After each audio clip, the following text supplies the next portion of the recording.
she shall be accompanied by the security alone. That's right. Yeah. And I am saying that the argument... Now, first of all, she admits that I didn't go with the... And I'm saying the argument that because I did not travel with my spouse on an official trip, which I'm allowed to, doesn't, for me... So she transferred that benefit... It hasn't happened. ...to the private trip. Can a caution be sufficient for this? No. Punishment it's stated misbehavior. This is... No, Evans. Wait. Evans, you see, this regularity is what will get to the committee for them to determine that it's stated misbehavior. Yeah, but they came to that. The policy does not describe it as stated misbehavior. It is misbehavior. Hold on, Evans, hold on. Ordinary, you can make that point.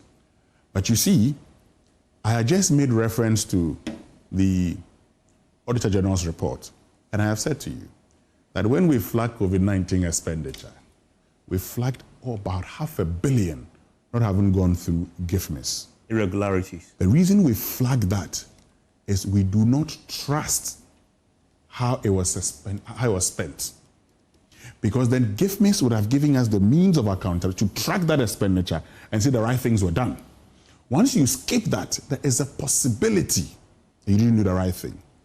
Now, can this be rectified? Well, some people will overlook it. Some people will say, oh. So you surcharge. Some people say, okay, then you pay and walk. But once you're surcharged, it means you did the wrong thing. And then missing, exactly. Now, if that was always the situation, this is not the policy. So you've gone against the policy. But let's remember that this was not the only ground. Of course. That's true. Including dismissal of some staff, including how the list of some judges for potential appointment to the also came up. You're an accountant, Wednesday. These days I like money. And how people spend money. Only these days. I like how people spend money. So that's why Guys, I want us to move quickly to corruption and accountability. So land on that, please. So because of this, and I've made this point before. You remember I made this point on the SMS. The moment I saw this, I knew that there was a problem. Yes, issues. There was a problem. But this is the other point. You ask, could this have been rectified? When I was coming into this program, I had a conversation with an NDC person, and I was talking about the Chief Justice dismissal. What he said to me, and he said, when you go, because I was making my accounting, who was also an accountant, he said, oh, I agree with you on all of this. But add this, that our love for restitution would create problems for us in this country. And I make this point because on any day, this would have passed in our system. But in this case, it didn't pass. But let me also make the point that in this country called Ghana, it's about time we held people based on the laws we passed. And I will tell you one truth. Because Dan Botry, when he was minister, said something under the Kufuor regime. Said any minister who says he has read a full document is a liar. And I make the point because most of the time, and if you look at this policy, the implementers of the policy will shock you. Let me just read the policy to you. These are the implementers of the policy. Implementers, Judicial Secretary, Deputy Judicial Secretary, Communications Directorate staff, Finance Directorate staff, Judicial Service teams involved in financial management who need to know about this policy directive. Who? At this point in time, some of them could have, one person could have told the Chief Justice, you don't qualify for this. Did anybody do that? Did she say, I qualify and still insisted? You don't qualify for what? This is something that's normal. But the way,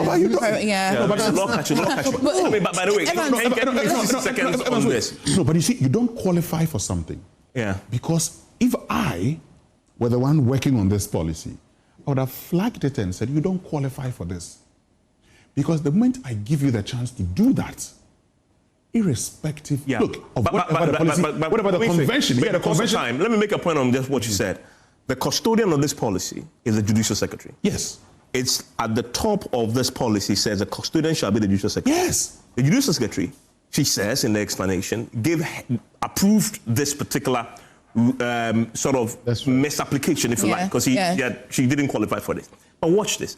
The Judicial Secretary resigns before the process, when the process was about to start. Remember, resigns as a judicial secretary. Yes. She's a judge. Yeah, I know. But I'm not going there. I'm talking about the judicial secretary. Yeah. She resigned. Did she resign because of I don't know. But I'm saying, but the coincidence was, you just have to, it's a fact that she resigned. Could it also be a fact that she's seeing that there's a change in government? It's possible. But also, whatever it is, I'm just making a point.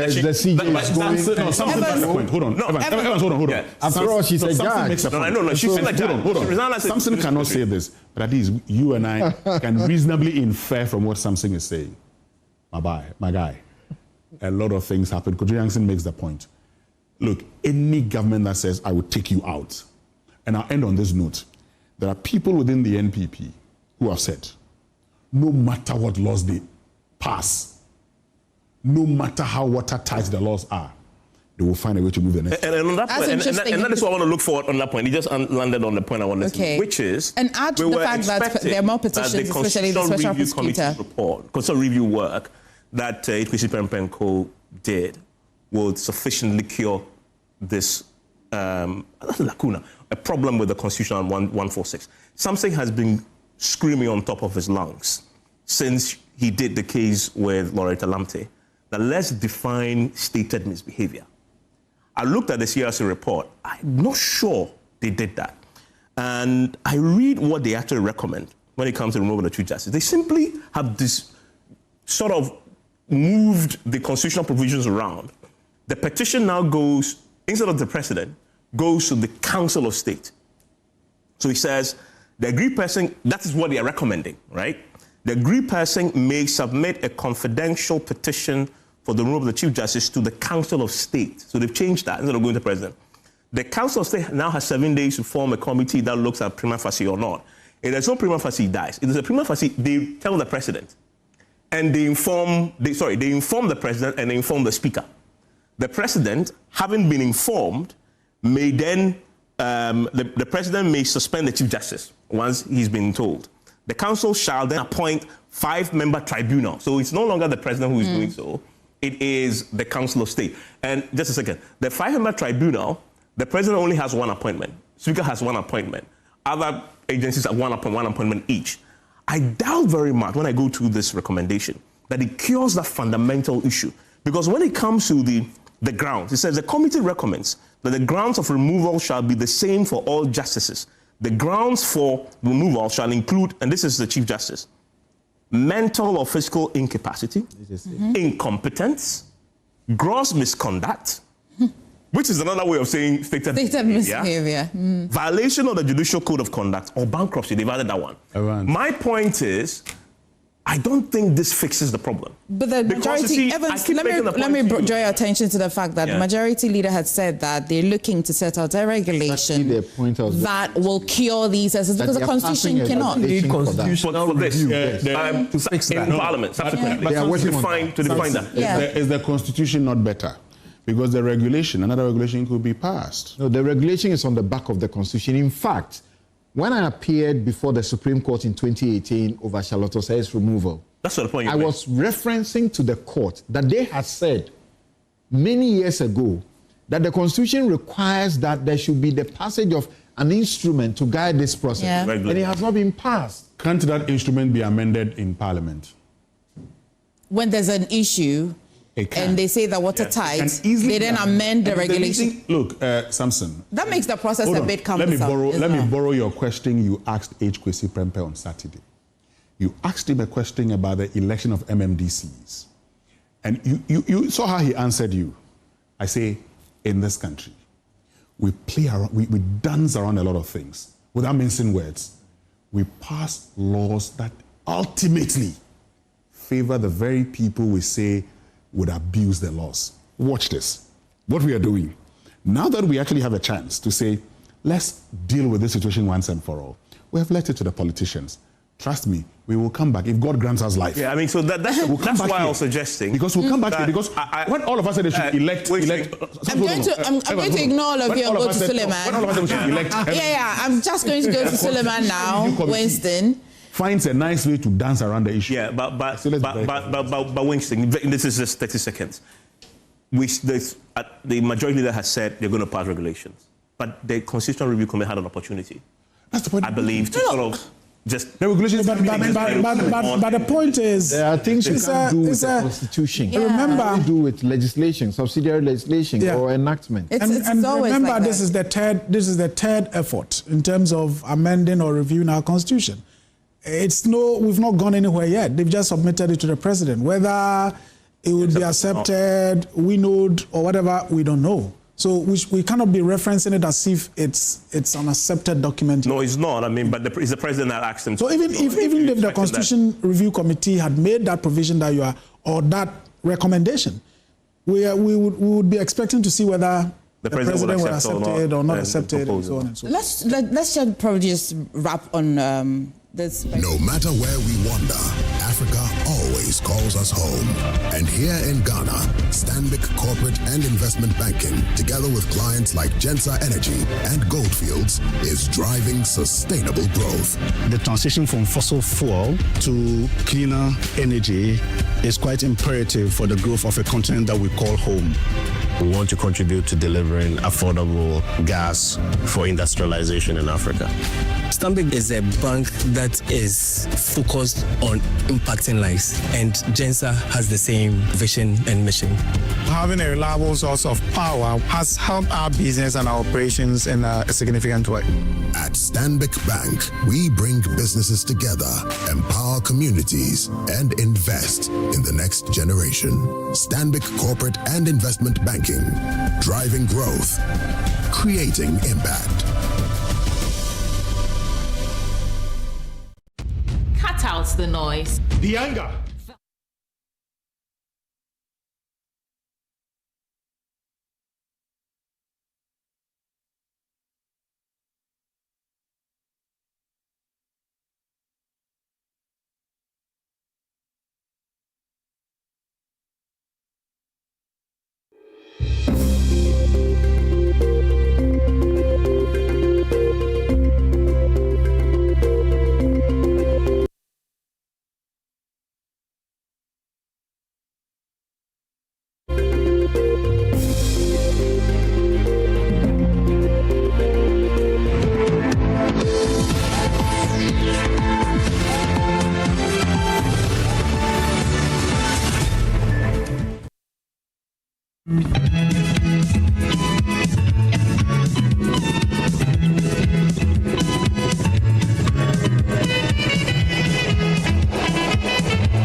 Bank of Africa, as strong as a group, as close as a partner. Where Duraplas goes, water flows. PS Industries has introduced a new roofing system known as ColorLink Plus.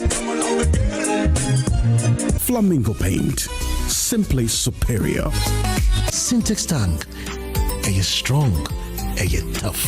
Cherry Tree Properties. We develop spaces as though we were going to occupy them.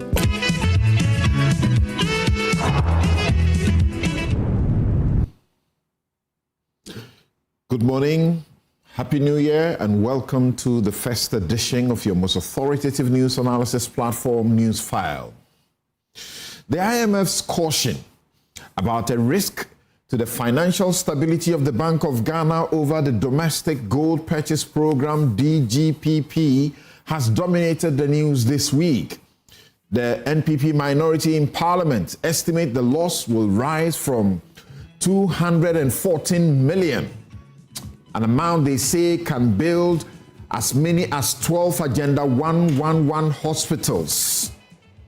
It will rise from $214 million US dollars to $300 million by the end of last year, because that amount and the caution for was for only 9 months. They allege a rent-seeking, corruption, stinking deal with a certain Bar Rock company, which is being made the sole gold buyer for the gold board. We probe the alleged corruption issue, the losses and its impact on our economy. But how far with the Galamsey fight under President Mahama? Are we winning or Galamsey is winning? We'll be right back. I'm Samson Ladi Anyanini.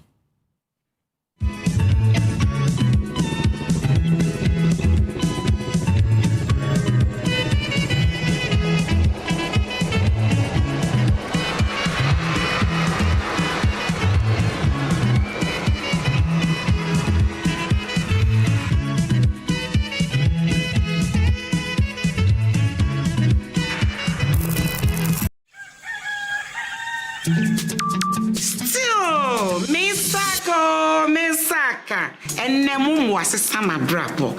And it can afford swab Misaka pensions, Carol. Misaka or the Sika. Misaka insurance.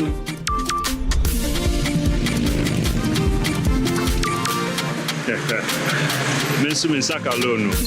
Momo Fogusuri echumaden, the aboye nyina ye sika ho ban. Se MTN ana momo jumayeni befrewa or the 0244 300,000 ene befrew.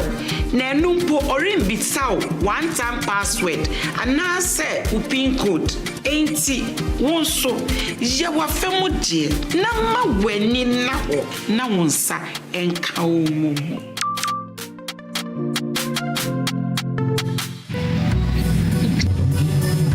So, Charlie, the deal there, I almost get her.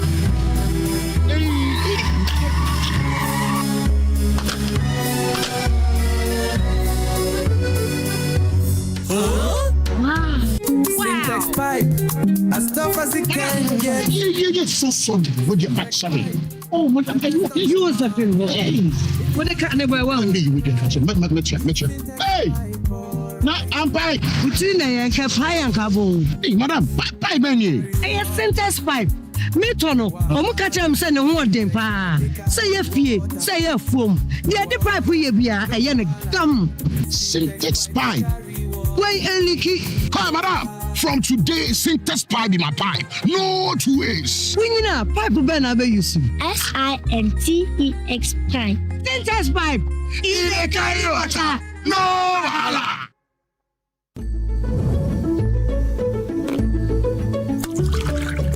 What juice are you taking? This is Koa Natural 100% cocoa fruit juice. Can I have a glass? Of course.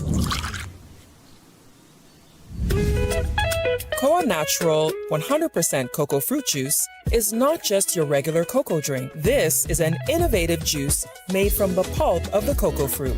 Once the cocoa pod is harvested, the pulp, which would have been previously discarded, this time is set aside, and that is what is used to make your Koa Natural 100% cocoa fruit juice. Not only is Koa refreshing, the taste is incredible. Wow. There is no added sugar, no additives, and no preservatives. 100% cocoa fruit juice. Don't worry, you won't be left out. Wow, this is unbelievable. I would take this anytime, any day. For decades, we have helped businesses connect with their trade partners all over the globe. From Ghana to Burkina Faso, Côte d'Ivoire, Benin, Togo, Senegal, China, Morocco, France, Netherlands, and many other countries. We have made it possible to bring Ghana to the world. We have brought small and medium businesses closer to their customers across the regions in Ghana with our SME support facilities. We have brought relief and smiles to the faces of families with our employee personal loans. With our cutting-edge technology and digital support, we take the burden of complex thinking off you, making life simple. That is who we are, as close as a partner. Bank of Africa. We are indeed the African bank with the global reach. In Ghana, our gold is more than a resource. It's our pride. And at Gold Ball Jewelry, we celebrate that pride every day with craftsmanship that reflects who we are as Ghanaians. Introducing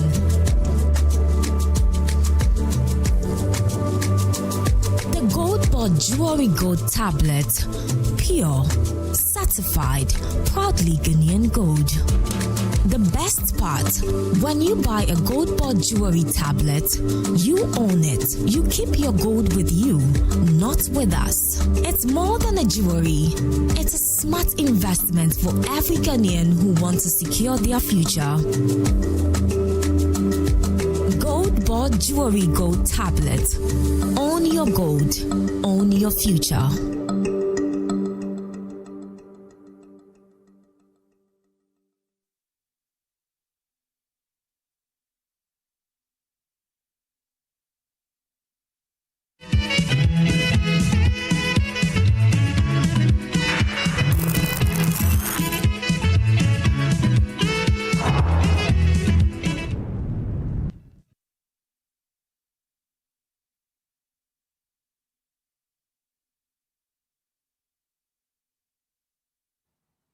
You're welcome back. This is Newsfile. It's your most authoritative news analysis platform, and here on Newsfile, as always, we put Ghana first. And it's brought to you by the candid sponsorship of Bank of Africa, strong as a group and close as a partner. MTN everywhere you go. Ashesi University, educating ethical and entrepreneurial leaders for Africa. Robert & Sons Optical Services, your comprehensive eye care service provider for 33 plus years. My Way Insurance, dial *165# on MTN to join My Way today. Syntex Tanks, it's strong, it's tough. Activa International Insurance, our clients are passion. International Facilities Management Association, they are proud to be associated with your most authoritative news analysis platform for discerning listeners. Newsfile. Safari Valley Eco Park, bringing you closer to nature. Gold Board Jewelry, pure, precious, proudly Ghanaian, and Core Natural Juice, 100% cocoa fruit juice. So, Gideon Loins and our guests are ready. We're going to ask a few questions, seeking answers to those questions.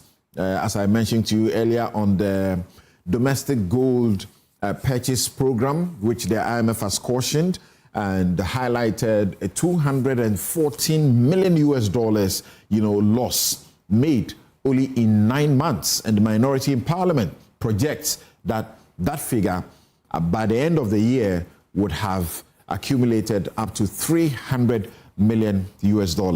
And they paint a picture for you so that you don't deal with that amount just as some figure, and tell you that that is an amount that we have lost, that we, the taxpayer, will have to pay, be saddled with.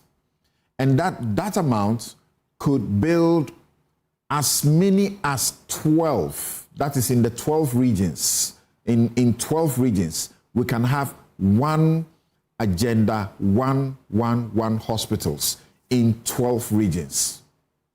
Think about it.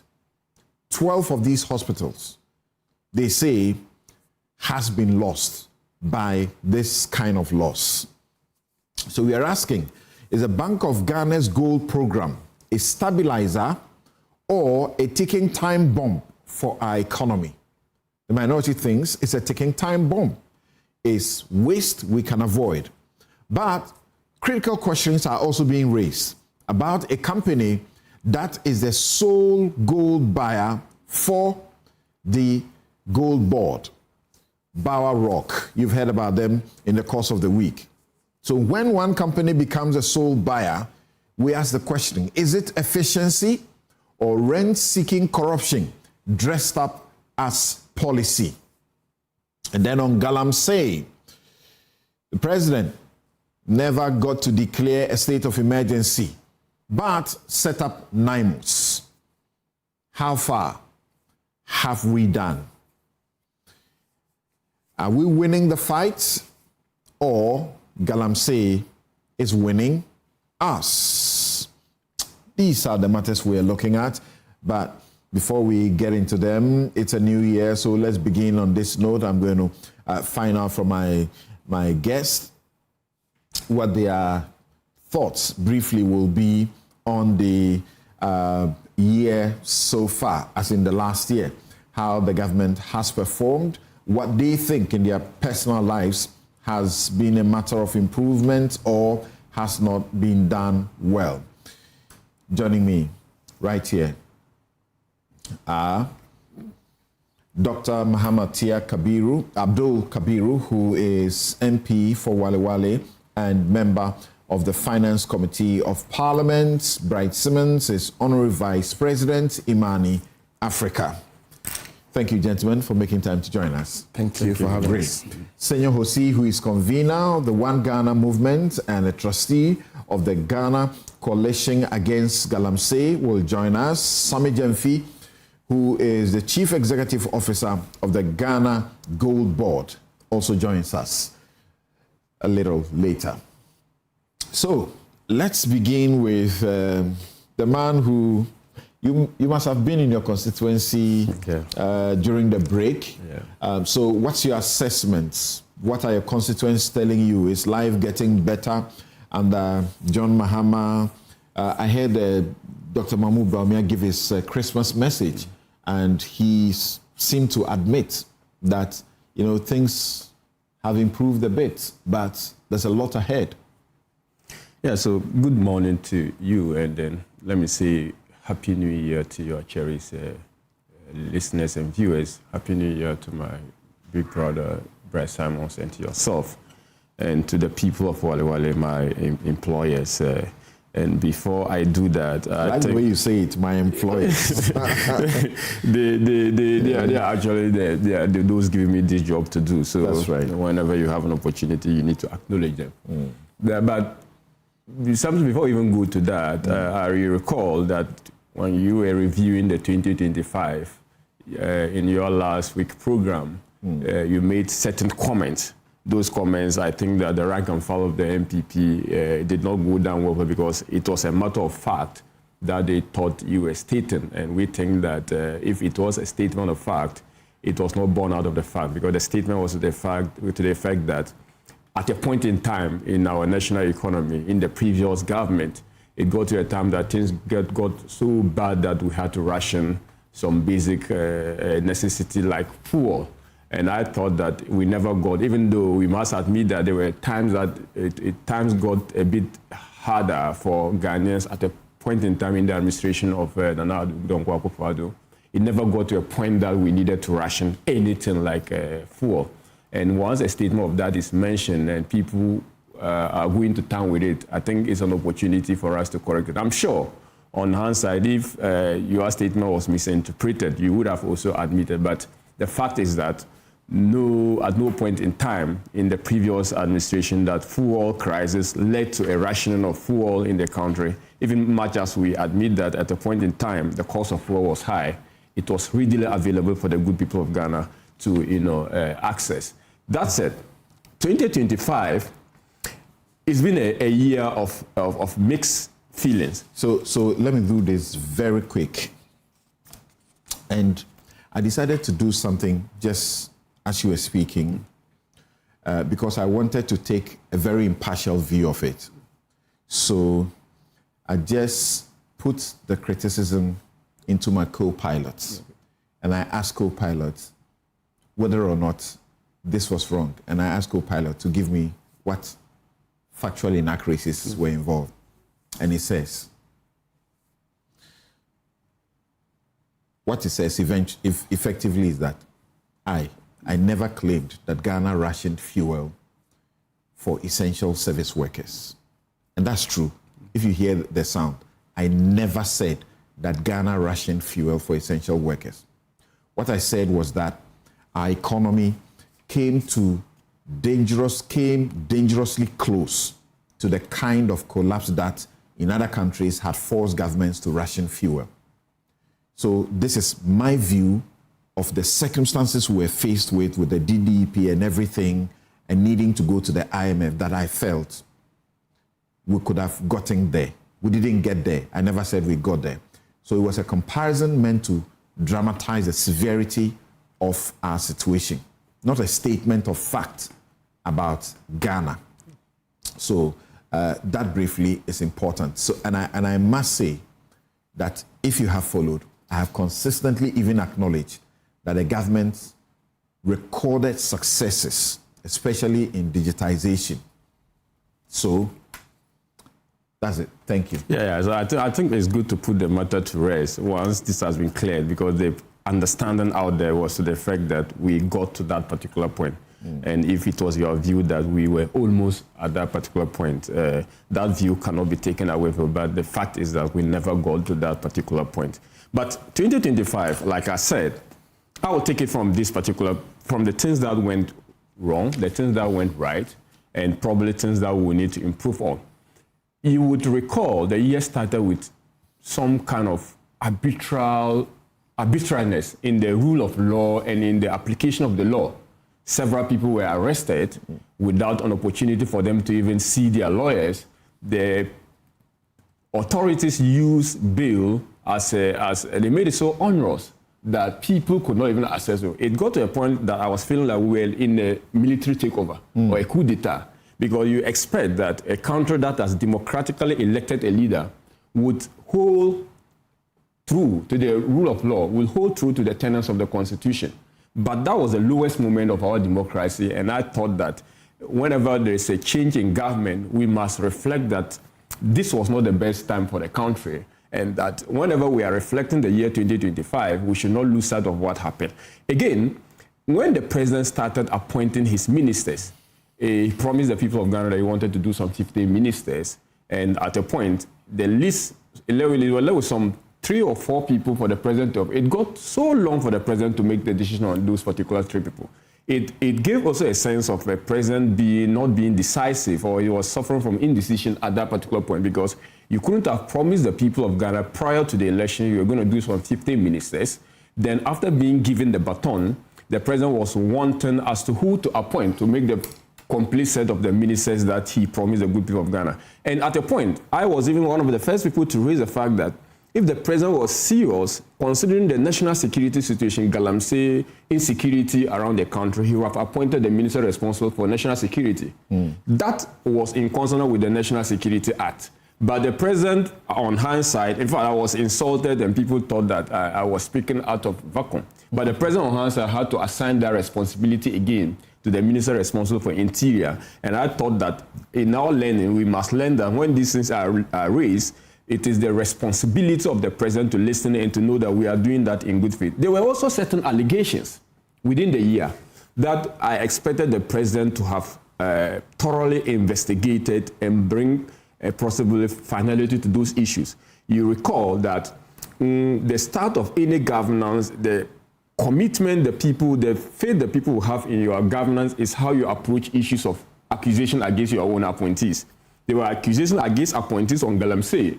Up to today, the president has virtually not done anything about that. We've not heard of any report coming from the presidency as to how those matters have been conclusively dealt with within the year. Those 2 officers of the NDC were reported to the Attorney General, and the Attorney General asked Kyoko to investigate them.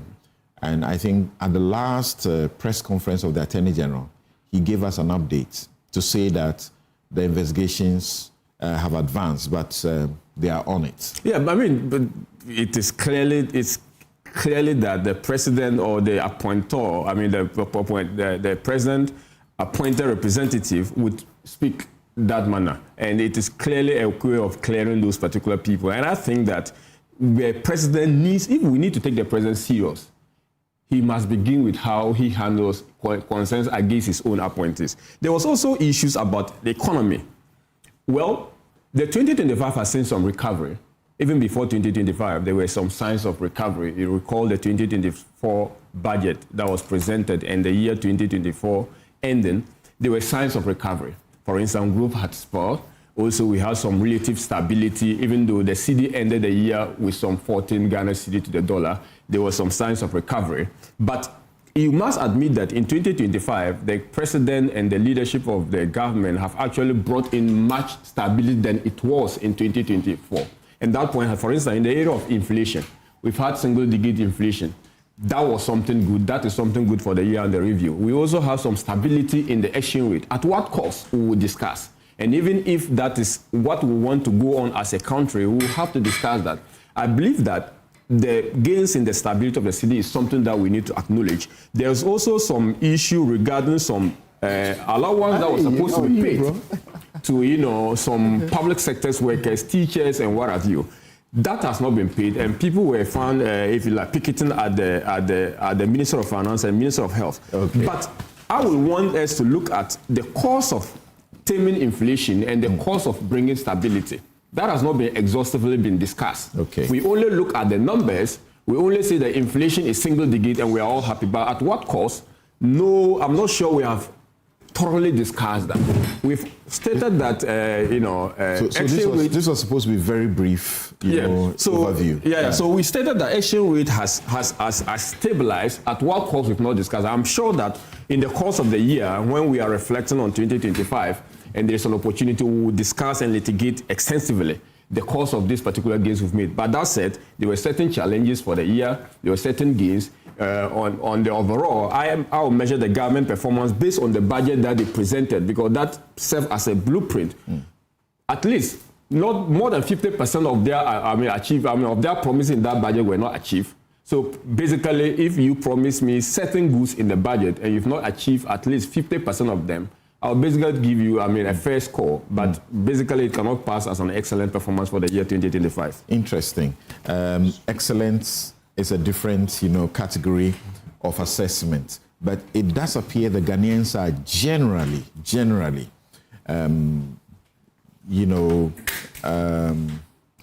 they are generally, I don't know the word to use, but accepting of whatever progress has been made, including inflation, stabilization of the cedi, inflation management, as you say, from, is it a high of 15, 14 to single digit? Right. 23.8 or 23.9. Who said it was 15? 23 to single digit. Yeah. Correct. In fact, almost 24. Almost 24. Yeah. Right. Thank you. Yes, Brian. Absolutely. So, from my point of view, there are 4 or so key promises that the current president made when he was sworn in. There were, 4 big buckets of promises that he made. One was obviously what we've been discussing, which is the stabilization of the macroeconomy and the restoration process. We all have to admit that from 2022 onwards, when we had the financial crisis, quite a number of the key elements of the economy went awry. And so some kind of restoration and within that same category, stabilization had to be considered utmost priority to the government. The second thing that you mentioned was the business and investment climate, where it was a sense that some confidence have been lost in the economy, which is obvious if you've inflicted haircuts on investors. You're not going to expect that confidence will be high. So restoration of business and investment climate parameters such as confidence and sentiment was very important. The third one, if I recall correctly, was about governance and constitutional improvements in the country. Right. And then the last one was job creation. And within job creation, particularly agribusiness. So my view is, of course, we can look at so many other things, but one sensible approach would be to say of those 4 big buckets of issues that the president himself raised as constituting the mandate that he has to improve, on the outcomes of governance in the country, where are we? And I think on restoration and on stabilization, regardless of all the debates about the very specifics that many of us, have concerns about, we cannot deny that stabilization has been more or less achieved in broad strokes. Certainly in the area of inflation, in the area of cost of capital, in the area of exchange rate, some of these very key economic variables have definitely improved. There's no one who can look at the numbers and then look at us in the face and claim otherwise.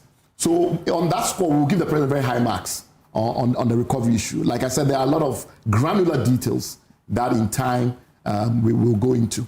On business and investment climate, it's a mixed bag, but certain actions were taken that those of us in civil society were happy about. A very good example was what was going on in the oil sector, and the petroleum sector, where it was quite evident that some of the actions that the previous government had taken in respect of matters like Springfield and Tallow, etc., were damaging confidence in the oil sector. And we know that since 2017, there's more or less not been a major petroleum development in this country. That's kind of serious, because confidence in the sector was pretty low. Investment was not coming in. Very few new wells were being drilled. The new wells that were being drilled in Jubilee and elsewhere were primarily attempts to stem the decline in those oil fields. So it was very important that the government prioritizes restoring confidence in the oil sector, in the petroleum sector. As an example. And one of the things that happened within that 1 year was obviously the issue of the Springfield matter that was still hanging over us in respect of Eni and Vitol, and the demand that they combine their already producing field with the green field, somebody's field that was not producing oil at all, and give the other person 55%. That was very difficult to justify in international circles, and it was important that the government works on it. So that was a good development. Of course, there have been issues also within the gold sector that, in our view, have reversed some of those gains. And the black voter gold mine issue is a very good example. There are others that, in my view, have not served us very well. And so we have to balance the two. But given the fact that there was a lot of international focus on this petroleum sector issue, it was important that the government do something about it. I think the appointments that have been made at the GIPC and the focus that has returned to going back on road shows and road trips will also be an improvement. I think the last government did do some road trips and road shows. I myself had the pleasure of reviewing the work that went on in Malta. But I think some of the priorities, like Malta and things like that, did not really generate the returns that we expected. And we already beginning to see an uptick in GIPC returns, which I think is correlates with some of the decisions that have been taken around where you go, prioritizing the kind of investors that you want to bring on board, etc. On job creation agribusiness, I think that is where most people will say, it's not too clear. It's not too clear whether we are on the direction that will lead to a vindication of the government's own expectations. We do see that 24-hour economy has become a very broad strategic framework for doing way more than many of us thought was the focus. Because I think a lot of people assume that it was about the night economy.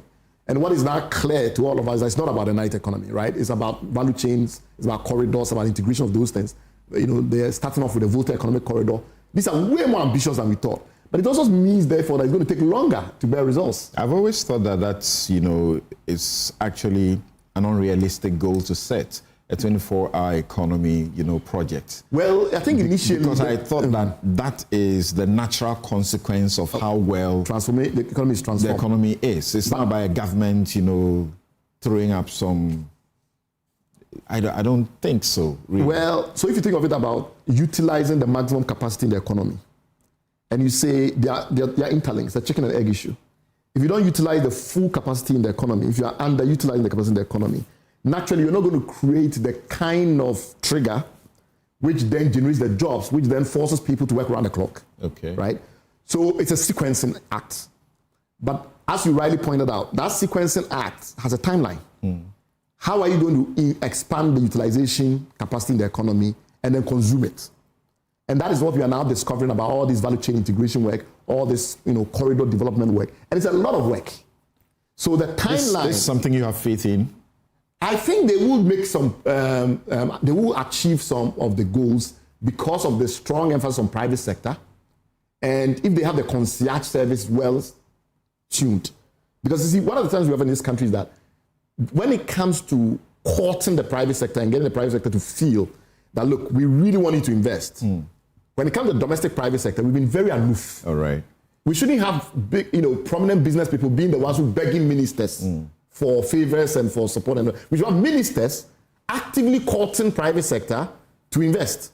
And that shift in mindset, I think we are seeing it in fairly reduced context, given that 24-hour economy is not a whole economy. But we're seeing that courting beginning to happen, where because of the corridor work that is happening, they're having to fan out and try and get private sector to get excited about it. But I think way more has to be done.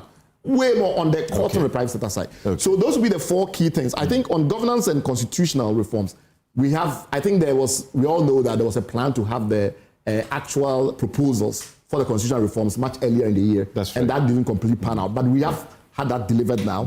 I think the pace at which the government was formed was slightly quicker than was before in the 2 previous cycles. True. And the number of ministers overall were fewer. Good. I think in 2021, we had about 85 or so. That was the target. I don't remember what eventually the full number then came to by 2022, but it was really within that range. And now we're operating with less than 60 ministers. Yes, right. There are concerns about whether or not other appointments lead to the same outcome. What is the overall cost of these dynamics, which I have myself explained, doesn't make much of a difference. But it does make a difference from optics point of view. Okay. If the government president says, I'm going to reduce ministers, and it doesn't, I think that's useful. Yes, so that would be my quick scan. Yeah, so very briefly. Talking inflation, and my mind went to exchange rate sometime when it was hovering around 14, 15, but it actually shot up to 24 and has been brought, to a single digit now. Yeah. How much of that is significant to our daily lives economically? Let's remember inflation hit 54 at some point. Okay. All right, in the last 3 years, right? And ended last year at about 24. Today we are talking single digits. We should also understand what's happening. People don't understand so much this inflation thing. And think that because it's come to 6% means that prices have so much dropped. Doesn't mean that prices have dropped. It only means that the prices are not increasing as much. So what you actually have now is what you call in economic terms disinflation. When you talk about deflation, that's when you have prices drop. But it is not to say some prices haven't dropped. When we look at prices dropping, we are looking at a full basket, a whole bouquet of things. So if you take things like imported goods, definitely you see a translational impact, immediate translational impact when exchange rates drop or global prices for those commodities drop. So those ones you immediately feel. But you also have a balance in there of other things which were growing faster, not growing as much. So we have inflation today, single digit. 6.3, Kabiru? Yes, 6. 6.3, yeah. Maybe if we are doing this strategy, we may end up looking at something like 4 very soon. But it just means that prices are not moving as much, just so we are all guided.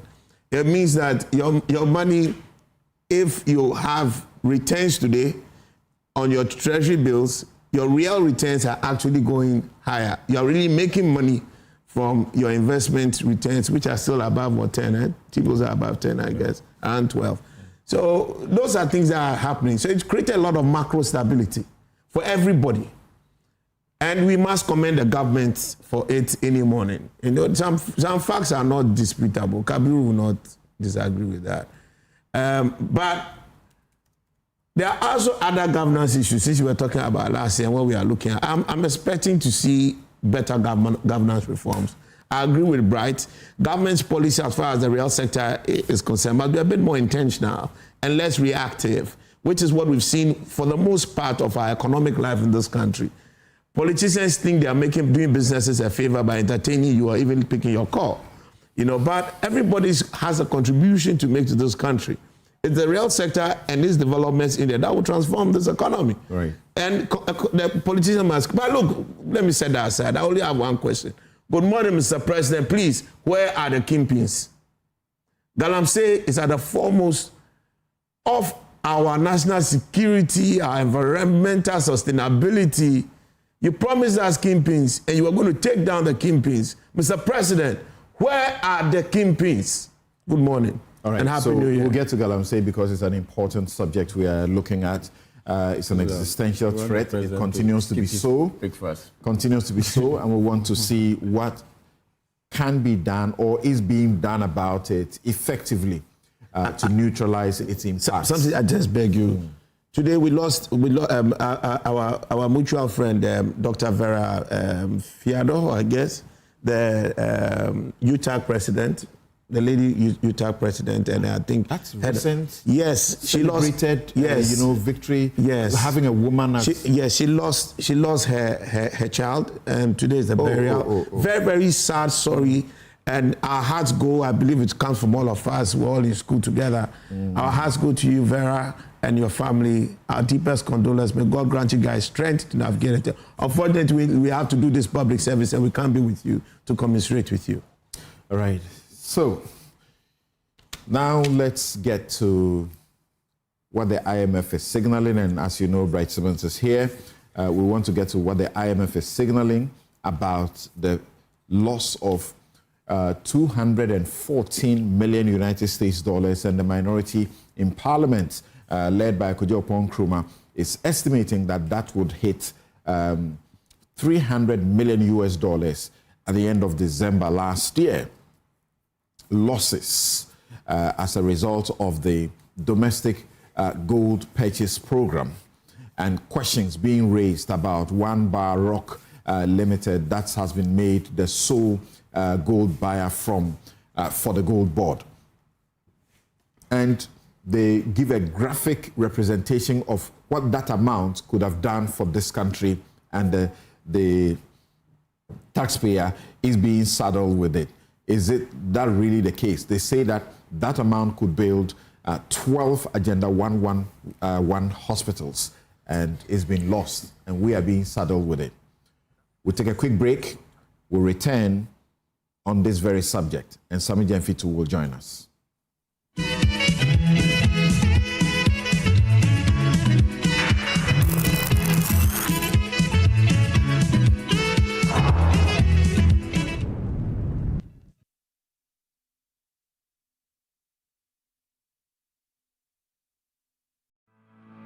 For decades, we have helped businesses connect with their trade partners all over the globe. From Ghana to Burkina Faso, Côte d'Ivoire, Benin, Togo, Senegal, China, Morocco, France, Netherlands, and many other countries.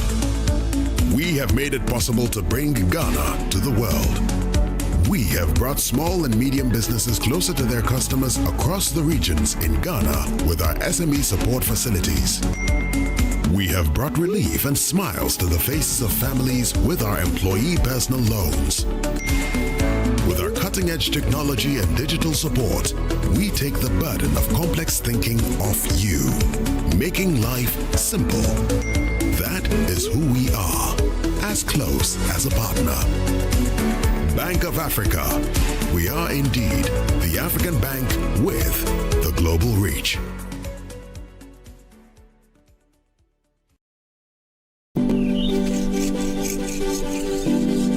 Going to the library.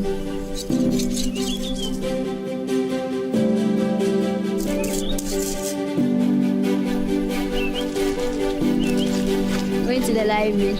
Okay.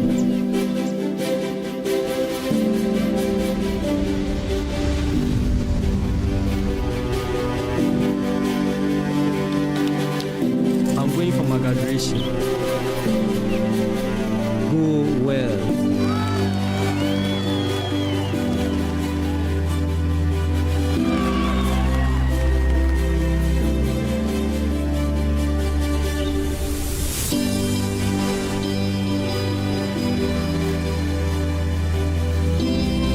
Education changes stories, and being part of these stories is the real passion for us. MTN.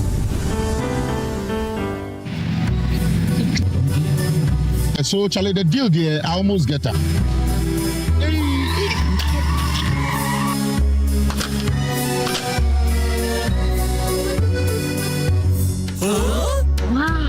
Syntax pipe, as tough as it can get. You get so sorry with your back, sorry. Oh, what you was that thing? What the cat never won. You can catch it. Hey! Na ampai. Utina yanka pai yanka bo. Hey, madam, pai many. Hey, Syntax pipe. Me tono, omu kacha am say ne ho odem pa. Say ye fie, say ye fom. Ye de pipe ye bia, eye ne gam. Syntax pipe. Why eliki? Hi, madam. From today, Syntax pipe in my pipe. No two ways. When you know, pipe ben abe use. SINTEX pipe. Syntax pipe. Ile kai water. No hala. Excellent furnishing in a real estate business is a great deal for survival. My struggles as a young estate developer were cut short when I discovered Fernart Ghana. With quality furniture made from the finest woods and amazing after-sale service, Fernart Ghana changed my story with every single home I built. It's a one-stop shop that serves the interests of clients with a variety of living room and dining sets, solid wood kitchen installations, wardrobes, doors, cabinets, beds, pergolas, floor parquets, and many other wooden products that will last a lifetime. With Fernat Ghana, all clients are offered the opportunity to customize furniture to their specifications, and the smile on their faces says it all. Thanks to Fernat, now your home can look beautiful with furniture that would last for generations. Visit Fernat Ghana today and share my story. Locate us at Yaniba Estate, Osu, Accra, or call 0303 966 085 or 055 278 4097. Think wood, think Fernat.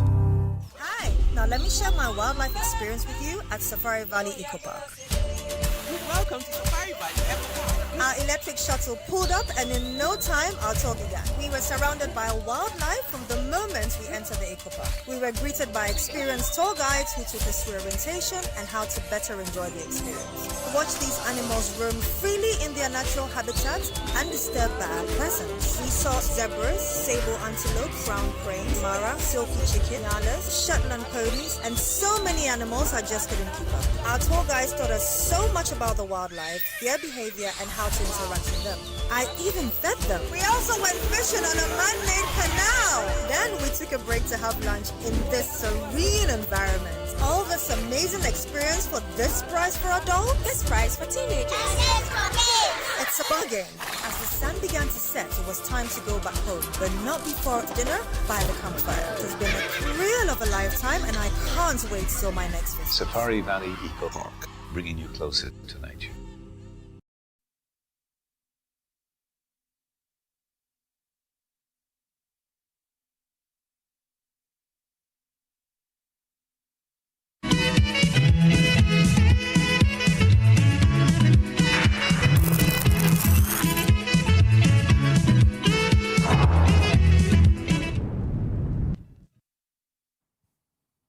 Welcome back. This is Newsfile. It's your most authoritative news analysis platform. And here on Newsfile, we put Ghana first. First, let's hear the minority in Parliament led by Kojo Nkrumah. They started us on the critique as far as the IMF's alert on the risk to the stability of the central bank in the domestic gold purchase program was concerned.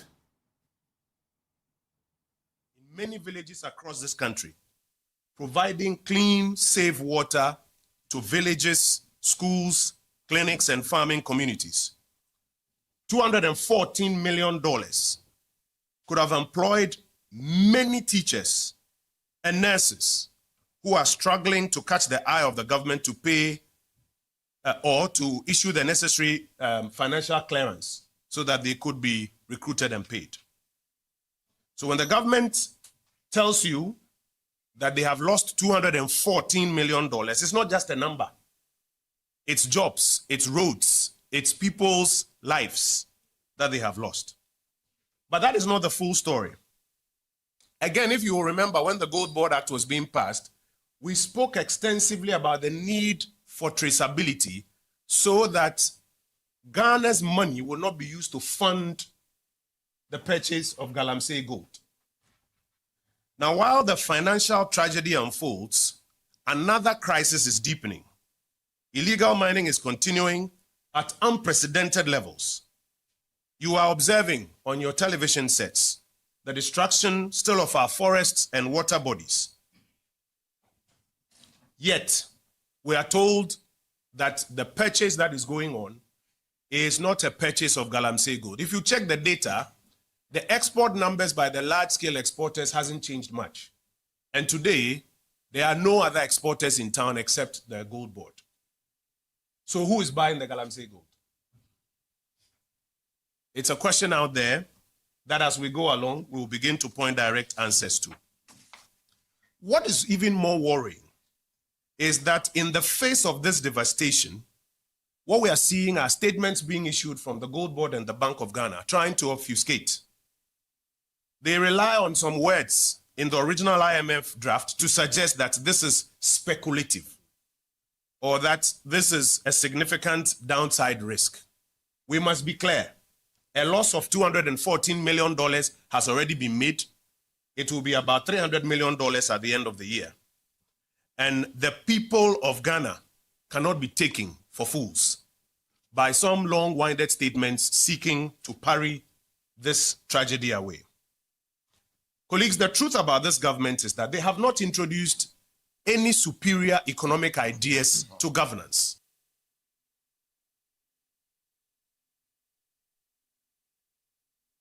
All right, so Kojo Opon Nkrumah, MP of Fansia Yerebi, and the former minister, they're taking on the Bank of Ghana and the Gold Board for what they have, confirmed on the back of what the IMF has said as losses. They actually say these are losses that the taxpayer will have to pay. Is that a fact? Sammy Gyamfi is the Chief Executive Officer of the Ghana Gold Board, shortly referred to as Gold Board. Good morning, and thanks for making time to be with us. Good morning, my senior brother. Let me extend my greetings to your cherished listeners and viewers across the world, and to my esteemed colleague panelists on this show. Wishing everybody a happy and prosperous New Year. So I'm going to begin with you, and for a long time, to allow you to explain to Ghanaians the situation we are faced with and what the IMF said. Bright Simmons had, done 2 articles asking certain questions, including whether or not the IMF was being truthful or not, and the role of the central bank in our economic situation now. So maybe let's begin with that aspect of the minorities' concern that has led to a petition to the Attorney General for Yoko, OSP, and all of them to look into this issue about the Bower Rock Company. What is the Bower Rock? From where you sit as a Chief Executive of Gold Board? Thank you very much, Samson. Bower Rock Company Limited is a company incorporated under the laws of Ghana. It was incorporated specifically, I believe, on the 15th of January, 2015. 14th or 15th of January 2015. So it's a 2015 incorporated company. Okay, so I confirm that we have seen that incorporation certificate and certificate to commence business. And as we do the show, we'll be showing you some of these pieces of evidence because we have them. And in fact, I have, when I'm done answering this question, I'll give you all the evidence to the answers I provide. So first of all, it's a company incorporated under the laws of this country in the year 2015, meaning that it's been in existence. Is dealing in precious minerals, among others. So when you hear people say that, this company has nothing to do with gold trading, it was not registered for that purpose, it is not true. And I'll give you the evidence for you to know that, yes, it is registered to carry out a number of activities, from mining to farming to dealing in general goods. But one key principal activity of the company is dealing in precious minerals. Now, this company is also not a mushroom company that just, surfaced in the gold trading space. As a matter of fact, it was licensed by the Precious Minerals Marketing Company to deal in gold in the year 2016. 2016. The predecessor of the Gold Board. Yes. And since 2016, the company has renewed its gold trading license every year until 2025. Every single year, the company has renewed its gold trading license. Now, this company we call Bowerrock has been one of the major gold suppliers in the country. In fact, they were one of the major gold suppliers to aggregators under MIFs. When I say MIF, I'm talking about the Minerals Income Investment Fund established by the MPP. The MIF's Gold for Reserve program in the year 2024 when the MPP was in power. And I'm going to give you evidence to that. So now let's go to the evidence. These are the company's registration or incorporation documents showing that it was first incorporated on 14th January 2015. As I'm saying, all these copies I'll leave with you. Okay. I've also given soft copies to your producers. They can project it. Again, the company updated its incorporation on the 20th of November 2023, right, and became Bowerrock Company Limited. It was initially Bowerrock Limited. The certificate is also here. This was 2023. Then these are the articles of incorporation of the company showing that its principal activity is what? Number 1, mining. Number 2, farming. Number 3, construction. Number 4, trading in general goods. Number 5, dealers in precious minerals. Number 6, oil and gas. Number 7, import and export of general goods. So that is the evidence. Why is it necessary to be exhibiting their incorporation documents to show that they were incorporated on 14th of January 2015? Yeah, because some have suggested that Sammy Jennifer just went to Gold Board as CEO and decided to appoint a sole buyer of all the gold that Gold Board has been buying. And the company we have appointed is a company that was incorporated only in 2025.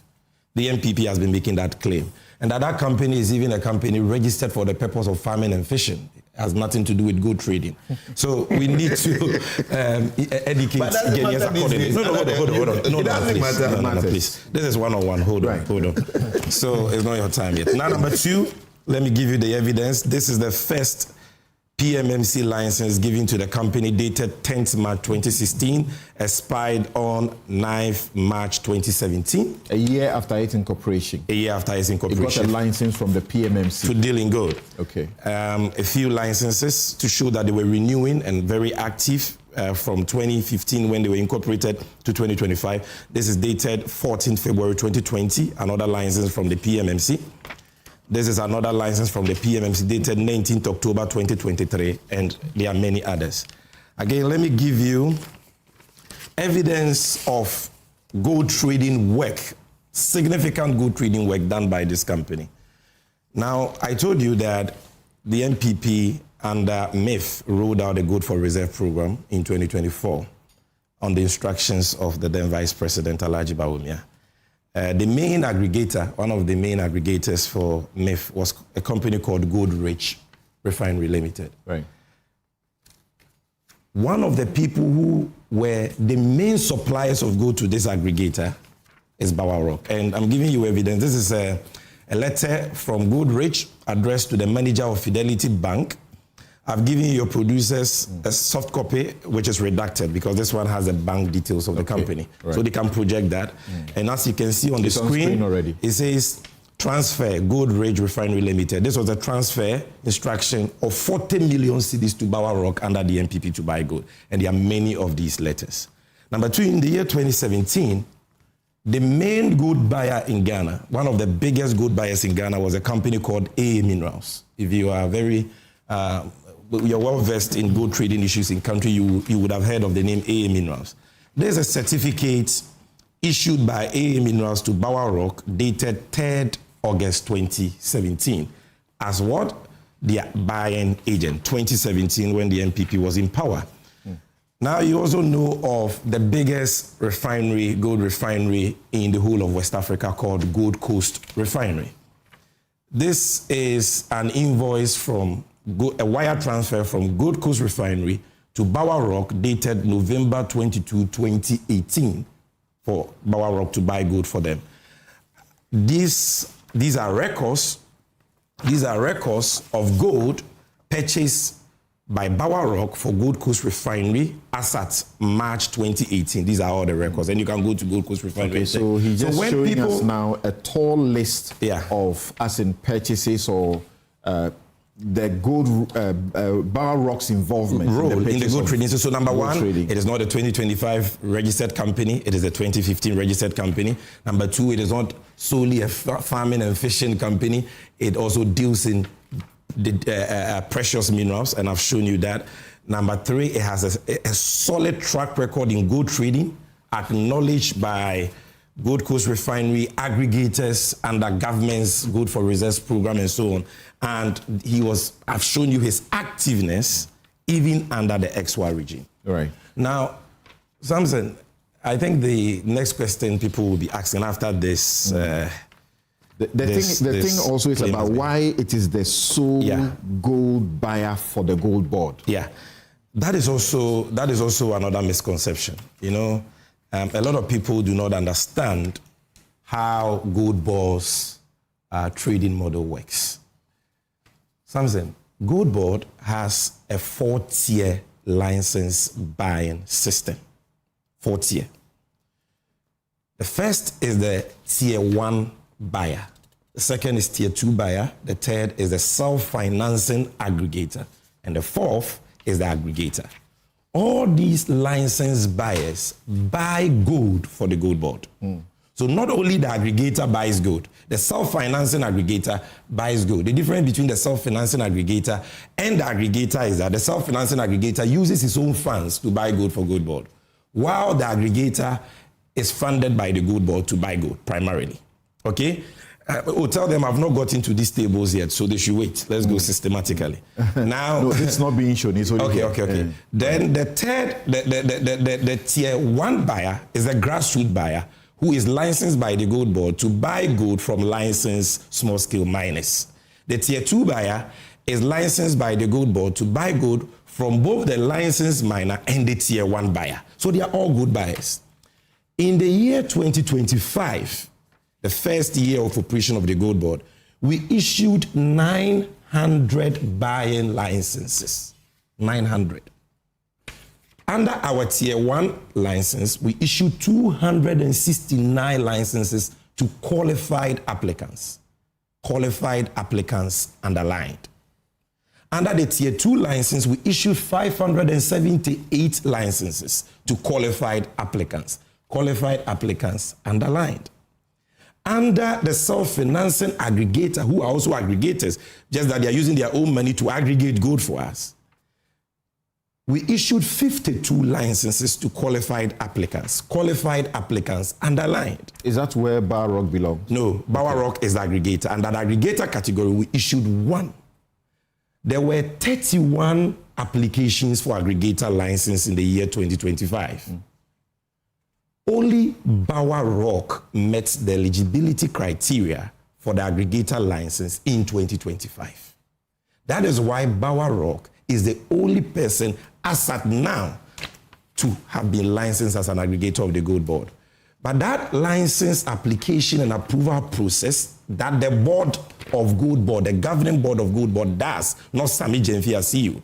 Sami Jemfi as CEO and management only recommends. The board grants approval for aggregator license. That process is an ongoing process. It has not terminated. So today we can have 1 aggregator. Tomorrow we may have 0 because we can even revoke his license or suspend his license. Tomorrow we can have 10 because 10 people can meet our eligibility criteria. So people say, Bawa is the only one buying gold. They don't understand. They lack information. We have 900 licensed buyers, all of whom buy gold.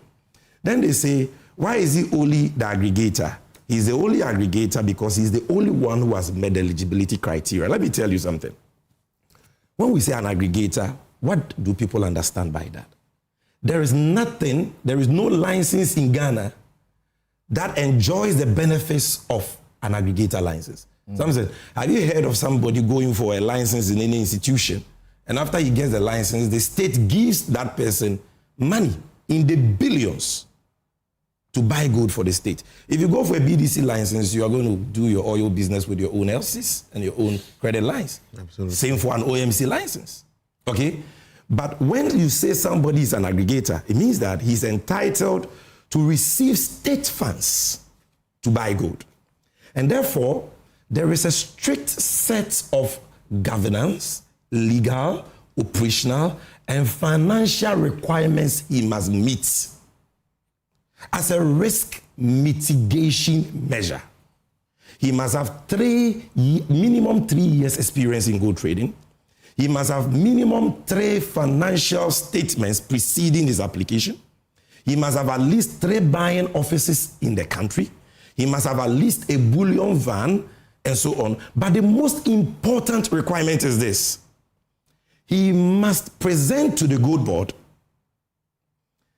a bank guarantee or an advance payment guarantee from a recognized financial institution that accords with the insurance policy of the gold board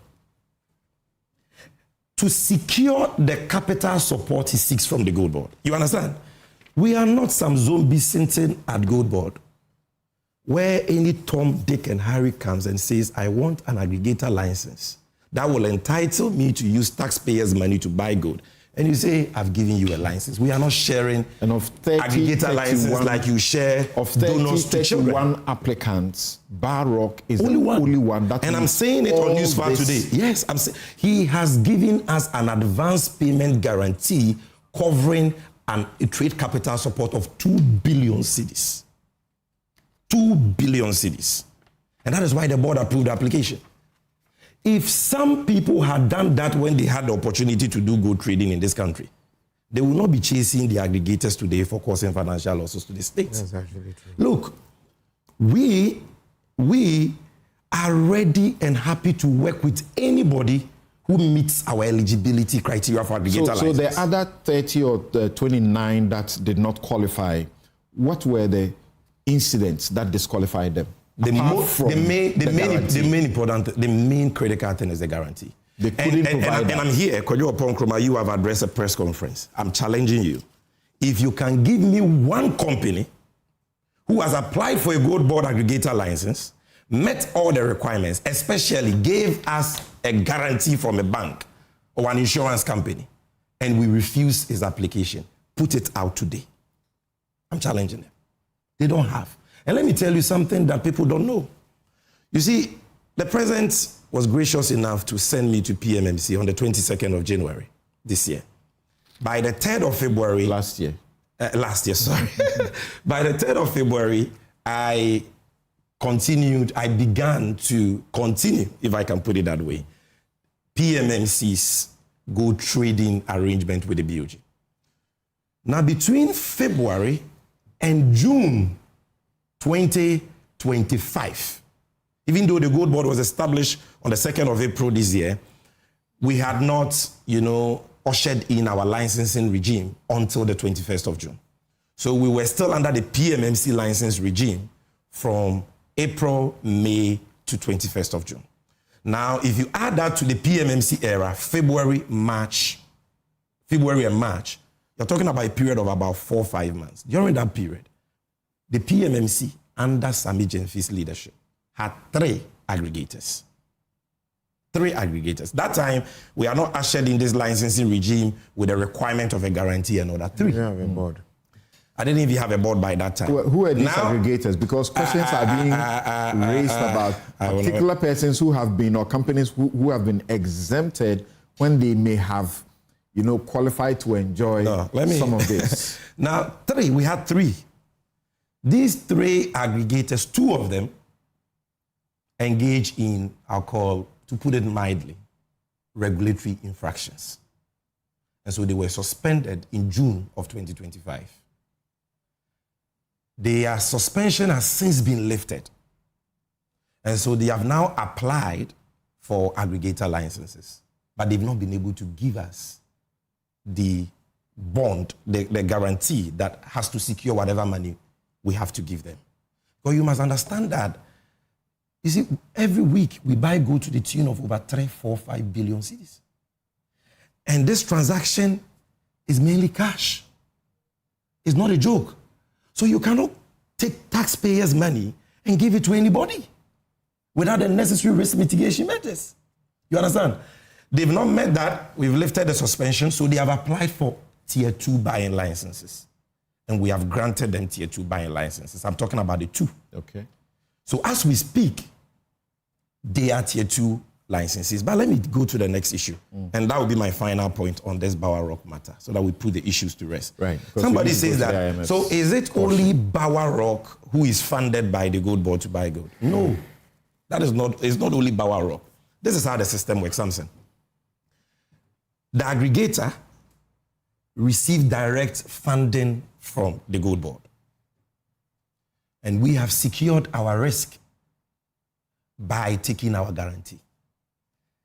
The insurance company has also taken from him a counter indemnity, which means that if you toy with this money and you lose this money, yes, we will pay to gold board, but we will pursue you for the money.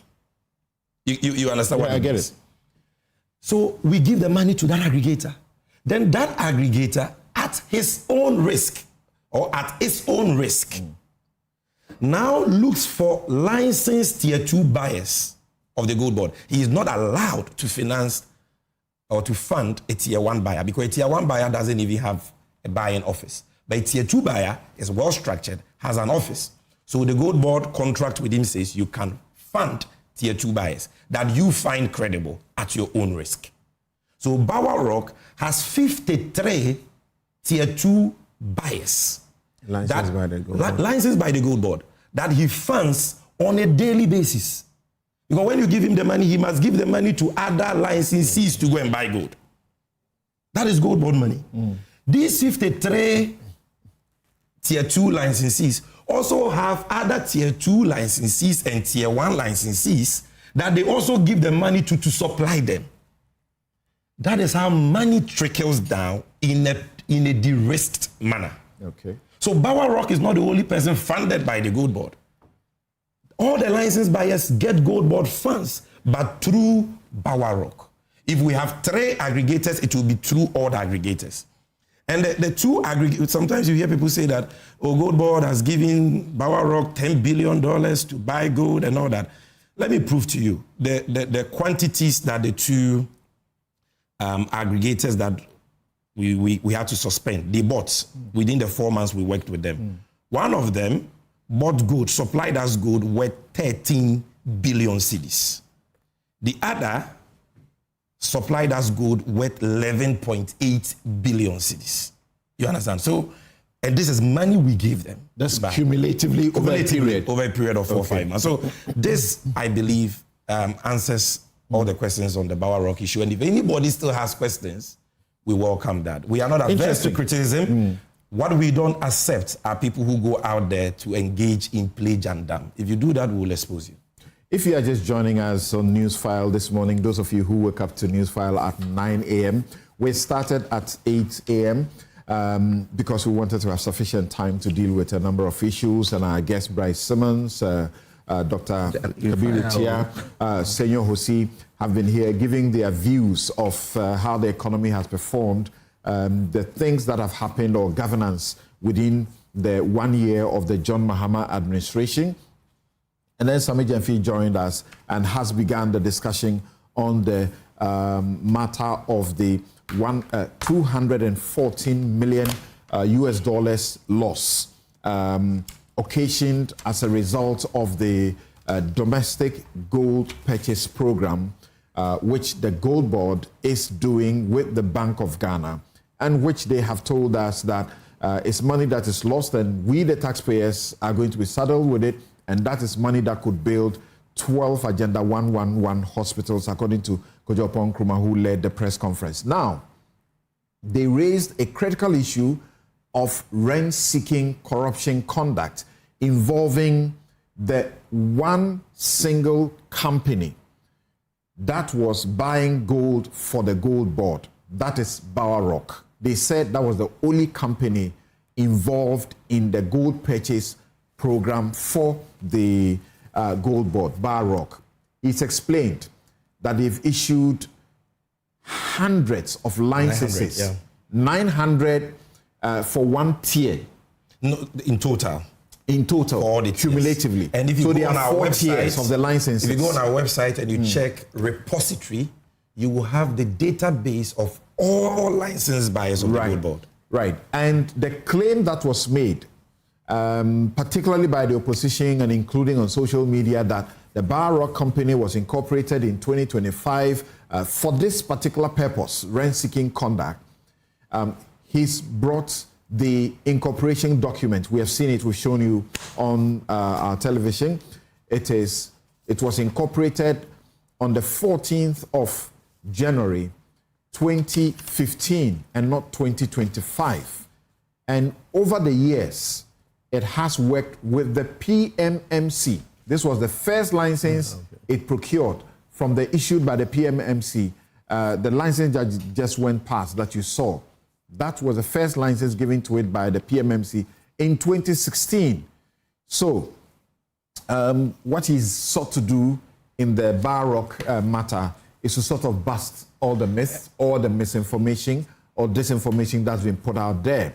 And the fact that Bar Rock, within a particular tier, as an aggregator, is the only one that qualified because of all the criteria they have to meet. It was the one that met the guarantee required, financial guarantee required, in excess of 2 billion Ghana cedis to be able to receive that license to work. So now let's progress. But before that, just one second. Just one second. I left this very important. Bar Rock is also registered in Liberia and licensed to trade gold in Liberia. And this is his 2018 gold trading license from Liberia. Kabiru can have a look. So I just wanted to put that. So as you may know, before we go to the IMF loss, IMF caution of the risk, there is a petition against unlawful involvement of unlicensed and investigated persons in Gold Board Ghana operations. This is a petition from the Kandifo Institute, and it is taken to the Office of the Attorney General. And as I can see, it is attention to the Office of the Special Prosecutor, the Economic and Organized Crime Office, and among others, they are saying that they don't understand why Mr. Sledge, who is linked to investigations into the alleged squandering of approximately $90 million of the MIF gold for reserves. Yes, G4F. Yeah, that's good funds. For right. Has been blocked. He's not allowed to participate in the process. Meanwhile, there is this Mr. Roger Frimpong Kwachi in the Gold Board operations, who also, has a connection with this kind of investigations by the OSP. If you appreciate what I just mentioned, and you have seen this, what's your explanation? We see these things, but we don't respond because we are very busy people doing an important job for the nation. We don't have to. It's a joke. Listen, Roger Kwache is not licensed by the Gold Board to do anything. He's not a licensee of the Gold Board. Roger Kwache only consults for Bar Rock. He works with Bar Rock. Now, this Roger Kwache is managing director for a company called Goldstrom. And Goldstrom was one of the aggregators under MIF's Gold for Reserve program. They were giving money. By the end of 2024, MIF wrote a demand letter to them that they had some outstanding payments to make. The company has paid MIF in full. And I've seen acknowledgement letters from MIF showing that Goldstrom has paid.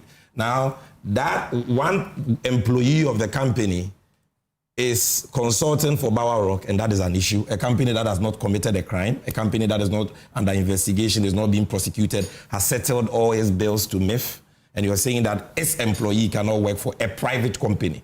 So it is not as if Roger Kwachi even works for the Gold Board or is licensed by the Gold Board. He has done nothing. That guy is a great resource when you want to talk to somebody about gold trading in Ghana, is one of the go-to persons. And I think that people should just stop this attitude of running people down with lies. It doesn't help anybody. Okay, interesting. Senor, hold on, because this particular group, the Kandifo Institute, which is led by Palgrave Boachi Dankwa, who is the founding leader and former government spokesperson on governance and security under the Akufo-Addo regime, have also a statement against your sort of praise and your assessment of the IMF's, concerns about the trading losses. So, have you incurred a loss?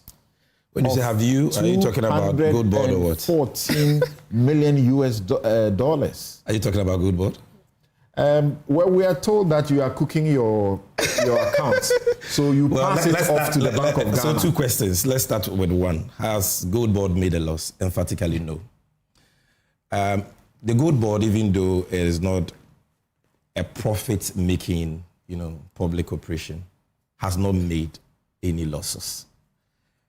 The Gold Board, for the year 2025, generated revenue to the tune of 960 million cedis, a little over that.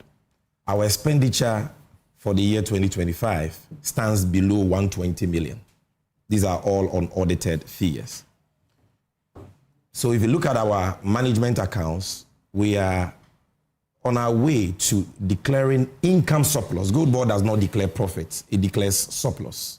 There's a big difference between profit-making institutions and surplus-making institutions.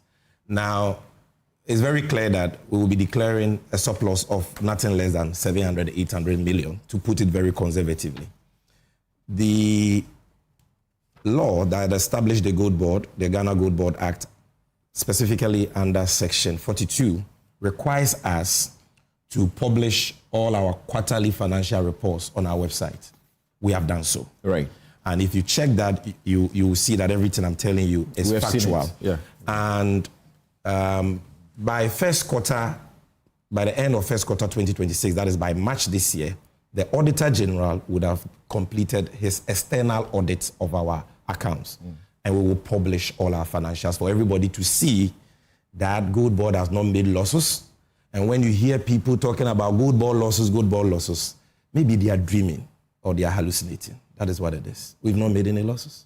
These are imaginary. You are buying in excess of 3 to 4 billion Ghana cedis of gold every day. Yeah.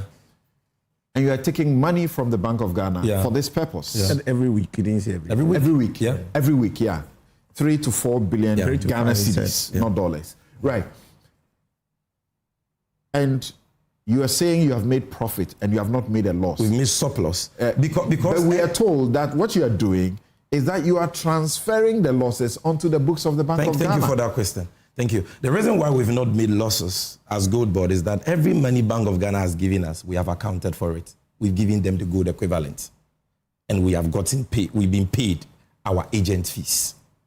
That is why we've not made a loss.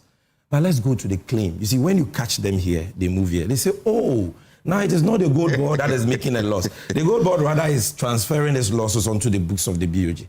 How can an institution which is not making a loss transfer losses it is not making? Does this make sense? How can we transfer losses we haven't made? What Gold Board has done this year, you see, a child must learn to crawl before it walks. And a child must learn to walk before it runs. We established on 2nd of April, but by law, we took over the PMMC structure. And that PMMC structure is not fit for the purpose of the Gold Board mandate. So we needed to put in place the necessary institutional and operational framework that can deliver the Gold Board mandate, which means new departments, new units, new employees, new systems, new policies, and all that. So our supervising minister... Including police powers. Exactly. Setting up your task force and all that. Because PMMC didn't have a task force, PMMC didn't have a risk unit, PMMC didn't have a trading department, and we have to put all that in place and employ workers. Then our minister, to his force, says, you have 7 months to the end of the year. This is the time for you to learn how to crawl. So put in place these measures. But while at that, you can't be doing nothing.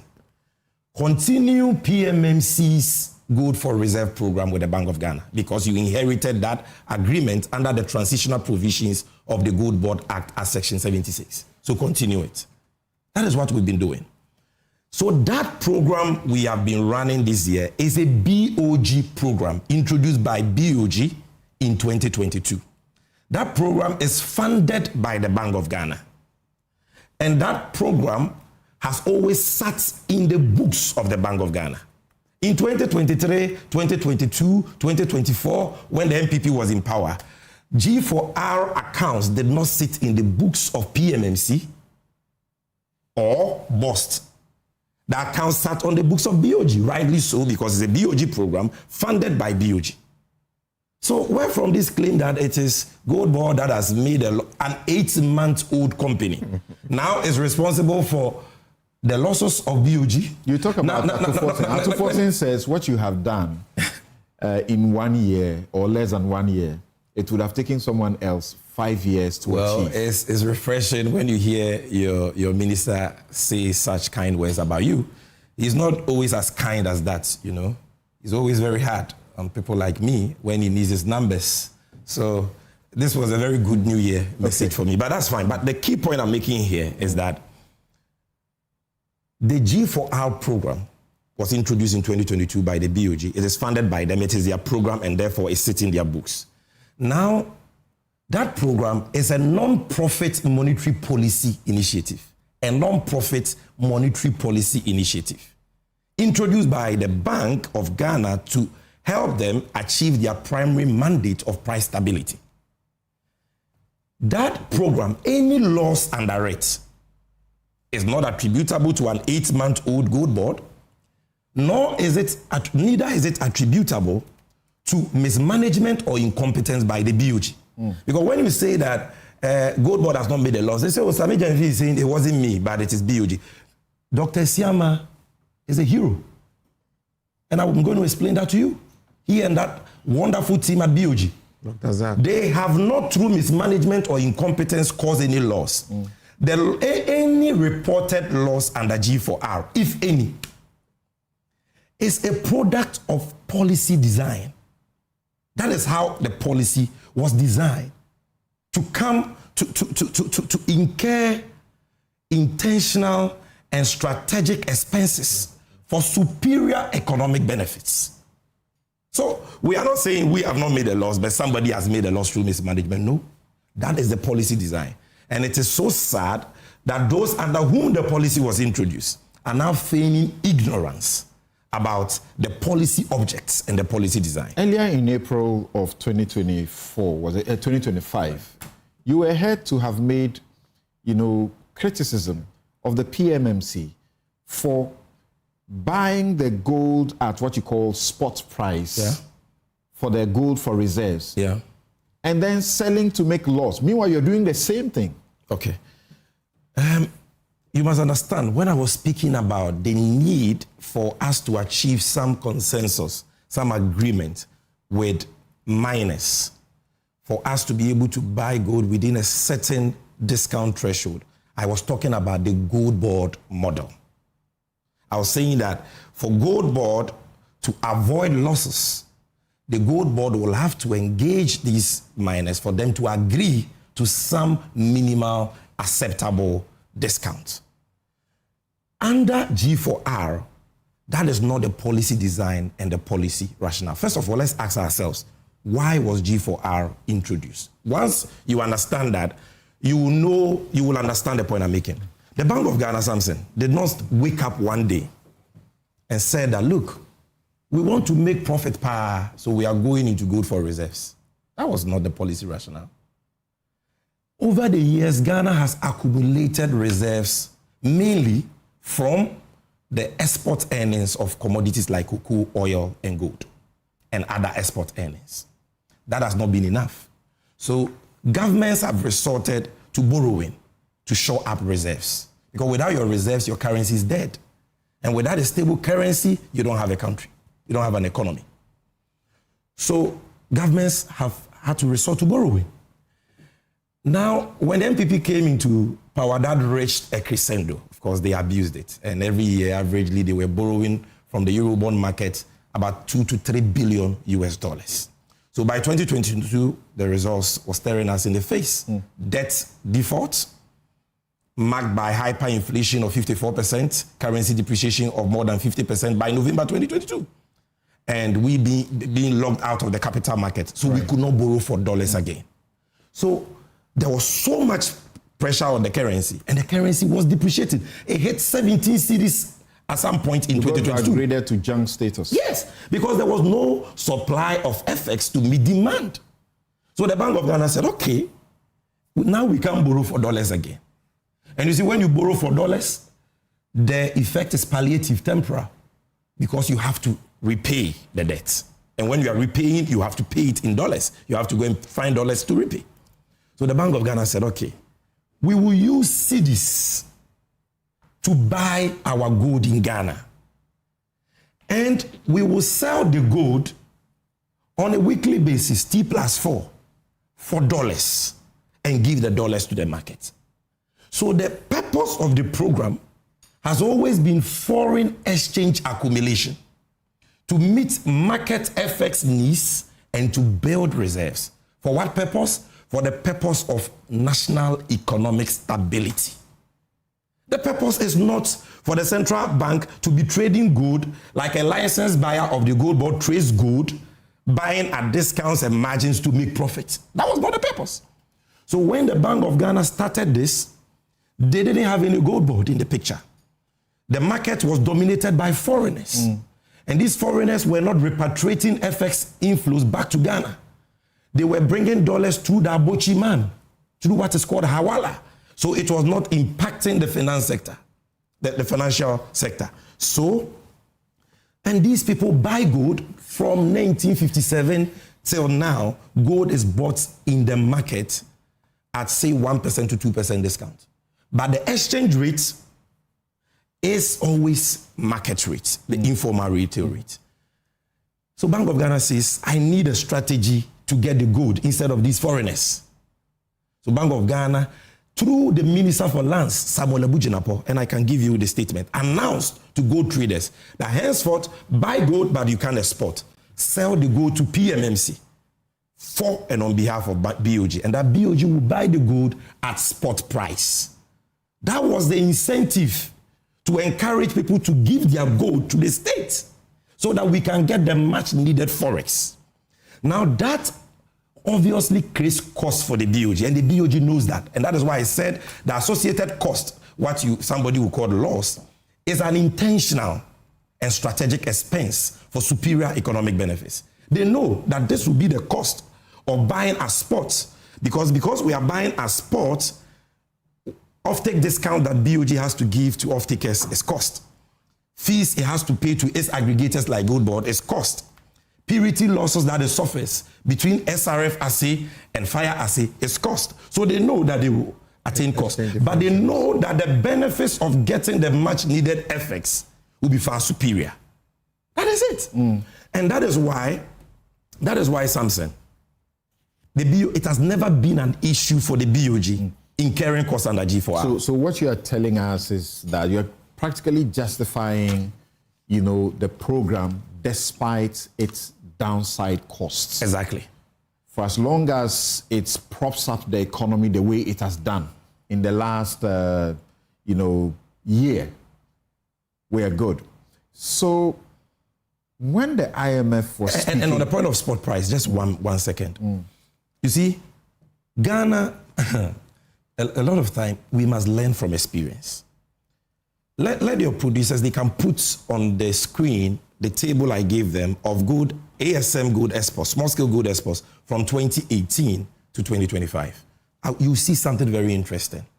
In 2021, the MPP introduced a 3% withholding tax on small-scale gold. Small-scale gold exports output declined sharply that year. Look at the table. Okay, I can see it here. It's not on the main screen. From 39.3 tons in 2020, worth $2 billion, it dropped to 3.4 tons, 3.4. The whole year 2021, Ghana got 3.4 tons. Single 3.4 tons from small scale sector. Why? Because of a 3% discount in the form of withholding tax. And FX inflows reduced from $2 billion in 2020, COVID year, $2 billion, to $185 million. So learning from this experience, the Bank of Ghana does not pursue its own accounting profits, because the Bank of Ghana is there, is a banker of last resort, is the banker of government. It is mandated to achieve price stability and support government's economic policy. They are there to build reserves to ensure that your currency is strong. And when you achieve that, the benefits you get renders any accounting loss infinitesimal. And when we get there, I'm going to explain to you what those benefits are. We need to get there as quickly as we can. And for those of you just joining, this is Newsfile. And I've got my other guests here, but the plan, the arrangement was that we will take sufficient time with some. You said you give me 1 hour. The CEO of the Gold Board, to allow him sufficient time to explain all the matters that have come up before we bring in our panelists to also ask him questions and bring their perspectives on this issue. So, is there any plan to eliminate or reduce this? First of all, let's talk about the cost benefits and losses. I want to talk about the benefits. Then I will tell you when we say cost, G for our cost or loss, what it is. Okay. And I will tell you how it can be quickly. reduced or eliminated. Number one, let's assume we maintain that the Bank of Ghana is right. We must wait for the external audit before we can make any specific pronouncement on losses. It's important, because any figure you throw out there may prove to be inaccurate after an audit is carried out. The IMF did the wrong thing? Oh, I think that, well, because they did a fifth review and they have to give some form of report, you can't blame them. But I think that they should have qualified that figure and stated that it is tentative and subject to audit. I think that should have been, objectively speaking, no disrespect, but I think that should have been the approach. But the issue, what are the benefits? Assume, let's even grant them, we've incurred that, and let's even grant Kojo Oponkrom's $300 million, that is the cost. What has been the benefits? $10.8 billion foreign exchange inflows, $10.8 billion. Because of that, we have met our foreign reserve target for 2028 in 2025, 3 clear years ahead of time. When MPP was signing on to the IMF program, they said they will attain $11 to $12 billion reserves in 2028. We have done that in 1 year. Because of that, for the first time in about 3 decades, the Ghana cedi has annually appreciated against its trading currencies. 40% appreciation in your adult life. When do you recall something like that happen? I've been unsure if this is organic and this will stay. Very organic. 40%. We have brought the retail dollar rate from about 16 cedis to now below 12 cedis. Interbank from about 15, 14.7 to now 10.4. The Fitch prediction was that we would have gotten to 15.5. 15.5. They are all shocked. By the end of even this, the IMF is shocked. And because of that, our external debt has reduced by over 100 billion cedis. External debt. That is why debt to GDP has moved from 726 billion cedis, constituting 61% of GDP as of December 2024, to now 620 billion cedis, constituting 45% of GDP. Debt servicing. Even before I talk about debt servicing, let's stay here. Lending rates, or even like the Ghana reference rate, which is the benchmark for lending, for loans, has reduced from 28% to 15.9%. Something, you understand? Inflation has declined for 11 consecutive months. 11 consecutive months. From 23.8% to 6.3%. Food inflation declined from 27.8% to 6.6%. And according to AGRA, food prices have reduced by averagely 32%. If you look at debt servicing this year to last year, 2025, external debt, the Ministry of Finance had to service $3.6 billion, $1.8 billion to IPPs, and $1.8 billion to Eurobond, debts. Actually, now about 3.6. You see, 2.5 billion right now. That money, if we were servicing it at 16 to the dollar, which is what we took, or even assume that, because if we had not done this, the dollar would have crossed 25 cedis, like Dennis Miracles Abuaje said. If we had not done what we did, and so it would have even been far more. But even if you peg it at 16, as compared to what we are doing now, we've saved over 16 billion cedis on debt servicing. This is real saving to the taxpayer. Does this include the $709 million yes. that has just been because paid? Because that $709 million, by which the state has saved 3.5 billion Ghana cedis. Because that $709 million, the finance minister would have had to convert cedis at a higher exchange rate than now. Yes. So that difference is what I'm telling you. At least if we are using the Fitch, yes, we would have had to convert to 15.5. But today, and the saving is still more than 10 billion. Today it's at 10.1. Exactly. Yeah, but benchmark actually to budget. Even benchmark it at 11, the saving is more than 10 billion cedis. Okay. Pick the import bill. As at September, $11.8 billion. If importers had to import $11.8 billion worth of goods at averagely 16 cedis to the dollar, and mind you, 16 is even conservative because without this program, dollar would have been 25. It's going to be around 18 billion. But you pick even the 11.8 at 16 as compared to 11, the saving is over 50 to 60 billion cedis to consumers. You understand? So this is not a joke.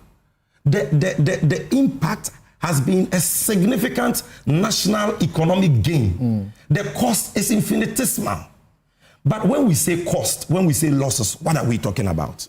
Sometimes people think that Bank of Ghana has taken taxpayers' money, gone to buy gold, sold the gold, and we lost $240 million. Somebody has stolen money or somebody has mismanaged. That is not it. When we say G4R losses, let me explain to you. From 1957 to date, gold is bought in the gold market in Ghana at retail market exchange rates. You said that already. The euphemism for black market. Now, Bank of Ghana and Gold Board, we are buying gold from a non-bank market, which is a market made up of small-scale miners and gold dealers. And when we go, we have to buy the gold at that retail market exchange rate. Gold Board has sought to bring it to interbank. But anytime we peg the price to interbank, we realize that prices in neighboring countries like Cote d'Ivoire become higher than ours by, say, 600 cedis per pound. So all the gold goes to Cote d'Ivoire. And sometimes smugglers are offering prices at informal retail rates. So your interbank rate will not get you any gold. So when we buy the gold at the retail market exchange rates, and Bank of Ghana gets the dollar proceeds, the accountant and auditor comes to audit their books. The accountant must now convert the dollar inflow into cedis. The dollar is not really converted into cedis, but for accounting purposes, it must be converted into cedis because Bank of Ghana's books are in cedis. When the accountant is converted, the accountant says, my hands are tied. I know that the acquisition rate of the dollar is retail market exchange rate.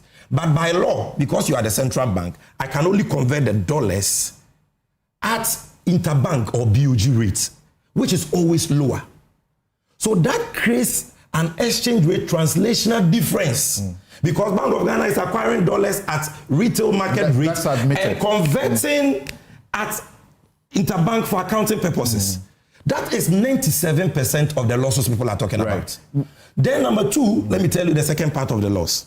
Bank of Ghana says, by policy design, I want to buy gold at spots to fend off smugglers and make sure that what happened in 2021, when gold output, export output declined from 39.3 tons to 3.4 tons, I don't have that situation on my hand. I need the dollars. Because of that, Bank of Ghana incurs about 2.3% cost. What does this cost? Offtake discount, which under MPP used to be at some point 2.2, came down to 1.25 in late 2024, and now Governor CMR has brought it to 1.1, the offtake discount. Gold board fees, and of course, purity losses. Purity loss basically means that as a country, since time immemorial, we don't do the golden standard of assay to determine purity of gold. What we do is SRF, which is only indicative. But when the international buyer buys the gold, he must subject it to the golden standard of fire assay. That creates a purity difference, and that can cause a loss. That is what we are talking about here. So an accountant is right to pick that and say, from a pure, plain vanilla, accounting perspective, I mean, you've made an accounting loss. But it is, like I said, an intentional, strategic, economic policy cost for superior benefits. Now, is there any way to reduce it? Emphatically, yes. Because we are not throwing our hands in the space and say, oh, this is policy design. So at all times, we will incur costs. But first of all, let me even acknowledge that if what the MPP and the IMF are saying... No, please, this was what I was told, that I will be giving you 1 hour for a one-on-one. He's insisting on the 1 hour. And I started at 8:50. I'm 7 minutes away from my 1 hour. So let me finish. I'll sit here and listen to you. I agree together. Okay, so... The rest of the time, you guys. It's for you when we are closing at 12, senior. So no, we have 3 other topics. That's the issue. Okay. Unless one cancel. They are not 3. Only one other, apart from this one. Yes. Okay. That was told what's the point I was even making? They've distorted my... I was saying, before to reduce, yes. You see, under the G4R program, cost is the necessary evil for national economic stability. And the BOG is not a good trading organization, so it doesn't hedge. Okay, it doesn't engage in hedging and all that. So it is unable to take advantage of potential increases in world market price. But under the new gold board model, which we are rolling out in 2026, where gold board will be the buyer and also the seller, because currently we are not the seller. BOG is a seller. We are just their agents, and we are paid fees for that. Okay, we will be able to go into effective trading to be able to take advantage of potential increases in global prices.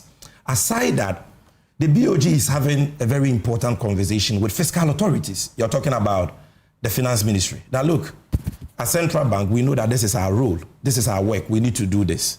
But let's have some burden sharing about the cost, because the cost is a necessary evil for the economic stability that we all need, which you, the fiscal authorities, even benefit more from. So can you absorb the cost in your budget? That conversation is going on. That has been the IMF's main concern. Look, people claim, sometimes create the impression that is very unfair to the IMF. They create the impression as though the IMF thinks that what we are doing is wrong. This is what the IMF said at paragraph 32 of their staff reports. They actually commended us. This is what they said. Very important. The BOG has significantly strengthened its reserve buffers. The scaling up of the domestic good purchase program has allowed the BOG to miss its program reserve accumulation objectives, reaching the 2028 reserve coverage target in 2025. That's IMF. But however, they come to paragraph 36 and says that the program poses risk to the financial sustainability of the BOG, because for the IMF, as a central bank, being the last bank of resort, they don't want this cost to negatively impact the books of the central bank. So they think that fiscal authorities must come in. And that conversation is ongoing. Of course, the Minister for Finance must also find a space for that in the budget. So that is all there is. But lastly, in concluding, I realize I have just 4 minutes. When you hear people talk, Kojo Oponkroma, somebody has made a loss of $240 million. He could have built 12 Agenda 11 hospitals. Correct. Then you ask them, how much losses did you make under that same program? How much? They can put that table too on the screen for viewers to see. I have given you, this is from the Bank of Ghana, all G4R losses since its inception. Am I equalizing to score political points? No. Am I comparing losses? No. I am exposing the duplicity and hypocrisy of a group of people who know that G4R is not for profit and yet are kicking the fuss about losses. People who themselves made more losses. So let's calculate how many hospitals their losses could have built. In 2022, they only bought 76 kg of gold. They made a loss of 74 million cedis. In 2023, they bought only 24.8 tons of gold. They made a loss of 2.1 billion cedis. In 2024, they bought only 45.3 tons of gold. They made a loss of 4.8 billion only last year. 4.8 billion. So, Kojo Ponkroma, tell us how many Agenda 111 hospitals your loss in 2024, which is 4.8 billion, could have built. 2025, we have bought higher volumes, 103 from 45, more than double. Look at the value, more than times 3, from $3.1 billion to $10.8 billion. And we are saying our loss will be determined, our cost will be determined after audit. But let's assume your $300 million is correct. That is $3 billion. Is that not a reduction despite higher volumes, despite higher prices? If you bought 103 tons like we have done and brought in $10.8 billion, you would have made maybe times 10 the losses you posted last year. So please, we are saying that let's approach the discussion from a position of objectivity. What the Johnson Esiaman-led BOG has done, and I don't like to give myself plaudits, you understand? But what they have done is something worth commending. They have done what in 8 years? What somebody did in 8 years, they have done it in 1 year. Yeah. And everybody can feel the benefit. Taxpayers have been saved money. Right. Cost of living has come down. Living conditions have improved. And then you see people saying somebody has made this loss. Thank you very much. A couple more questions will come up and you will have to answer them because my guest, almost everybody has a question for you. I also have a question. I also have a question about since you are the only buyer of these artisanal gold, who is buying the Galamsey gold? Should I answer now? No, hold on. Okay. We'll return to you. Right. Who is buying the Galamsey gold? I will answer it for you.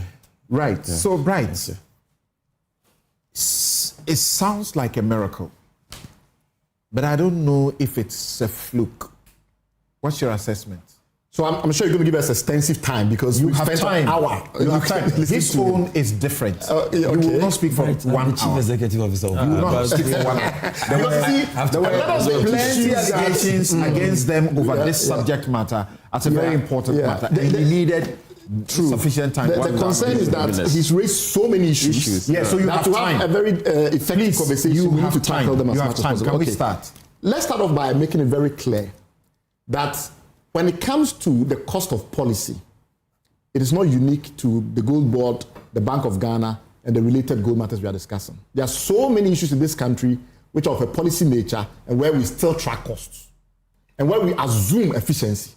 I'll give a very practical example that everybody in Ghana can understand. Take Cocoa Board. In essence, there's not much difference between Cocoa Board and Gold Board. Cocoa Board is also not a limited liability company. It's also a statutory public institution. It was not set up primarily for profit. It was set up primarily to promote the development of the cocoa sector, the welfare of farmers, and various other matters, including obviously to promote foreign exchange. Which is why there was a time the syndicated loan, we used to track it and its impact on the exchange rate in this country, if you remember. And yet still, we track Cocoa Board losses. In fact, the chief executive of the Cocoa Board, serving the same government as my very good friend here, has been consistent about the challenges that these losses pose to the cocoa sector in this country. In fact, I've shown in my article, which I'm happy to circulate through your online portal, that Cocoa Board losses are lower than the losses we are talking about, significantly for the last 4 years. So if we are willing to track the efficiency of Cocoa Board's use of resources, we cannot in any way be restrained from tracking the efficiency that Gold Board is currently operating with. It's the same logic. Okay. Anybody who tells you otherwise doesn't know what he's talking about. It's absolutely the same logic. Cocoa Board is a policy institution. Its primary goal is to promote the cocoa sector, but we are very, very sensitive to losses there. Second example, fuel, which this man knows more about than most people on this panel. If we talk to you about the efficiency for your radio listeners, his reference to this man is Senyo Husi. When he was in that sector, we all know that fuel has immense implications for everything in this country, right? Fuel has a huge impact on inflation. Fuel has a huge impact on industrial activity. Fuel has a huge impact in a cascading manner across different economic activities. And when we subsidized fuel, it was because we knew it was important to people. Correct. And that is why for a lot of time we're not doing cost recovery. And yet still, when the cost mounted up to a certain point, this very man, Senor Hussein, in the studio, was at the forefront of his industry trying to impose taxes on us to collect their money, because at the end of the day, somebody had to pay. So the fact that there's a policy which is beneficial to the country doesn't mean that if the policy is inefficient and is generating costs, and those costs are not sustainable, we shouldn't be concerned. We should be concerned, even if though it's beneficial. I beg you, since you mentioned man, let's get it wrong. You are absolutely wrong yesterday, tomorrow, and forevermore. If you say that the subsidy policy in oil was beneficial to this country in any shape or form. I'm saying that from a government point of view, it was never beneficial to the economy. That's your perspective. It's not perspective. That's your perspective. It's not science. This is paper. If the government has you've not done that research. You haven't done that research. No. Speak about the cost, but don't talk about benefits. No. I respect you when you say cost. But don't talk about benefits. Absolutely wrong. After that intervention, relax and let him. I did my thesis on this particular matter. It was unproductive, and that is why we told government it will not work. Thank you. Now relax. So get that right. If the government has a policy position that subsidizing fuel is good for the people, it's not up to us to come and. I'm saying what is the economic benefit of that subsidy? I disagree with you. Value it. Value it. You can't value it. There's no value for it. So you are wrong. You are wrong. You have your turn. It's okay to talk about cost, but don't talk about benefits. Because you haven't studied it. Thank you. You made a point. Relax. You have your turn. Thank you. Absolutely. I disagree with the overvaluation of the city. We spent over $1 billion. Tell me what the value holding back. No, not trying to hold back. But you mentioned my name. Thank you. Yes. I disagree with the overvaluation of the city to a certain extent. That's okay. But the government in power claims that what I consider an overvaluation is my policy position. It's not an overvaluation and it's beneficial to the country. Because the government that is in power, that assesses the policy benefits. So if the government has decided that, from my point of view, increasing the price of fuel at the pump will have effects that are damaging to social welfare, and therefore I will subsidize fuel costs. It's not up to us in this studio to say that, as far as we are concerned, all the governments in Ghana who have done that are idiots. And we are the only wise people. No, hold. The government of this country have over the years decided not to allow for full cost transmission in fuel. We have ramped up subsidies. They have continued to do it, and they have claimed that we cannot assume, because of the fact that we are neoliberal in our thinking, that just because you maintain efficiency there, people don't suffer when fuel prices go beyond what they can pay. And they've decided, and they've done it. Energy. Today, we are subsidizing energy. I hope you are all aware that we are subsidizing electricity in this country.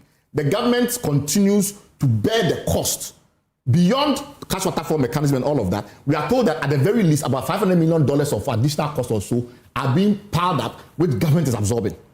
Those are subsidies. There's a policy decision having been taken that we will keep the light prices or the electricity prices reasonable because some people can afford it. And yes, sir, we all agree in this room. If we took a poll, just as he disagrees with fuel subsidies and I disagree with fuel subsidies, if we took a poll on this table, apart from him who works in government, all of us will agree that no, we shouldn't have electricity subsidies because it's generally not very good.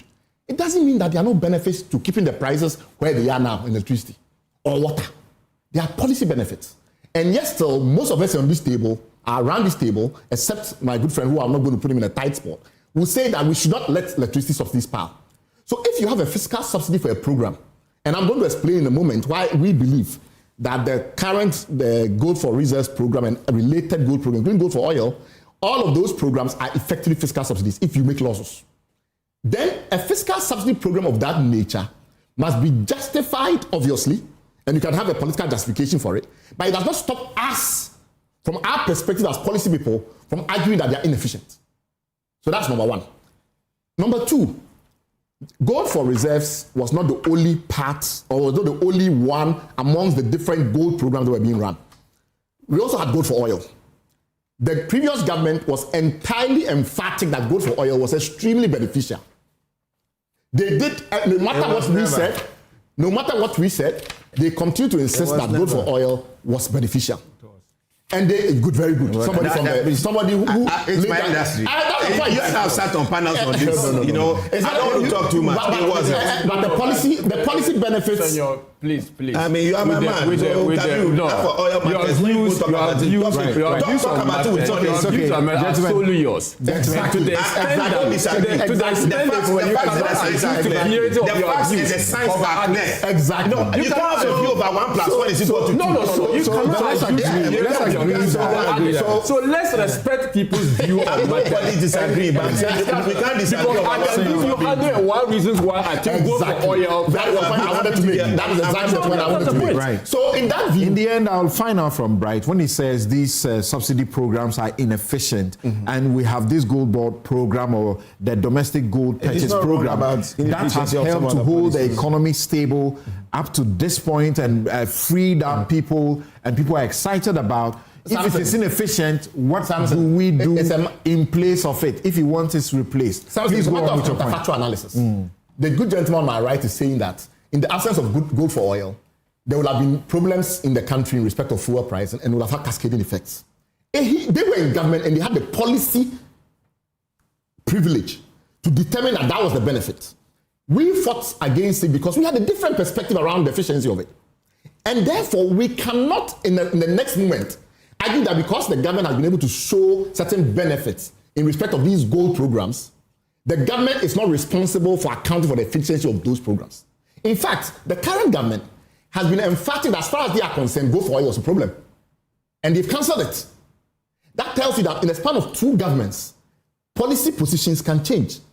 And therefore, it's very surprising when we raise issues about the current gold program and we say we also believe the current gold program is inefficient. And they argue that that particular position cannot be taken because the last time we were talking about inefficiency in gold for oil and the rest of it, that was a different matter entirely. It can't be a different matter entirely. There are similar logics around fiscal subsidies of this nature.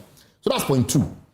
Point 3, on Barra Rock and the rest of it, we've not concluded our investigations into Barra Rock, which is why if you look at the articles that I have put out, I've been very careful in raising the issue around concentration of risk and not about issues of ethics because we don't really have the full details.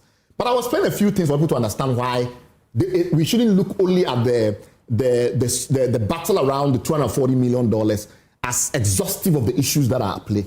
Let me give a very interesting hypothetical scenario. If you have a non-transparent system, we don't know how the losses appear. The CEO of the entity responsible won't even acknowledge their losses. And then the next moment he says, maybe there's some cost somewhere. And it's all murky. Here's a potential risk. The risk that emerged. Oh, man. No, relax. Relax. I think that's what we do a lot of time. It's accepted. Yeah. Allow me to speak. Let me give you a very hypothetical scenario. Imagine that tomorrow, some off-taker, somebody in Ghana, goes and sits in India and registers a company. And that company becomes an off-taker. Today, we don't disclose the off-takers to us. We have had to do our own research to find out who the off-takers are and the rest of it because they don't publish it. And then that off-taker is some Ghanaian person. He's sitting there in India. He has the means to, acquire USD because there's almost a guarantee that he make profit. And I'll explain how that matters. And then you give the person a discount. And then you give the person room to manipulate purity, resource, and the likes of it. And you give them room for all these other potential inefficiencies. I'm going to explain something very carefully. Ultimately, when you send the gold to that person will end up making a significant profit. And that's what people are not paying attention to. What, from our point of view, is a discount. From the point of view of the other person, the counterparty, it's an implied premium. It's a kind of profit for them. So if, for instance, their real cost, in terms of their financing cost, in terms of their asset cost, etc., was 1%. But somehow we collaborate and we collude and we make it 3%. And we pay them the 3% discount.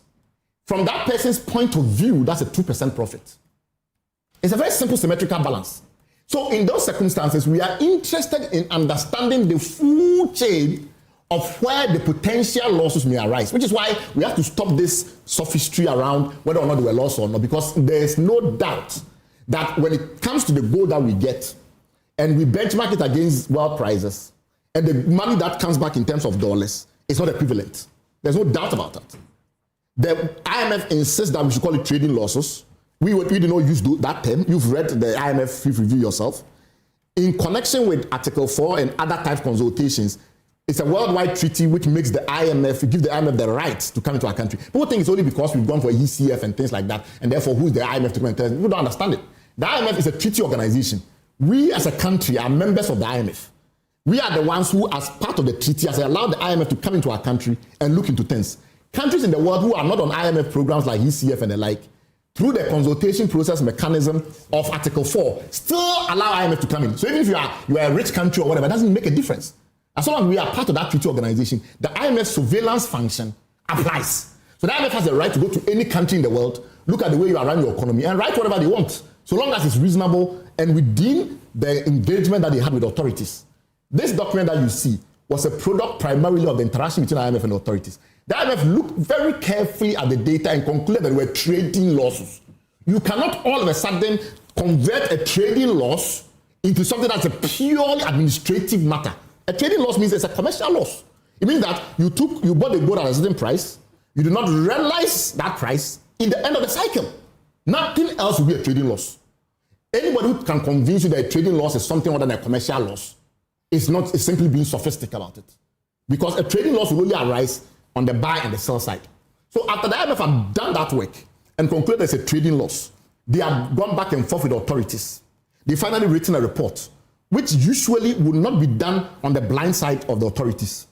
We now come back and try and convince the whole country that there were no trading losses. That's why we have a difference of opinion with our very good and honorable friend sitting next to us. And he has acknowledged that the trading loss phrase was used in the report. The only person doing trading in this situation is the person licensing people to go and buy, and the person that is exporting that activity, only subject to the extent that he claims is the Bank of Ghana who chooses the off-takers. We don't know. If it's the Bank of Ghana that chooses the off-takers, if it's the Bank of Ghana that negotiates with the off-takers the discount mechanisms and the rest of it, then it's a shared blame. Because it means that one is responsible on the buying side, and whatever discounts and premium I apply on the buying side, and one is responsible on the selling side, whatever discounts or premium I apply on the selling side. At the very least, it's a joint effort. Now, so we are concerned about, obviously, the buying side and the premium or discount that I apply there, and then we are concerned about the selling side, where we have issues concerning whether or not the off-take discount and the rest are competitive. How do you know it's competitive? You know it's competitive. There is a program that allows competitive bidding on the off-taker side as well. So if all the people that want to buy Ghana's gold, there's a platform, they can make quotes, they can make the bid and ask spreads can be calculated. We can all go in there, we can look. It's okay, these are the companies that have decided to buy. When we do our research, the information that we get is that the self-finance aggregators are currently complaining that right now, because of the way that the whole program has been set up, it becomes very difficult for them to compete with Bar Rock. That's what they are complaining about. They are telling us that right now, as it is, Bar Rock, beyond obviously the fact that it sits at the apex, is competing with the self-finance aggregators. It's not really necessarily buying from the self-finance aggregator, obviously. And there's no requirement under the law that it buys from the self-finance aggregators. But the truth of the matter is that because of its advantage on the financing side, we have to ask ourselves a question. This aggregator gets money from the Bank of Ghana. Is it interest-free? We say, yes, it's interest-free. You can tell us if it's not interest-free. The self-finance aggregator gets money from their own banks. Is that interest-free? We know it's not interest-free. You have someone that is sourcing money commercially, competing with someone who is getting money from the government. Who will win? So telling us ultimately that the other self-finance aggregators in the middle and the rest of it doesn't make a difference. Because one of them they should apply for the aggregator license. Good. Now, what is interesting around the aggregator license issue is very simple. When you apply for it and you are 31-something applications, the CEO says that as far as he's concerned, only one was eligible. We don't have any mechanism of transparency in this process. We don't know, for instance, let me give you a very practical example. We talk about NCA and those kind of matters. NCA licensing in the telecom sector is primarily by way of auction of certain resources and the likes of it. So in some instances, there's some degree of transparency because at the very least, you get some degree of information from the auction processes. If they are, for instance, auctioning a numbering resource or a spectrum resource or something of that nature. In this case, we have only his word to take for his. We have to take him at his word. We have the public. Anybody who has applied and is compliant, you come and tell us. So the 45 minutes ago, you are expecting that by now we should have 100 people. Right. It's with just 1 week. It's just 1 week, 24 hours. Somebody should show up. But I'm saying that he just threw out that challenge now. Yes, it's good. So now, and it's not now that I will be able to have that information. Okay, so let's give him the benefit of the doubt. Exactly. We will give him the benefit of the doubt in respect of Bar Rock because we don't have that information. That doesn't mean that people are wrong to raise issues. I don't think Honorable Kwadwo Ponkroma was wrong to raise issues about how he became the sole aggregator. I'll give you a very practical example. When you go to the Mineral Commission's website, when you go to the former PMC's website and the rest of it, you get a sense of who was exporting gold out of the country. In some respects, who was exporting gold out of the country was very important because it gives you an idea of who is active in the industry and the likes of it. When we initially did searches on those databases to see who was exporting gold, we didn't see any bar rock. It wasn't popping up. We're seeing the likes of Red Sapphire, we're seeing AU Minerals, we're seeing all of these kinds as major license exporters. But today, and we're not seeing bar rock. Today we are being told that he was an aggregator. No, he was a buying agent for some of these. It's not we are being told, though. So we have been shown the documentation. All you have been shown, that is conclusive in this matter about 3 things. You've been shown that he was a buying agent for another company, AA Minerals, who all of us know is a very prominent company in this country, who for some reason can't get an aggregator license, because for some reason can't get an insurance guarantee or a performance guarantee. And so they should come and tell us. Let me analyze it for the public to. I mean, we are not the only people in listening to this. Yeah, but so let me explain and break it to people. They were buying agents for some companies. For some reason, those companies that were buying agents for cannot qualify. For some reason, they cannot get a performance bond. For some reason, after doing all the assessment and the rest of it, only Bar Rock, who was not a major feature in exporting of minerals out of this gold out of this country, when you look at those lists over the last 5 years, somehow because it was a buying agent, he's thrown an open challenge to them. If they qualified but were discriminatingly, blocked, I am not suggesting wrong. Yes, I am not suggesting wrong. Okay, I am explaining where Honorable Kwedu Oponkruma and others will have got their suspicion that there may be something wrong. Which is okay. It's a logical and a rational position when you know the industry a little bit and you know that this was not one of the players that was the more prominent, one of the more prominent players. And then somehow only he managed to get an insurance bond guarantee of some kind. And I'm explaining to you also that in this country, we know for sure that the insurance companies in this country, they don't have the extensive capital that will go to the kind of trade that is happening, unless they are a syndicate. If you take a single insurance company in this country and you look at the total exposure, risk exposure that we are dealing with, there's an imbalance. So we have to assume that there's a syndicate, and he knows very well what I'm talking about. There has to be a syndicate of insurance companies that are backing this risk. We don't have any of those information. This very honorable gentleman, we have said a lot. Then why should we elevate it? Why should we elevate it to that point to require further duty and burden? No, I'm trying to explain to you that on the gold board. No, because a lot of people don't understand due diligence. If I, as a policy activist, I'm doing due diligence on this matter, most of what Mr. Jemfi said was very useful, but there are about 40% of what I need to come to the conclusion that actually there's no risk. There are issues there cannot be no risk. Very good. I'm talking about risk on the policy and ethical side.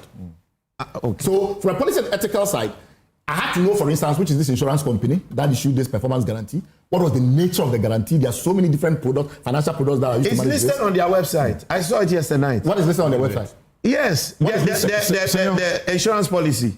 The full copy of the policy. It's on their website. A copy of the Bar Rock insurance policy. Not the requirement, the policy requirement. I'm talking about the nature of the instrument that has convinced them. That is exactly what you have in there. No, but that's we are saying. Let's get your turn. The terms of the product. And I just must remind you that you have done about 20 minutes now.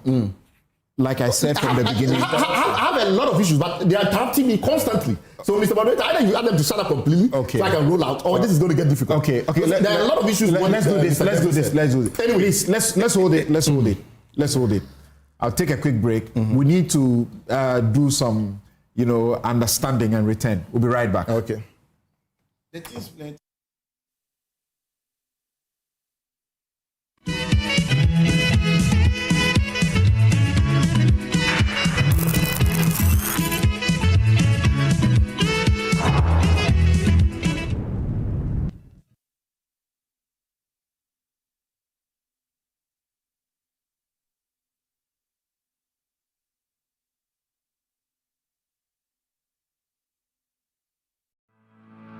For decades, we have helped businesses connect with their trade partners all over the globe.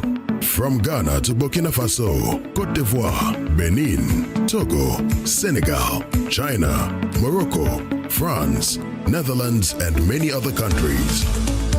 We have made it possible to bring Ghana to the world. We have brought small and medium businesses closer to their customers across the regions in Ghana with our SME support facilities. We have brought relief and smiles to the faces of families with our employee personal loans. With our cutting-edge technology and digital support, we take the burden of complex thinking off you, making life simple. That is who we are, as close as a partner. Bank of Africa. We are indeed the African bank with the global reach. Excellent furnishing in a real estate business is a great deal for survival. My struggles as a young estate developer were cut short when I discovered Fernart Ghana. With quality furniture made from the finest woods and amazing after-sale service, Fernart Ghana changed my story with every single home I built. It's a one-stop shop that serves the interests of clients with a variety of living room and dining sets, solid wood kitchen installations, wardrobes, doors, cabinets, beds, pergolas, floor parquets, and many other wooden products that will last a lifetime. With Fernart Ghana, all clients are offered the opportunity to customize furniture to their specifications, and the smile on their faces says it all. Thanks to Fernart, now your home can look beautiful with furniture that would last for generations. Visit Fernart Ghana today and share my story. Locate us at Yaniba Estate, Osu, Accra, or call 0303 966085 or 055 278 4097. Think wood, think Fernart. Smile, Look lively, okay? Smile, smile.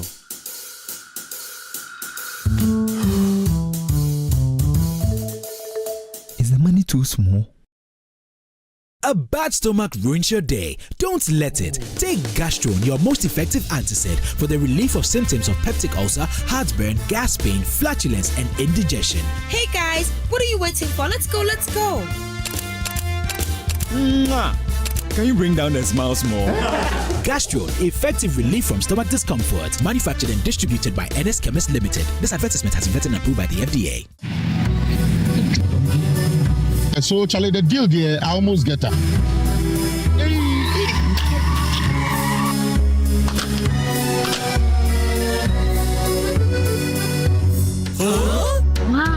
Syntax pipe, as tough as it can get. You're so sorry. Would you actually? Oh, what you was that thing? What the cat never won. Hey! Na ampai between the pipe and carbon. Hey, madam, pipe menu. Hey, Syntax pipe. Me tono, omo catch am say ne ho den pa. Say ye fie, say ye foam. Ye the pipe we bia e ye ne gam. Syntax pipe. Why eliki? Come, madam. From today, Syntax pipe in my pipe. No two ways. We need a pipe ben abe use. SINTEX pipe. Syntax pipe. Ile kai water. No hala. Let's talk hemorrhoids. Hemorrhoids are normal structures located in the anus of all mammals. But it is only man who suffers hemorrhoidal disease because of the erect posture we have assumed and the squatting that we do to empty our bowel. Hemorrhoids consist of a special type of blood vessels which fill with blood when we are moving our bowel and help to cushion the anus against the force of transmitting the stool. Afterwards, they empty their blood, collapse, help seal the anus to maintain continence. Over time, these vessels lose the elasticity of their walls, become dilated, permanently filled with blood, leading to congestion of the hemorrhoids. The symptoms of hemorrhoids are bleeding and prolapse of the hemorrhoids when passing stool, itching and feeling of warmth in the anus and anal discharge. Laser, ligature, and longo are the modern, minimally invasive, most effective, and painless methods of treating hemorrhoids today. Mwintaba Hospital, first Ghana Colorectal Center, in to serve a peculiar health need. Still, Misaka, and Namu was a summer brabo, and it can afford Swabrabo. Misaka pensions, Carol. Misaka order Sika. Misaka insurance.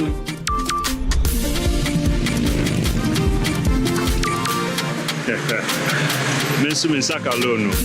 Momo fogusuri ye ejumaden. Di aboye nyina ye sika ho ban. Se MTN ana momo jumaye ni be frewa.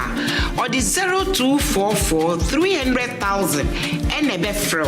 Na numpo orin bitsaw one time password ana se upin code. Enti wonso ye wa femu die na ma weni na ho na wonsa enka omumu.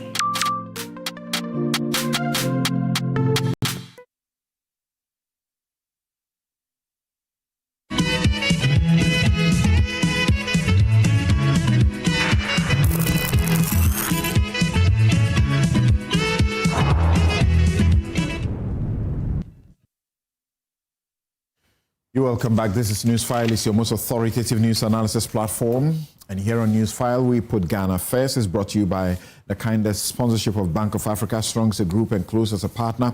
MTN, everywhere you go. Ashesi University, educating ethical and entrepreneur leaders for Africa. Robert & Sons Optical Services, your comprehensive eye care service provider for 33 plus years.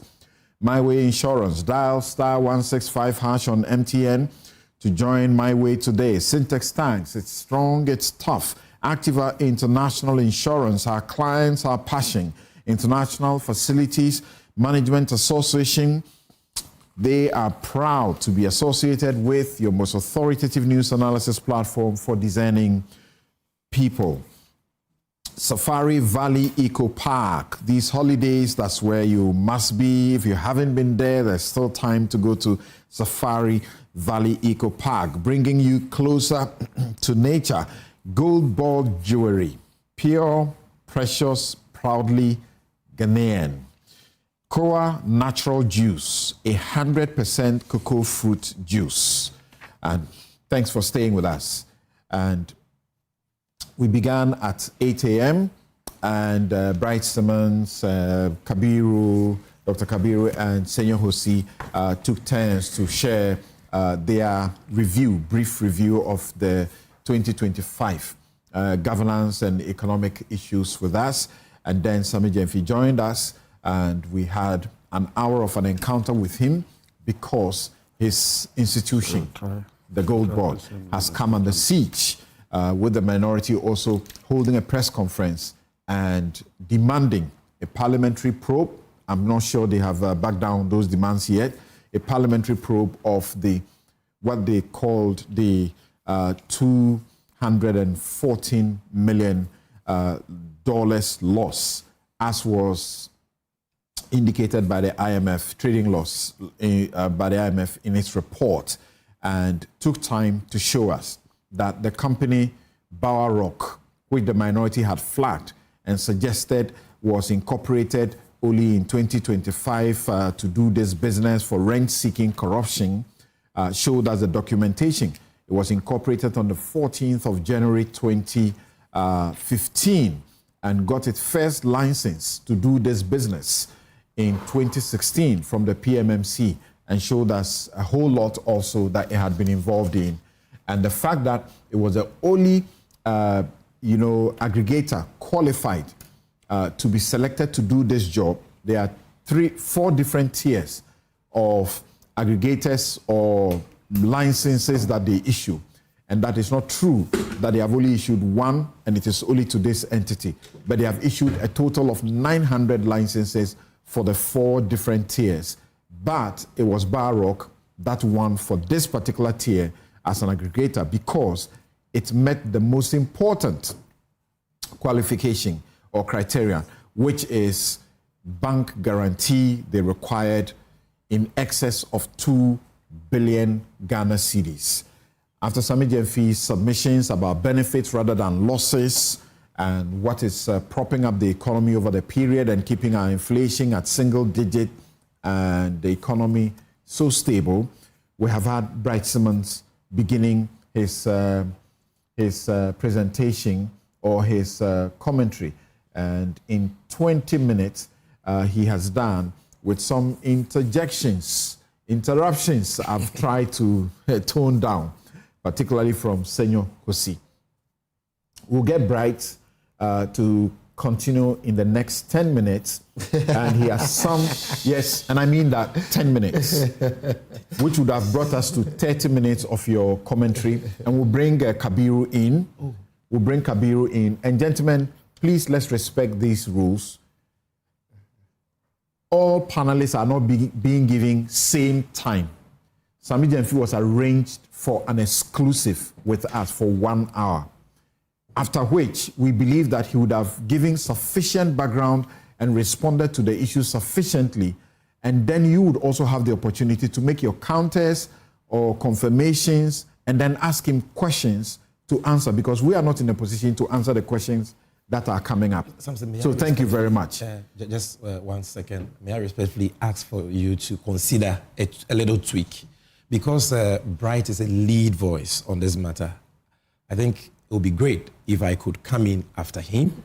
With some responses. After him. That Kabiru comes and either are the issues to respond to. Maybe you are taking notes in a very nice way, which I have urged my very good friend, my very good friend Senor Jose to do the same. He's not a lawyer like me. Characteristically, I know. Characteristically, Senor is not the type, but he is beginning to take notes. Okay. Instead of interrupting, please don't say anything. So once Bright is done, Kabiru will come in. After Kabiru, you get the opportunity to make some responses. Then Senor will also come. All right, sir. Senor issued a statement which sought to support the Bank of Ghana and the Gold Board and other issues that have come up as far as this issue is concerned. He's also been challenged. And I referenced already the Kandifo Institute, say that Senor is wrong on his position on this matter. Sure. So, Bright. Okay, I think to keep this structured, I'm going to use some slides. I think it makes it possible for me to pack in as much as I can pack in the 10 minutes, which I think is grossly inadequate, but I'll do my best. So if you can shift to the screen. What we are looking at is our modeling of the Gold Board Bank of Ghana strategy. And you are seeing one slide because I was told I wasn't supposed to do a very long, detailed thing. So it's very few slides just to raise some key issues. We have to bear in mind that the gold that is purchased is not purchased with air. Every economic asset has real cost. So when we say, oh, the Bank of Ghana has gone and bought gold, sold it for dollars, and then the dollars have been brought into the economy, we need to take into account all the costs in the entire cycle. It's then that we begin to realize that there are real costs. It starts off from, first of all, understanding that there are two legs of the Gold for Reserves program, or more or less the DGDP in general. One leg of it requires the Bank of Ghana to take money from the commercial banks, use that money that they've taken for the commercial banks to buy the gold or through the aggregator, get the dollars back through the system eventually, and then give the dollars to the banks. Now, if you look at that leg alone, the possibility of a shortfall is apparent. If they take some money from the banks, 100 billion, at an interest rate that assumes that they're going to bring back $10 million. I'm just making these numbers up. Or $100 million up. And then that $100 million, because of these things we are talking about, purity issues, whatever, if they end up bringing $95 million to the banks, that will not be possible. They have to take $5 million from somewhere and add it to it and give it to the banks so that the banks have the $100 million. That already tells you that they can actually lose money in dollars too on that cycle. Simply because, as far as the banks are concerned, they gave cedis to the Bank of Ghana. The Bank of Ghana has gone through the cycle of the program, and through that mechanism of going back to the cycle, there is a loss, and therefore the Bank of Ghana must supplement. So that's one leg. The second leg is where the Bank of Ghana somehow creates money.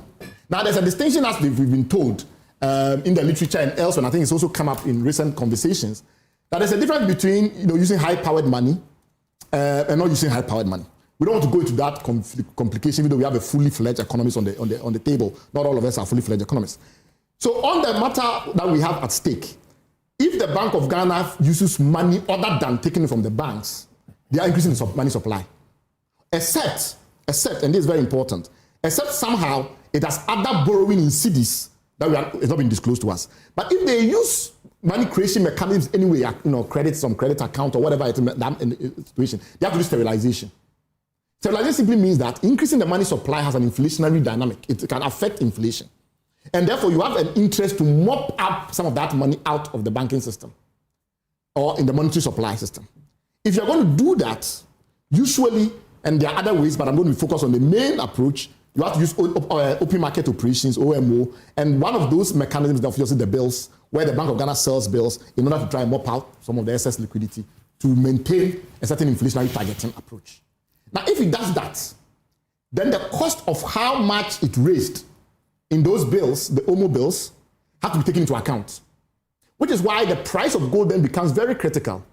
So you see that where you have situations where the spread is where it is today, which I think is 14%, but if you take an average over the period that this was going on, maybe about 20%, we need to account for that cost also because it goes to the balance sheet of the Bank of Ghana directly in doing this.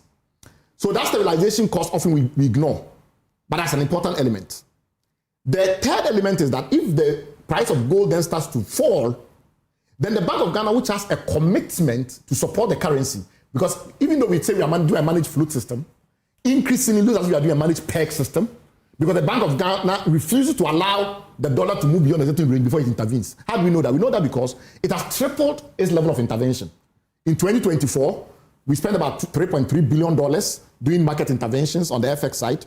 This year, they themselves have told us they've done $10 billion, and that was before the end of the year. So let's say it's 10.5 billion or 11 billion or whatever.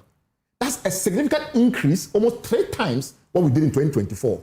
That establishes a commitment to keep the currency within a certain range. If you do that, then the gold price fall. What then happens is that you need to escalate that commitment by finding even more cedis, finding even more dollars with your limited resources, because then the gold price has, let's say, halved to go and close the cycle. So that escalation in terms of commitment to bring, to continue to support the currency at that level of dollar intervention means that if the gold price falls, your ability to then sterilize, the price of your sterilization also goes up. Because now you are using more cedis to get less gold. You say a significant drop in the price of gold will hit the program very hard. Yes. But then again, the entire export channel will implode anyway. Yes, what I was trying to explain is that, and maybe they can go to the next slide on the screen. What I was trying to explain is that the situations are not symmetrical. It's not as if, the dollar price goes down, the gold price goes down, automatically our price on the buying side also goes down. And then because there are timing issues involved and the rest of it, there are pre-commitments you've made to off-takers. There are all these timing problems. So that's something we should note. So it's not as if that is a symmetrical balance. The second thing we should note is that it affects our other exports as well as channels. It's not just the gold board channel. It also affects the large-scale miners. So right now we assume that the gold board is the only reason the Bank of Ghana has the resources to intervene. It's not the only reason. Gold price have increased by almost double. So the large-scale mining sector and the surrender requirements, as well as their repatriation requirements, have also increased. So the Bank of Ghana is getting more gold also from the large-scale sector. The Bank of Ghana is getting more gold from its own aggregator arrangements that it had before this gold board thing was coming in. But the money was smaller. In the absence of gold board and the module they are using, all these benefits in the gold market would have lost it. Okay, so that's the next point that I'm going to go into. So having established though that there's economic cost, real cost in terms of the cycle. You remember that the year, having established that there's the year real cost. in which there was a ban on artisanal gold mining. That was the year it was reported we had the most exports. True. And the government completely had no idea how that export was done, right? So let's go back to this. And now they can put this back on the screen. It's been one of the biggest problems in terms of debate, which is why I have a challenge with this very short time you are giving me. There is this belief that somehow all the steady stability issues, we should give it to gold board. The only reason why the cedi is stable in this country is gold board. So when you look at his analysis of the benefits, he assumes 100% attribution to gold board. So when he says import bill has dropped, all of that is gold board. When he says the cost of servicing debt has dropped, all of it is gold board. That cannot be possible. Then we should stop the highway program. We should not bother with the highway program since they started gold board. Because then when I read the statements they put out, they say it differently. They don't. No, I'm saying that this attribution 100%. Very good. Of what you are saying to themselves. But analysis right now was suggesting as if all those benefits we should calculate it off so cost at 240 million, but there are benefits of this number, and he was not disaggregating. How much of which should we give it to the fiscal consolidation program? The fact that my very good friend Honorable Atufos is not spending as much as he should because of arrests keep piling up still. How much, and that is obviously have an effect in terms of stabilizing the currency because of the inflationary channel. how much should we give to the fact that we did a domestic debt restructuring program, and therefore our debt servicing cost by itself, because you give people haircuts, so you're not paying as much. How much do we attribute to that? You just saw the very good, the very honorable gentleman suggest that our debt servicing cost, our debt to GDP, all those benefits are somehow gold bond benefits. Forgetting that we did give haircut to people around this country to reduce how much the government owes people and to reduce how much the government uses to service. You remember that game? How much we attribute to that? You remember very much that. Please go back. No, give me time. Remember that we've created a set of situations in this country where we've been shut out from the international capital market. So our ability to borrow internationally has been constrained. Yeah. How much we attribute to that in terms of the reduction, in terms of the accumulation of debt? There are so many contributory factors. On exchange rate alone, there is a group called Consensus Economics that does a worldwide survey of economists. And they each indicate which of the markets that they consider important for the exchange rate in their own country. I have counted 15 priority channels beyond reserves. So to argue that because reserves capacity has increased through gold bond intervention, that reserve capacity alone for interventions is the only way the exchange rate will improve. It doesn't make sense because we've always had interventions, and sometimes they are not, the resources are not sufficient because the amount of gold dollars was not enough. In this case, the price of gold has increased. So the price of gold increase itself must be accounted for as part of calculating the reserve intervention capacity issue. Okay. And that's one issue. But then there are other contributing factors beyond the central bank's ability to intervene. And those matters, we have not discussed them at all. Yes, so we are in an IMF program where we have multiple structural benchmarks, multiple quantitative performance benchmarks, etc. Why are those benchmarks there if they were not important in establishing restoration? Why do we do a ECF program for that restoration? The question that we have for you is very simple. If we had a situation where those other things were not being done, will merely doing gold bond alone lead you to the outcome that we have today? No. If that is the correct answer, then the question becomes, how much of this should we attribute to gold bond? When we did our analysis, we came to a conclusion at that time that it was about 3 percentage points out of the 20-something percentage point that at that time. Now it's gone further because it dropped again at the end of the year. So let's say it's a 30% or 32% improvement in the currency. What many percentage points of that must go to gold bond when you consider all the factors that also affect the exchange rate? Right? So you need to disaggregate and to say that gold bond cannot be responsible for the entire benefit spectrum. Right. And which of the spectrum? Last point, which is important. If we don't pay attention to the so-called losses, and if, as I've tried to explain to you, they are real losses, as in somebody actually bought gold at a certain price and realized a certain price, and we give money to gold board, $279 million, and we say go and use it as a working capital. At what point does the erosion of that working capital in the revolving fund leads to gold board having to buy less gold? Because every time you cycle it around, you lose some money. That's not the model. What is not the model? So I'm saying that he's ending. I need him to land. Yeah. The revolving fund is the next stage. Right. It's the next stage because the Bank of the Ministry of Finance. But we are here today. Right. That doesn't make sense. Right. I'm saying that. Right. Bottom line, this gold board, gold purchase approach, it's not sound. It's not good. No, I'm not saying it's not good. I'm saying that. No. You can't be in a binary like that. Is it good or is it not good? I'm saying that there has to be management principles which account for risk, and the number one is transparency. We need to know everyone you are buying the gold from and how much you bought from them when. That's one on the buying side. Who bought the gold, when, and how much that is.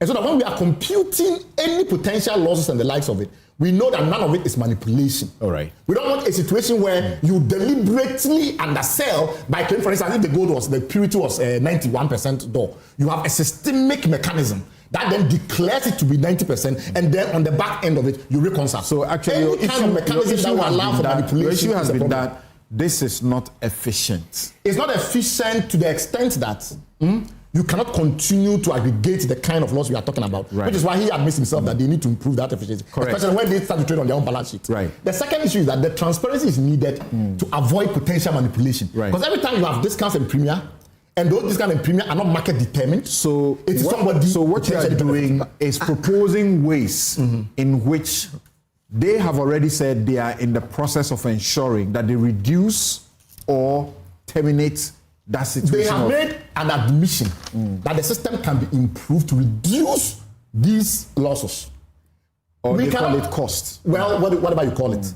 You cannot, on one hand, then argue that those costs are insignificant. Right. If you yourself admit that once you start trading on your own balance sheet, you must optimize. So your point is our argument is very simple. They are able to come to that point. Yes, and that's where you want them to get. It's two issues, very simple issues. One, full transparency in the entire value chain end to end, so that any kind of potential loss linked to premium or discounts is transparent, so that we know it's not the result of manipulation. Right. That's number one. There's transparency, but it's not adequate for you. Yes, we have some transparency, and we commend him for that.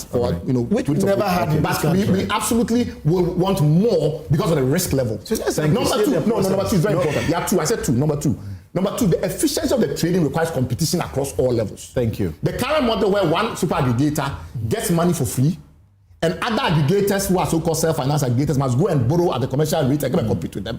That model is inherently problematic. They should go and get the aggregator license. And then we don't have transparency on the aggregator license as well. It's important. Yeah, thank you very much. Thank you very much. Don't write too much. You are written back and forth. Thank you very much. Yes. Samson. Yes. First, let me start with Bower Rock. We haven't been shown the evidence. Yeah, we raised issue with Bower Rock. Why did you guys get it so wrong? And those issues are not wrong. First and foremost, if Mr. Semi Gyamfi had complied with Section 42 and 45 thereabout, 40 and 42 of his own Enabling Act or statute, this issue probably wouldn't have been an issue, because every single Ghanaian would have known with clarity the requirements. And in his quarter reporting, you have shown us the contract, because as part of the quarter reporting, the law, as we made it, demanded that he disclose contracts that he's engaged in. And clearly, this was a contract he entered into with Bower Rock for the purposes of aggregating gold on his behalf for the Bank of Ghana. That aside, we're told in their preliminary response that Bower Rock is a company owned by Ambassador Rashid Bawa. It was following all over the place. But today, on this table, we have come to the realization that Bower Rock is owned by a man with a son and a wife, who together form this company. Again, Bower Rock Company Limited is not the same as Bower Rock Limited. Bower Rock Company Limited has been changed to Bower Rock. Bower Rock Company Limited has been changed to Bower Limited in 2025. And the object of incorporation, and I'm surprised that my brother Semi Gyamfi did not give us the initial object of incorporation, because the initial object of incorporation has been changed to now include the matters we are talking about in 2025. In which year? In 2025. Okay, because the parent company, as it was established in 2015, clearly has in his object the things that they were doing: farming, of course, mining. But it did not have as its core mandate being an aggregator and being a trader. Gold trading being as its major object of incorporation. So that is a point that we need to also establish. How do you determine the major object? The object of incorporation. There is a multiplicity of objects. For instance, on his own document, they have the object of incorporation. They've stated, and they say nature of businesses. Yes. Principal activity and nature of business. The principal activity clearly tells what you are going to be doing. Yeah. So you are saying that in the initial incorporation in 2015, it included mining, it included trading gold, it included farming. So what's the point? The point is that, the question is that what's the point of change in the object of incorporation? That's the question that it means. Tell us about the change. I'm telling you that in 2025, he has brought a document, which is the change in 2025. In the spirit of disclosure and the fact that he's presenting evidence before us, he should have brought the 2015 document of this nature for us to compare. You are challenging it, so you must show I am telling you that we even challenged before he brought it. We didn't provide it, and we actually submitted a document that shows the object of incorporation. The original one. I've told you that clearly what is it. Let me proceed. Consultant go. No, I don't understand the thing. There's too much confusion even for me. In the application, let me make my point. No, but I'm asking me questions. Are you an enemy of the good board? No, but I'm not consultant. Yeah, so what is it? Are you a consultant? I'm not a consultant of the good board. I hope you are pausing my time. I'm happy to be anyway. But he calls me and consults me. It's fine. Thank you. Like Kabiru, you do consult me sometimes. Thank you. And I consult you too. Thank you. So Kabiru, it is only fair to our viewers that if all of us have a document here as evidence we are relying on, if you have something to the contrary, it is only fair that you say you even produce that document. Show us that document that differs from the objects as registered in 2015 January. Mining, farming, construction, trading, in general goods, dealers in precious minerals, oil and gas, import and export of general goods. If you don't show us what the change has been, then there shouldn't be an argument.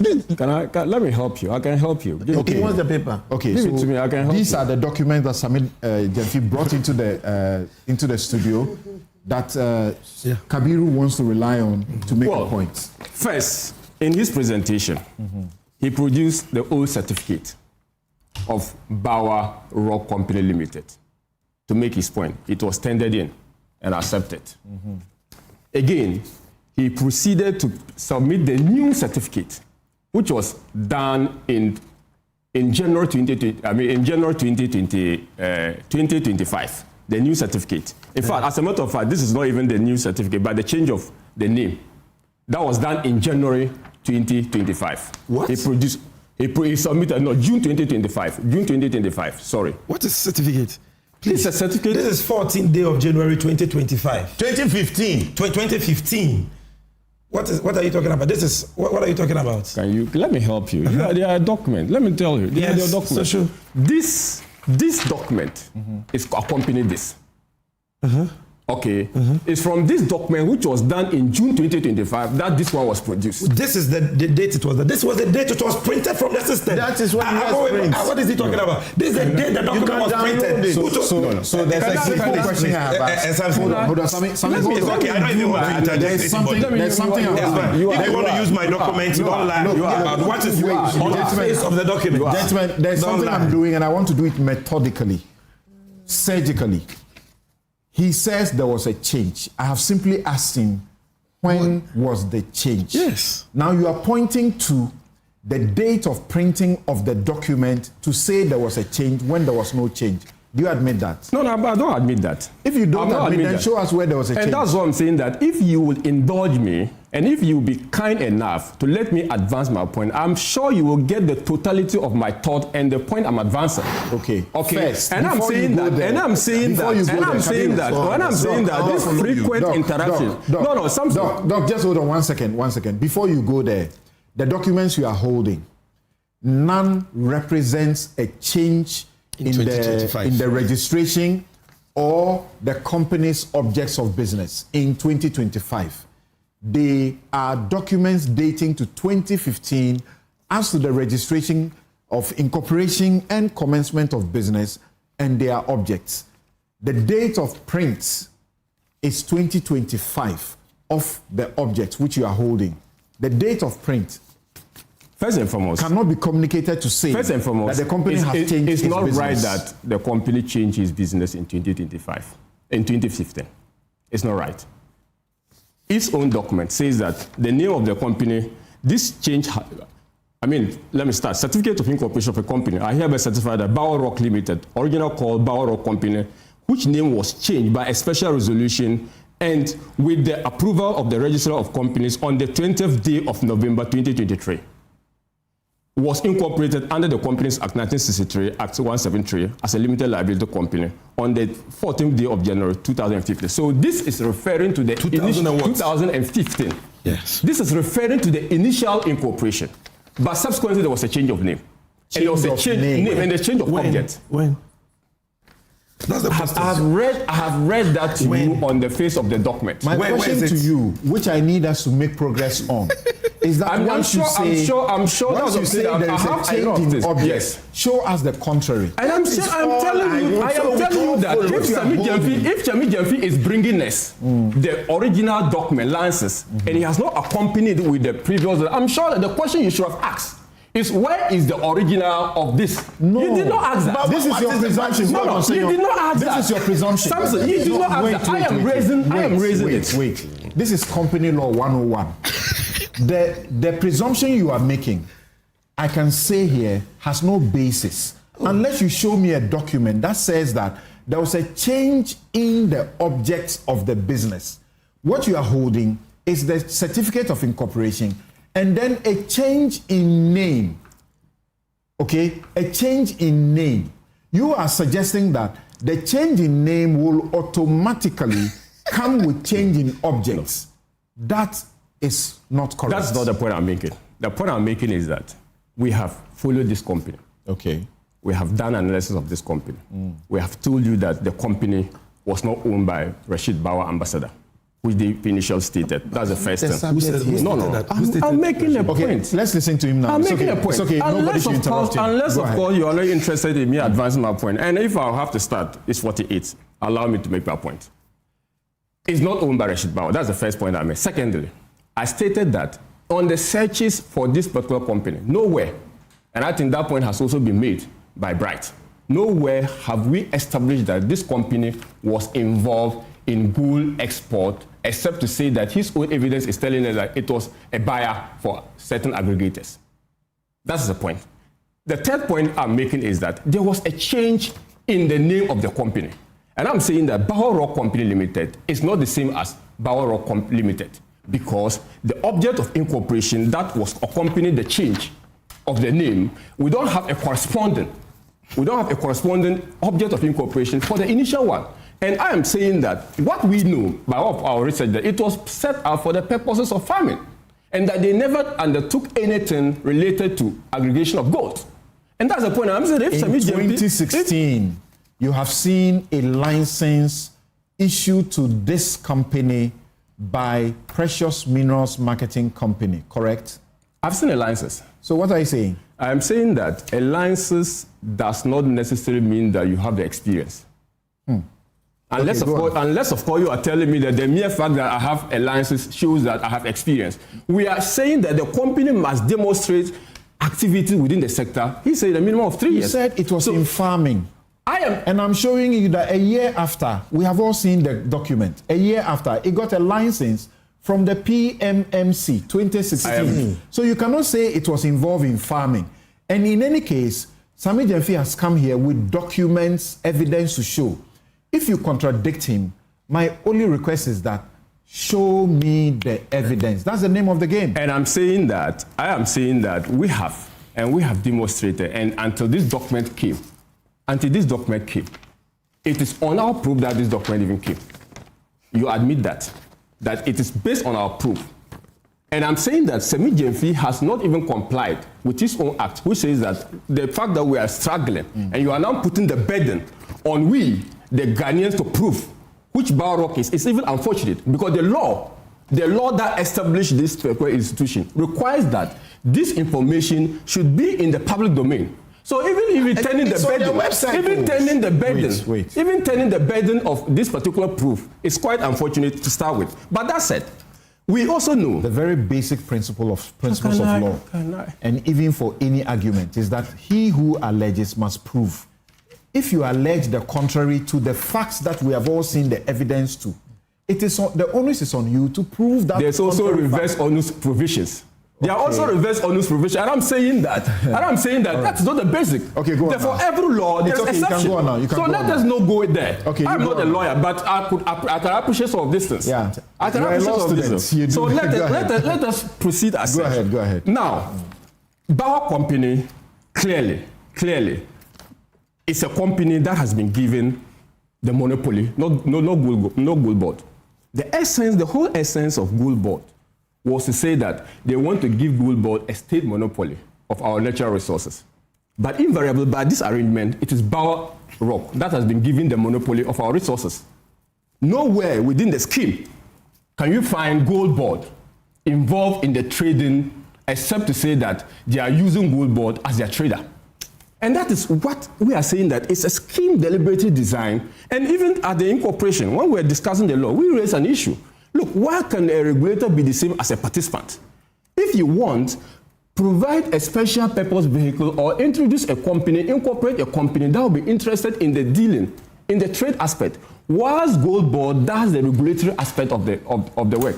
They did not listen and they proceeded well. So clearly, we don't think that, and I don't think that the explanation provided to suggest that we should accept Bower Rock as a company so properly incorporated, which is true, and that has the requisite experience in order to support this particular transaction of actually mortgaging the resources of our country to one company, and all other companies are at their detriment or their peril, is not something that we should condone as a country.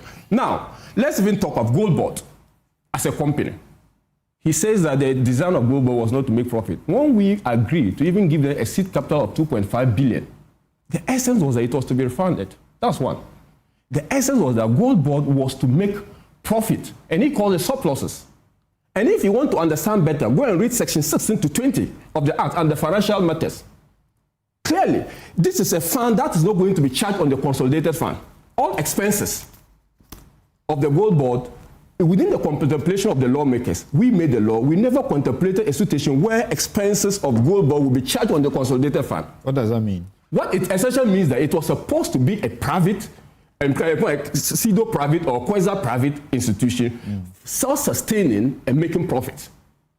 So in nowhere within the contemplation of the law, and people say that Gold Board is not designed to make profit and is supposed to, serve a certain good, and that if it makes losses, it's okay. I don't even think that it is acceptable for anyone to entertain such a discussion. Because when we made the law, it was clear that Gold Board is supposed to be financial viable. And he reported, and I can quote him, Mr. Senyahosi stated that Gold Board will not be like Cocoa Board. He stated. But in an interview, and he stated that because of the regulatory framework and because underlying is financial sensitivity. Absolutely. Okay, so basically, all this discussion of trying to make Gold Board as if you cannot say that. Financial sustainability of the operation of Gold Board is something that is not significant to the extent that we are getting 10 billion. Basically, that's the argument they are making. Nobody has made not me. Now, I'll proceed. There are losses. I'll handle the losses. And the losses are purely transactional losses. And if you incur operational losses or transaction losses, there's no better semantic. There's no embellishment. There's no economic rationalization of trying to say such a loss is not a financial loss to Bank of Ghana through the operation of Gold Board. Then we'll be making nonsense of the analysis Imani did in respect of gold for oil. We're making nonsense of the analysis we did in respect of Gold Cocoa Board. We're making nonsense with respect of every state agency, state-owned enterprises that we have so dealt with. Because every single one of them underlying those establishments is a public good. Yeah.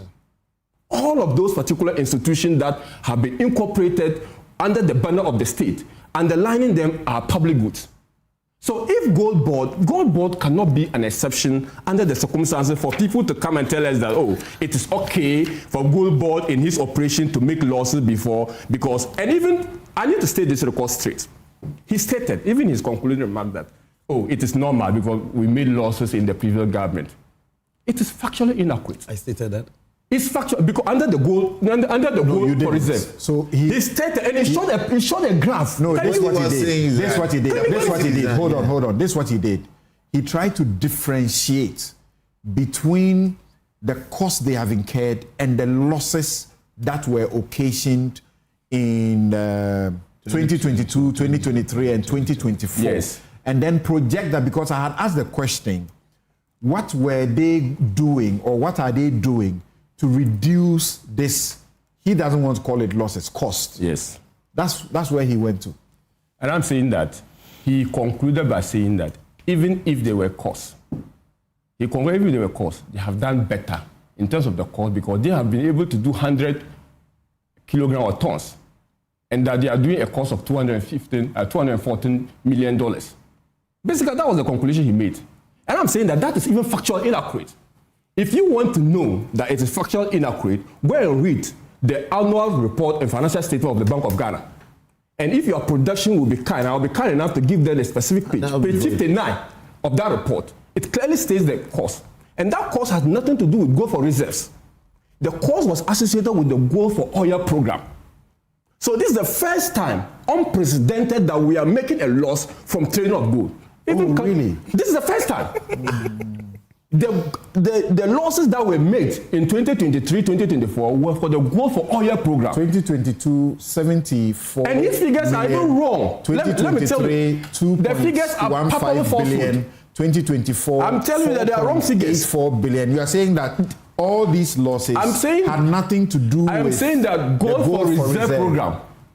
And this is the first time a government is making loss from trading goods. Okay. And that's the point that every Ghanaian has to know. For instance, the Bank of Ghana, page 59 of that annual report, stated that the losses from the gold for oil program for 2023 was 1.82 billion. Right? Gold for what? For 2023 was 300. Gold for oil, 317 million. And for 2024, 1.82 billion on page 59.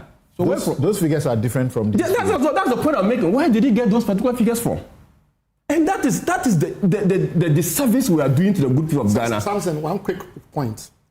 There is a jewelry subsidiary of Gold Board. It would be good when Mr. Sam Major is explaining this notion that they don't have anything to do with commercial.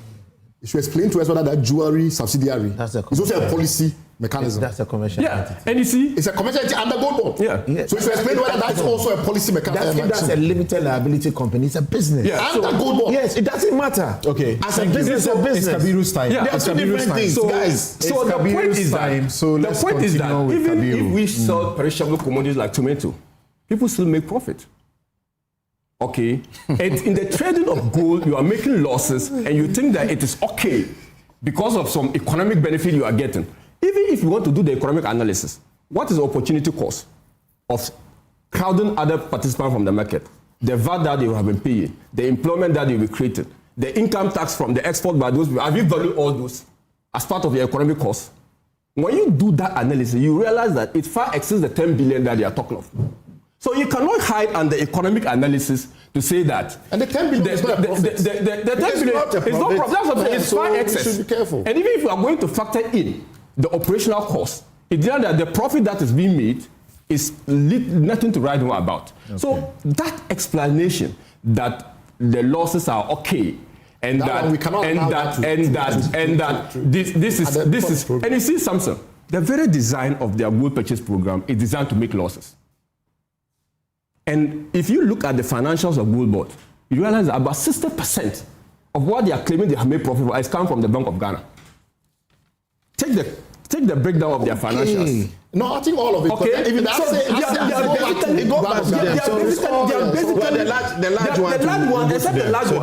are basically bleeding the Bank of Ghana to say that they are making profit. What? You understand? But for the Bank of Ghana, Gold Board will be on its list. And you don't call that operational efficiency. You don't call that making profit. You don't say that you are financial commercial, because at the underlying your success or so-called success, it's a bleeding state institution. And you see, if DOG is even grounded to its need, it has implication on the very economic fundamentals we are talking about. Why do we raise concerns about DOG finance of central government? As a matter of fact, this particular transaction has been characterized as quasi-fiscal. It's characterized as quasi-fiscal because... Very good point about domestic restructuring. When Bank of Ghana made losses because it decided that it was not going to get the money that it has borrowed back from the government. Remember that debate? Yeah. Why didn't we say that was to help the country? So if Bank of Ghana says, we are going to accept haircuts from the government, that's fine. Why were we in this studio that we were berating the Bank of Ghana for allowing the government to overborrow and therefore make those losses? Right, okay. The point would have to be made clearly that, one, the so-called losses or the so-called economic losses are not economic losses, let's say. They are financial losses. That is one, because they are arising out of financial transaction. Okay. Two, the argument that economic losses are okay because it is coming at a cost or at a benefit of some foreign reserves coming in. It is not also entirely true. Because let me give you the data. Before the NPP left office, reserves were over 99 billion. It was over 9 billion. How did you build that reserve? the reserve was built because of goal for reserve program. Exactly. It was not. It's not the same thing. It's not the same thing. It's not the same thing. It's not the same thing. Look, under this government, they are doing goal for depending on borrowings. Please. They are doing goal for talking about. There are different methods. They are doing goal for funds under this program. That's my only problem. And that's goal for funds. Funds. Yes, they are doing goal for funds, and there's not for goal for reserves. You mean FANS? FAFUND. Funds. Yeah. Funds. Yeah. Okay. They are doing that. You know how they are doing that? By asking the commercial banks, bring money. They'll take the money, provide CD to Gold Bank. Gold Bank will go and buy. They'll bring it to support the CD. Basically, it's not reserve. Reserve it's a liquidity issue. Reserve is basically building the reserve, and they have added about monetary. Did you hear what the IMF said about what they've been able to do? I've read it. The IMF is talking about the goal. I mean, the goal for reserve program. The IMF didn't talk about the goal for funds program. Speaks about the DGPP. Okay. Please give me that page again. And also what goal the IMF for reserves. I am telling you that. Can we allow us unpack these things? Because you see, yes, if you don't allow us unpack these things, you are not doing inaccurate information. That's my problem. The question I was asking is. Wait. The question I was asking is when the IMF says in page 20 of the report, when it says that the scaling up of the domestic gold purchase program has allowed the BOG to meet its program reserve accumulation objectives, reaching the 2028 reserve coverage target in 2025. Now, what does that mean? The question is, good, let me explain to you what that means. There's a domestic gold purchase program. Under it, even in the previous government, under it we have gold for reserves. And then we have gold for oil. That was a part of the domestic gold purchase program. The whole essence of the gold for reserve was to build our reserve. And that was why when we took over, reserves was about 8 ounces. And it was built to 31. It was a conscious effort within those particular period to build the reserves. I think there's some slight confusion we need to clear. In terms of the difference between gold reserves and general reserves. General reserves, yeah. So gold, we have moved from gold from 31 to 34. Yes. But general reserves is what that account says. So on the general reserves, the IMF says that we can liquidate. The IMF says that the large and increasing scale of gold for reserves program, notably since the creation of Gold Board, is a source of Ghana's FX. Is it source of Ghana's FX markets? The continuation is somewhere. It's a source of Ghana's. It's a source of significant downside risk. They are saying it's a bad thing. That's what they are saying. That is English that you just read. It is a bad thing. It's risk. It's not a good thing. Yeah, so even their own report is telling you. And you see why you even pointed out for you to read it. It's not vindication. Because it's the only matter. Because they are telling you that, even the report, they are telling you that program, because of the opacity of that particular program, and because the Bank of Ghana is using money that is coming from this particular program to intervene, which they call FS intermediation. Where's the opacity? Which mediation we don't even know the broad contours of which. The IMF has raised significant issues. Thank you. About the 30 minutes that hold on. Are you checking your time? You have had 40 minutes. How many minutes have you done? I've done some 20 minutes. 20? Yeah. 23. You've done like almost 24. But hold on. No, about 20 minutes. No, hold on. You see, I've heard you speak about issues and repeat them over and again. And then new things come up, and then you get back on that to discuss. So let's not give the audience an impression as if you are being stifled from your presentation. At a point, it was almost obvious that you had exhausted your presentation. No, I've a few things that were asked brought you in, and Bright also mentioned something that led you to say a few things. So please, let's pause here. I'm taking my next break. When I return, Senor, you have been pushing me, but I'm going to submit the fee because I made him a promise. Hold on. You are here. No. Kabir, hold on. A number of issues have been raised. all of them are thrown at the same gold board. And the reason the gold board CEO is here is so that he can respond to some of these things you raise. You don't like that? So hold on. We take a break. When we return, I'll give Sami Gyamfi a very brief time to respond. Very brief time. And I mean it. I mean it. Then there is no point. Because hold on. You should be patient. Hold on. We take a break. Right has said a number of things. Kabiru has said a number of things.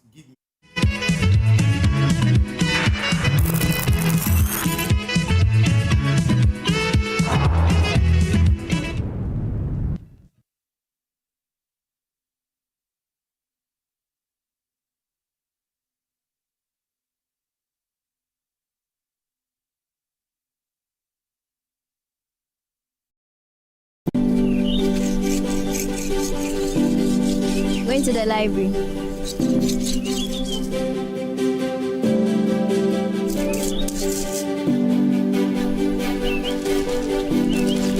Going to the library. Okay.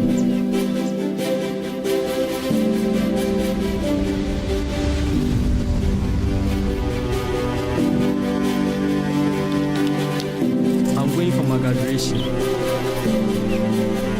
Go well.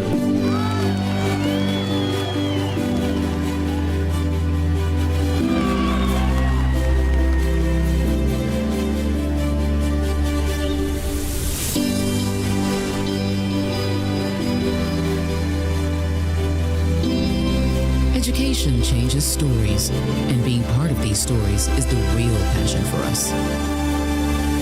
MTN.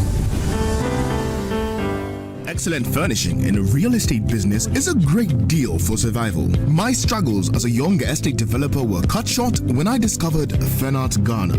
With quality furniture made from the finest woods and amazing after-sale service, Fernart Ghana changed my story with every single home I built. It's a one-stop shop that serves the interests of clients with a variety of living room and dining sets, solid wood kitchen installations, wardrobes, doors, cabinets, beds, pergolas, floor parquets, and many other wooden products that will last a lifetime. With Fernat Ghana, all clients are offered the opportunity to customize furniture to their specifications, and the smile on their faces says it all. Thanks to Fernat, now your home can look beautiful with furniture that would last for generations. Visit Fernat Ghana today and share my story. Locate us at Yaniba Estate, Osu, Accra, or call 0303-966-085 or 055-278-4097. Think wood, think Fernat.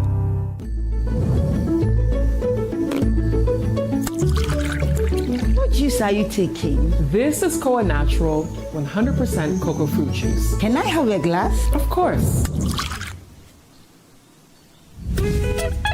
Koa Natural 100% cocoa fruit juice is not just your regular cocoa drink. This is an innovative juice made from the pulp of the cocoa fruit. Once the cocoa pod is harvested, the pulp, which would have been previously discarded, this time is set aside, and that is what is used to make your Koa Natural 100% cocoa fruit juice. Not only is Koa refreshing, the taste is incredible. Wow. There's no added sugar, no additives, and no preservatives. 100% cocoa fruit juice. Don't worry, you won't be left out. Wow, this is unbelievable. I will take this anytime, any day. In Ghana, our gold is more than a resource. It's our pride. And at Gold Board Jewelry, we celebrate that pride every day with craftsmanship that reflects who we are as Ghanaians. Introducing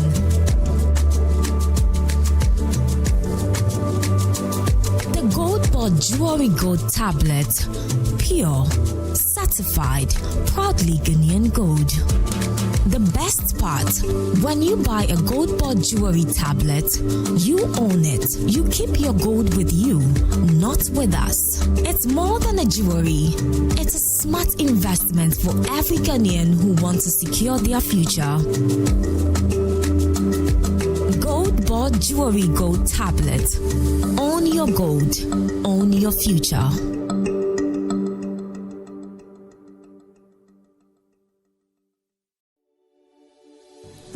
In a world where everything is connected, your business's security is only as strong as its weakest link. The growing threat of cybercrime has become an unescapable reality. In 2025 alone, the projected cost of cybercrime is expected to grow to $10 trillion globally, with small and medium businesses disproportionately targeted. Cyber threats have become increasingly sophisticated, widespread, and invisible, placing unequipped organizations at risk of massive damages in a matter of seconds. Meet Virtual InfoSec Africa, Ghana's Tier 1 certified managed security service provider. Our AI-driven managed security services empower businesses with faster, smarter, and more proactive cyber protection. We don't just monitor threats. We predict, prevent, and respond 24/7. At Virtual InfoSec Africa, we deliver bold and cost-effective cybersecurity solutions tailored to your organization's size and complexity. Whether you're a startup or a national institution, our services scale with your needs. We offer 24/7 SOC monitoring, early warning threat intelligence, managed detection and response, digital forensics and incident response, and predictive analysis and threat hunting. From endpoint protection to dark web forensics, we secure every layer of your digital ecosystem. Why wait for a breach to act? Join the ranks of high institutions who trust Virtual InfoSec Africa to secure their future.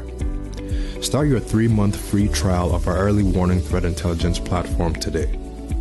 For more inquiries, contact 055-689-2086 or visit our website at www.virtualinfosecafrica.com.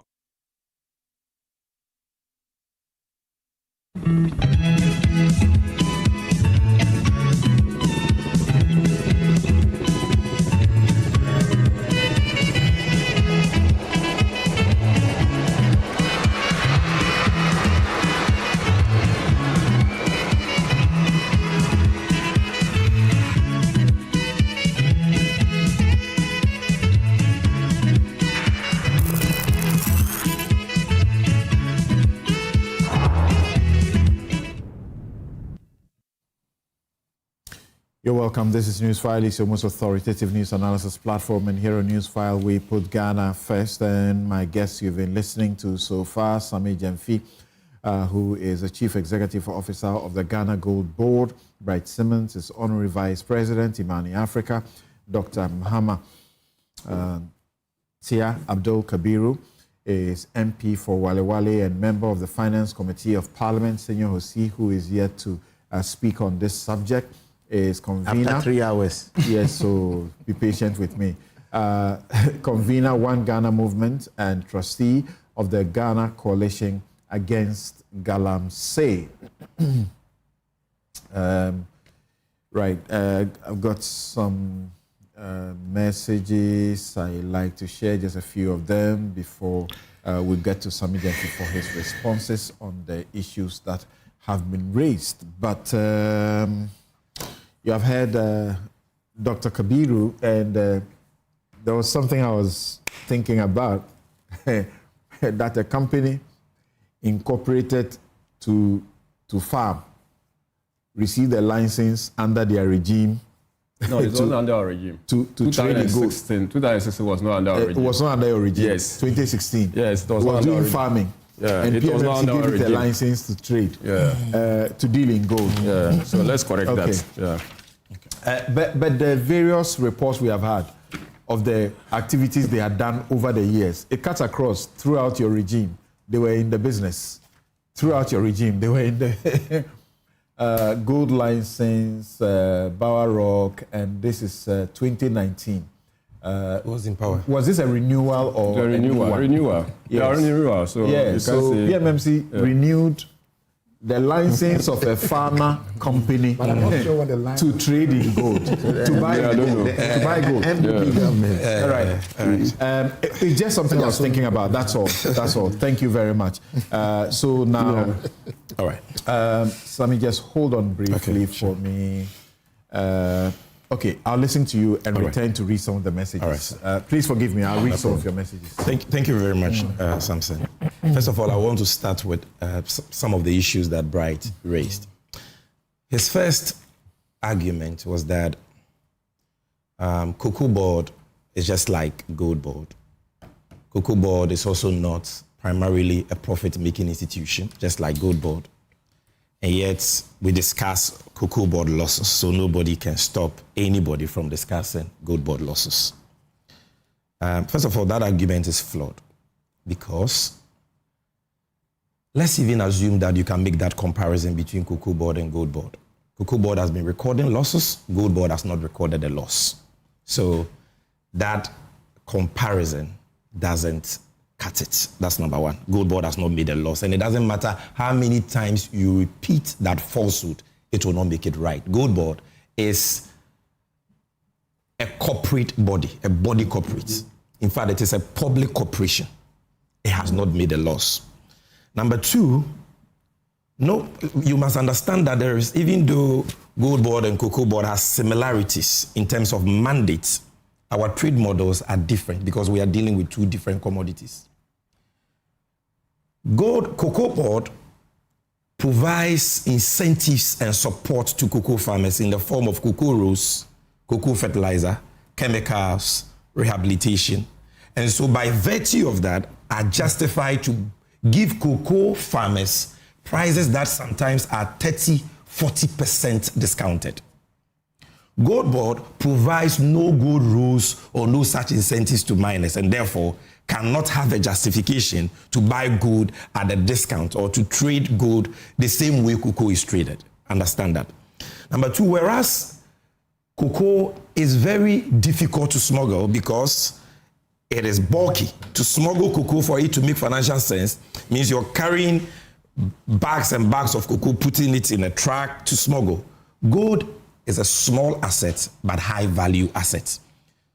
You can put 1 kg of gold in your pocket and cross the border, and nobody will know that you're carrying something. So you don't manage cocoa the way you manage gold. And when you're drawing parallels in a debate like this, make sure you're comparing like with like, not oranges with apples. In any case, this is the main point. Nobody is saying don't assess the efficiency of the Gold Board model like you assess the efficiency of the Cocoa Board model. But in assessing the efficiency of a policy, any policy analyst worth his salt would do that assessment from the perspective of policy objects and policy goals.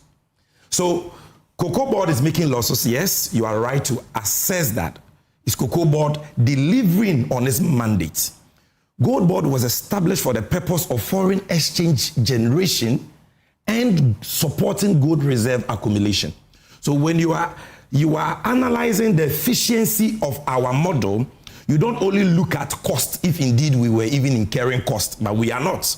Currently, it is the BOG. This year, we may. Okay? But you look at it from the perspective of our cost versus the realization of our mandate or objects. That is not what you're doing. You're talking cost. In all your write-ups, you have never acknowledged the role and impact of Gold Board on this economy. That's not correct. Which the IMF even does. So that's number one. Number two, I'll come to it. He makes the argument that G4O was not for profit, and yet we discussed losses under it, and it has been scrapped. Yes, G4O was also a monetary policy intervention, not for profit per se. Our criticism of G4O was one, opacity. We didn't know who were the aggregators. We didn't know how good was being bought. We didn't know a lot of things. And the most important thing was that it was not delivering the outcomes it was supposed to deliver, at least relative to cost. So BOG did a cost-benefit analysis and said that, look, the exposures we are having under G4O, both on the gold side and on the oil side, is not worth the benefits we are getting in terms of fuel price reduction, which was or stability, which was the object of G4O. On inflation. So that is why they have scrapped it. So when you're doing the analysis, situate it in the right context. Then he says that we are interested in knowing the full chain of risk and issues and so you are interested in knowing. It means you don't know. And when you are interested in knowing something, you ask questions. You don't jump into hasty conclusions. That's number 3. Then number 4, he says the CEO of Gold Board will not admit losses but will say that there is some cost anywhere. Hello, I said Gold Board has not made losses, and you have not been able to show that Gold Board has made losses. All you're talking about is cost under a BOG program. And you want to create an impression that cost under a BOG program on BOG books is Gold Board's cost. Where did you get that kind of analysis from? Where? So you are wrong. And we are not sharing blames, because what the BOG has done is worthy of commendation, like all Ghanaians are commending them. It is only you, or you Kabiru and the likes, who want to create an impression as though somebody at BOG has done something wrong, for which reason blame should be shared. For you to say that, oh, if at all that there is, you are saying that the issue is about burden sharing, or what did you even say? Blame sharing between Gold Board. It should be about blame sharing between Gold Board and the Gold Board. Don't worry, there is nothing like blame sharing. all of it. Again, he talks about no matter how you look at this, it is a trading loss and not just a mere administrative loss. Why? Because the IMF has said so. Okay, we are saying whether trading or administrative or whatever, we have explained to you that the bulk of this cost, which you are calling loss, over 97% of it, comes about as a result of exchange rate translational differentials, because we buy gold at market exchange rate as pertains to non-bank transactions, but accountants convert FX proceeds at BOG rates. That is it. And I've also explained to you why we buy gold as spot to fend off smugglers, because we want to prevent what happened in 2021, when a 3% discount led to a sharp decline in ASM gold output from 39.3 to 3.4 tons. And therefore, we incur transaction cost. You understand? So understand that. Then he says that from their investigations, they have heard that some self-financing aggregators are saying that BOG, Bower Rock is making their business difficult. They can't compete. But who told you that licensees of Gold Board are supposed to compete among themselves? Who told you that? If you don't have information, ask. Who told you that?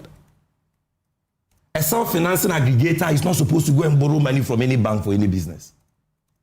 You don't even know that.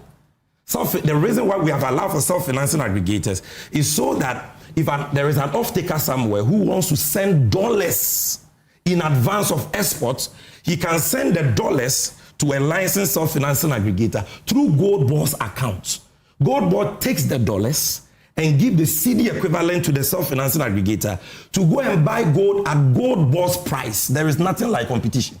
At Gold Board's price. And then Gold Board exports the gold to the off-taker of the self-financing aggregator. We did not introduce that layer of license buying to create competition among licensed buyers, which will eventually lead to price hikes. Okay. And that will come on our books as increased cost. Then he says that Bower Rock, we checked from income, and Bower Rock was not an exporter, and now they have learned that Bower Rock was only buying for somebody. Who told you that under the old regime, we only had gold exporters? Under the old regime, you must know that the PMMC issued gold trading licenses for people to buy and sell gold locally. That was PMMC licenses.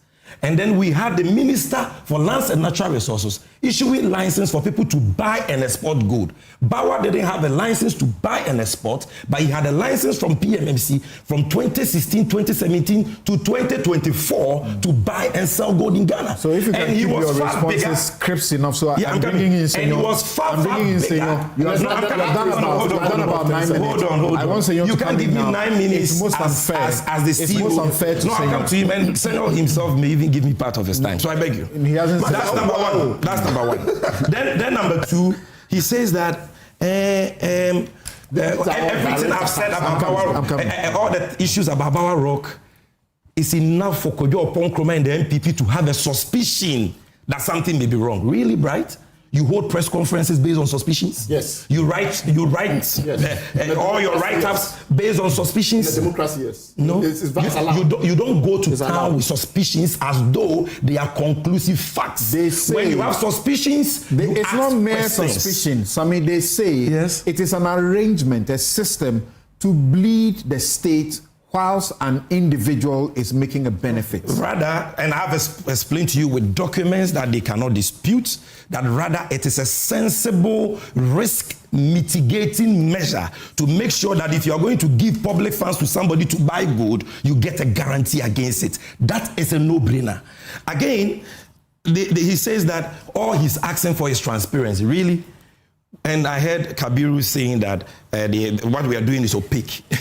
BOG raises CDs, syndicate CDs from the market, FSCs, for gold board through an auction.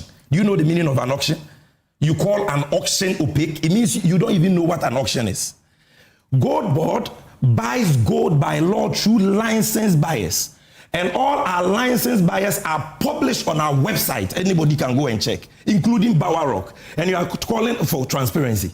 What information did you need that you asked and we didn't give you? Let's go on. Then he says that obviously there will be shortfalls based on our trading model. So how will the shortfalls are financed through foreign reserves? Any trading shortfalls that arise as a result of policy cost is financed through the same reserve. And the key thing here is that after we finance the shortfalls, the reserve has increased from $8.9 billion as of December 2024 to over $13 billion as of December 2025. The reserves didn't go down after we financed the trading shortfalls. It rather went up exponentially. Then he says that if we buy gold with high-powered money, it will lead to inflation, so there will be high sterilization costs. Sterilization cost will even be higher if you don't attain FX market stability. That is trite. Again, you must know that when the Bank of Ghana uses high power under the MPP, they say you should be concluding. Oh, Charlie, you are making me rush through very important matters that your viewers expect a duty bearer like me. Substantive issues have been canvassed over 1 hour. The substantive issues have been canvassed over 1 hour. Then he says that we have pre-committed. He says that he doesn't know whether we have pre-commitments with off-takers. We don't have pre-commitments with off-takers because we don't take advances. You wrote on your your X page that we have only one main off-taker, that is BOG, or one or two. You said 2 or 3. I didn't say that. We have 7. Under the MPP, there was only one off-taker called Alpha Stream. One off-taker. You didn't write anything about Alpha Stream. Let me finish. Alpha Stream was selling to Stonex, who didn't even have a contract with the BOG. I was the first person to talk about Alpha Stream. The Dr. Esiama-led BOG has introduced 7 off-takers. They are Vintage Bullion, they are Gold Saddle, they are Well Gold, they are Sovereign Pinnacle, and all that. All of them are published on my site. Again, you say that a large-scale gold is also bringing dollars. Who has said large-scale gold is not bringing dollars? But we are saying that for the first time in the history of Ghana, the small scale sector, because of the good work done by Gold Board, has beaten the large scale sector. Whereas as at 24th December 2024, large scale gold sector had brought in FX to the tune of $9.2 billion. Small scale has brought in $10.8 billion. First time in history. Then you say that, why should we give all the CD stability credit to the Gold Board? Whoever said that Gold Board should be given all the credit? Nobody has said so. But you told Senor that if policymakers and government officials tell you that subsidies are good, then it means subsidies are good. Well, the finance minister says that Gold Board is the single most critical intervention that has led to the stability of the cedi. The Bank of Ghana says so. The IMF has said so. So why do you want us not to believe the finance minister, the governor of the Bank of Ghana, the IMF, and believe Bryce Simmons? Thank you. Now to Kabiru, I'll do that in 5 minutes, and I promise you that. Number one, I'm rushing through. When I'm done, I'm done. You've spoken over 30 minutes, so let me finish. Kabiru says here, they don't do basic checks, and they come and sit on radio and embarrass themselves. He says that this issue about Bower Rock has come up because Sami Jenfi and Gold Board didn't comply with Section 42 by publishing contracts and whatever. If you have been doing research, you would have known that immediately we awarded Bower Rock a license, we published it on our website. Go and check. Then he says that contract is different from license. You see something, this guy. Contract is different. Please, for those of you watching, let's give you proper legal company law education. A company, please, when you were speaking, I didn't interject you once. Bower Rock was registered on 14th January 2025. This is a certificate. 2015. 2015, this is it. Yeah. Bower Rock then changed its name from Bower Rock Limited to Bower Rock Company Limited on 20th day of November 2023. Correct. This is it. A change of name is not the same as change of objects. Please don't embarrass yourself. Because your upon Chroma goes to do a presser, runs away from Newsfile, sends you, then you come and embarrass yourself about things you don't know. Now let's come. Then he says that Bower Rock has been given a monopoly even though Gold Board was supposed to be a state monopoly. You didn't read in the Gold Board Act that the Gold Board, even though it's a state monopoly, the sole buyer and seller of all gold. The Gold Board is supposed to exercise that power through its licensed buyers. Don't you know that? Or you read that because Gold Board is a monopoly, then Gold Board itself as a state agency will nationalize gold trading, set up offices and buy all gold, and take out all private licensees out. Thank you, Sammy. You don't understand? I'm wrapping up. Then he says that the losses I spoke about are fake. That's substantial. I'm giving you my chat with somebody that I will not mention. Okay. In fact, I can mention. I think I have it. I mentioned that this is from the governor. This is from the governor of the central bank. Which document? Which document? Hold on. You don't even know the simple things. You don't even know the difference between the change of name. The page number you took us to spoke about the gold for oil. Yes, the gold for reserves. And gave figures that are not the same as the gold. Whose number is this? Samson. It's not true. Samson, it's not true. I have the report. Am I right? I have the report. These are the losses. Please. It's not right. This is from the governor. Yes. Okay. 2023 losses. G4O, gold for oil, 1.1 billion cedis. Gold for reserve, 973 million. Total. So they are separate. 2.15 billion. They are all under G4R. Okay. Then you come to, they are all under domestic gold purchase program. Yes. Then you come to 2024 losses. G4O, gold for oil, 667.7 million cedis. Gold for reserves, 4.1 billion. All right. And you are here. Okay. You hold on. You are supposed to know these basic things. Sammy, don't. And then finally, I'm only expressing surprise. No. Expressing surprise. You see, he says that he checked our financials and 60%. I'll come back to you. He says that 60% of our fees come from the BOG. So we are bleeding the BOG. Where was 60% of the fees of PMMC coming from? When we took office, PMMC had a 2023 good purchase agreement with BOG. The fees that PMMC under you, MPP, were receiving is the same fees Gold Board has received without even an increment of 1 cedi. You don't know this? And you're on Newsfile embarrassing yourself. And you are talking you're talking about the fact that an auction is opaque. Thank you. I will not even waste my time on these people. I will not banter. It's okay. Hold on. Some you have done 15, 16 minutes extra. Who said that to review a policy means to cancel it? Hold on. I will not banter with that. It tells you how the things. To review a policy means to cancel it. And once again, responsibility to let me repeat basic things that if you have followed Newsfile for as long as I've hosted it, I have insisted that it is not the case that everybody must be giving the same time. But on this occasion, we brought Sammy in for an exclusive of 1 hour because they are the custodian of the program for which issues are being raised. Please, don't tell me that you are going to get 30 minutes like Bright or 20-something minutes like Kabiru. So how many am I getting? In the next 10 minutes. In the next 10 minutes. And they will have 30 minutes. Don't compute this hour to your time, please. It's unfair. No, you are not being fair to I came here representing a group. Changing the company name is the same as changing the company objects. Even the benefit of response. You should not ask for more time because the more time you're giving, the more and I'm saying that. No. So it is not you were giving time to talk.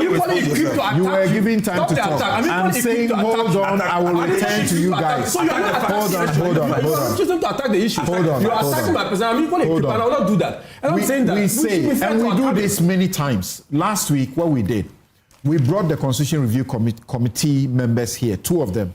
We did an exclusive of 1 hour with them, and then gave them the opportunity for the guests to file their questions at them. We believe that it is helpful. Now you have the opportunity to speak. You have questions that are not answered. He is responding. I think that's a fair way to do the show. So you can organize exclusive for Semi Jemfi to come and explain to him. But if you bring us to the studio, to have a discussion, then there must be some parity. So what are you giving you 40 minutes? He's not giving me 40 minutes. Can we come back? Can we hear Senor now and come back? Thank you. Senor. That's the point. In 10 minutes. You know, Samson, let's hear. All these three people are my brothers. Yeah. I've known him since secondary school days. I was his political mentor. He was my mentee. Bright Okuje Tuenko. This. I used to be a big man. Circumstances. And outside of that, is effectively a brother. Is my partner. Senor, let's go on. We are working the time. Kabiru is a proper family member, and we all understand that matter. This man is my neighbor. He's troublesome, but he's a nice guy. Okay, look, Senor, let's hear you. I think that the advocacy we got from Bright, from the minority, is good for this country and our democracy. It's good for promoting proper accountability. Because it brought visibility to the issues. It brought, some people will be sitting here today to even give an explanation of all the things that are happening. I wasn't even following. Somebody tagged me on somebody's thing about the IMF thing. I don't follow things these days. I have over 100 workers to try and take care of. So I manage my public advocacy. And I went into the matter. Are you suggesting? Yes. Are you suggesting? Yes. That when people take an issue, yes, and they say a company was formed in 2025, yes, when the facts will show that the company was formed in 2015, it is good advocacy we should promote. I'm not saying that misrepresentation should be promoted, but the act and art of trying to participate, we are given the opportunity for us to learn where we have to learn, for us to dispute, debate, and to construct policy directives that are helpful for everybody. I don't sit here to be right. I sit here to want to get it right. To be factual. That's me. My job is to get you to be factual. At any point in time. Yeah. So I'm happy any time to even change and shape my position when I hear superior argument. Because I'm not the brightest person in the room. But I have views that are well informed. Let's take this, what's the name, IMF thing. But as we go into that, let me give a little background, and I think I made that in my little piece. They woke up the economics in me when I saw this whole thing. I was quite unhappy when I saw the comments around IMF. I thought that it was a legitimate position, it wasn't wrong, but it should have been contextualized. But they contextualized it by throwing too many things all around it without clarity. All right, which was my issue, and that's why I actually came in to want to look into the matter. I interviewed Sami. I spent a lot of time on phone with him. I met a few IMF friends. Of course, I have friends also in the CSO. Unfortunately, I hadn't seen Bright's piece till the day after when I published it. It was our friend Jampo. Jampo is the one who brought it to the art. I realized that if trying to no, I'm not competing with my brother, not my former mentee. He's a big man. I can't mentor him anymore. But this is it. Are there trading losses? Let's take that out of the way. There are trading losses in that transaction. But what is that trading losses supposed to imply? And I'm saying when you see losses, you must be careful how you treat them or relate to them. The Gold Board hasn't made losses. Today we are hearing it, but the fact and the structure of that program, as I knew it before, as I know it today, there's no loss that will accrue to the Gold Board. But the Gold Board has been designed as a particular monetary policy related or supporting entity, an institution of state. That's what it is. Has it played that role? I think it has. The first thing that caught my attention when you mooted the idea of Gold Board, and I was one of the first people to engage you to discuss it, was the issues about the gap and the unaccounted volumes that we have. The Swiss Aid group actually published something, and I think the OECD too did that. I think Mekana also published that sometime in 2020. The Swiss Aid guys did that sometime in June 2025, reporting on the delta in the Ghana market sphere. they estimate about 229 tons was unaccounted for, largely going to the UAE, which seems to be the welcome center for our ASM gold or Adori gold. 229 tons, that average was about 45 over the last over 5 years. I think it was 2019 to 2023 they reported. Do you know the value of that today? Over $6 billion. How much have we been going to the IMF for? $3 billion. How much Eurobond have we been trying to get onto our books to help show up our reserves in the past few years? Largely going to the Eurobond market every day for $3 billion. Nanado was right. Yet Tisikaso, Neso Ekom DN. What I found critical about the gold board structure was its ability to help nip that bud and get those volumes back to this country. I raised this issue when we were trying to deal with the BOG, the petroleum issues some time back with Wampa was governor. So we set up a whole committee with the banks, the treasurers, we all sat down. And at that time, everybody knew that there was a huge delta between the actual gold exports, especially on ASM, and the actual gold receipts that we realized. That's why significantly Ghana has had trade surpluses that have not effectively translated into our BOP balances and our reserves. This is where the gap has been. Gold is going, but the FX is not coming. The absence of the FX coming in is having a major problem on our balance of payments. It will definitely affect our reserves. And when your reserves are affected, your currency will lose its feet. We went to the IMF because we were almost about just 1 month. We were at a point where I think we're even below 1 month, what do you call it, import cover. But yet Tisikaso, Neso Ekom DN. So me, I commend Bawumia because I know he was the brainchild of this entire good for reserve thing. He is the brainchild, and we must commend that effort. What we have seen the NDC come and do is to actually perfect the idea, because the old idea had different fragmentations and actually a number of loose ends, to actually achieve the ability to hold down the sector and make sure Ghana optimizes its interest in there. Be careful when you subsidize imports and you subsidize exports, they are not same. The impact on the economy are often very varied. Because when you subsidize exports, you actually drive production, you actually grow your economy. Because of the receipts, you actually end up getting a gain from your exports. And you're able to then build your reserves. But when you subsidize imports, like you're subsidizing fuel prices, and you're not even doing that significantly, you are actually just chopping off your feet. That's the difference in this whole mix. So back to this. What we have achieved out of this is for us to possibly get what I used to think, looking at the Comtrade basis, about 30% of our output not being accounted for. Swiss aid is telling us that it's 45 tons on the average a year. That is big. $6 billion that could transform a lot of things for us as far as our reserves are concerned. So you take what the Bank of Ghana was trying to do. My understanding of what was conceptualized was we have to optimize these inflows. If we are going to be losing money to smuggling, because you can easily smuggle gold. And again, right, gold is not cocoa. The risk that you had with gold that facilitated and legitimized the gold board structure is not same as what we have ongoing today for cocoa board. Not at all. So let's not mix the two. There are certain institutional similarities, but the policy drive for it, no. As part of the CSO group, we were consulted by the government and the Galamsey squad because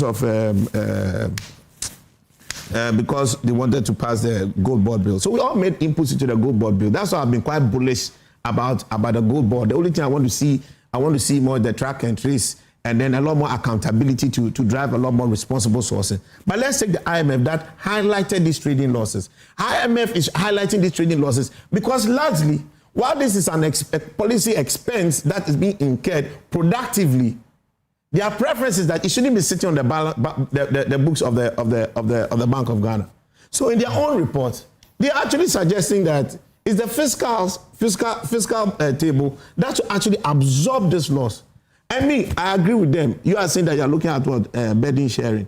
All right, that's fine. You guys can all look at it in different ways. As a policy institution, the Bank of Ghana can exercise actions that will lead to net expenses. And I'll cite one typical example, which is central to their actions. I beg you, go and look at the Bank of Ghana annual report. Go and look at the Bank of Ghana annual report. Go to the financials. I think that's about on page 50. You see what you have there. And look at their comprehensive income statement. Can I ask you a couple of questions? Yes. Before then. And also, there are too many things I have to respond to. Samson, I beg you, I appreciate you, but I spent time on this, and I spent time sitting here for 3 hours, listening to everybody. I'm happy if anybody wants to interject, but I think that it is fair that I'm allowed to speak. All right. There are questions don't worry. Maybe when I speak, I'm very happy to listen to speak to anybody. You look at the net interest expense, which will likely mean you taking out interest and similar income out of the cost of open market operations. You have a negative. That again is a trading loss. But that trading loss is necessary because of the policy times. The bank is trying to absorb a lot more money from the surplus liquidity you have in there to help control inflation. Yeah. Inflation is the primary object for the formation of the Bank of Ghana. Inflation management. Look at it, the act, object, only one, boom, before the second one, anything to support government. That's the number one thing. That's the focus. So what is it that we can do to help deal with the inflation? Our currency, we have done a study, all right? And I'm doing it with a few of our farm and men companies. So we have a whole research team, right? We are seeing the recovery of our exchange actually translating to over 50% of the recovery we are having on inflation. We are seeing that. So it means that there was a strategic policy decision to help deal with this exchange rate because it can translate effectively into inflation management. If we don't spend this amount of money, we stand the risk of losing so much dollars to the world. And yet still not having that to actually shore up our reserve and build our might to be able to bring proper living and viable lives to our own people. The question that Bright puts, is it gold board or this particular thing that has necessarily led to the currency being having this level of recovery or stability? That's your big question. All right, let's look at it. Let's take all our time. You put up a graph there. You talk about the debt restructuring. You said that was 55%. The other one, I was going to write that. No, I want to hear you answer the question. What did you say debt restructuring was? I'm not asking. I want to be guided by what I want to say. You put something there. So tell us. You said 55% for debt restructuring. That's what I saw on your screen. That's not correct. What is my time I'll speak? No, I want to know so I'll be guided. You want to know what? What you said. On what? When you were breaking down the factors that have led to the recovery of the CD. You attributed the highest amount is fiscal consolidation. Fiscal consolidation. Yeah. Sorry? Was that the 55%? DDP. Yes. The highest amount was fiscal consolidation, yes. DDP. Yes. And no, he gave a good board 8%. Okay. Which one again? And the Bank of Ghana, IMF Finance Minister, and the President. No, please. I want to be guided. What not be guided by? It's a very simple point. The point is that it's not only gold board that has contributed to stability. Listen, based on our analysis, let my production team, please, the production team, Bright Simmons' how did you do that analysis? Senior is referring to a particular page of the slides. There are only 5 slides. Can you bring them back? Where does the Bank of Ghana get money from to give the market every week? Gold board gives Bank of Ghana $200 to $300 million a week. You are saying that the city is strong because of what? Because we give people haircuts. Yes. We give people haircuts. So IMF includes all the... Yes. They believe in IMF. Attribution of city stability. Hold on. So why is that? MPP was an IMF program. Please. Why didn't the dollar come down? Sorry. Let's say you continue. Sorry. Sammy, don't do this. Sammy, don't do this. IMF is the reason why the dollar has come down. Please, let's project this. Let's project this on the screen. Yes.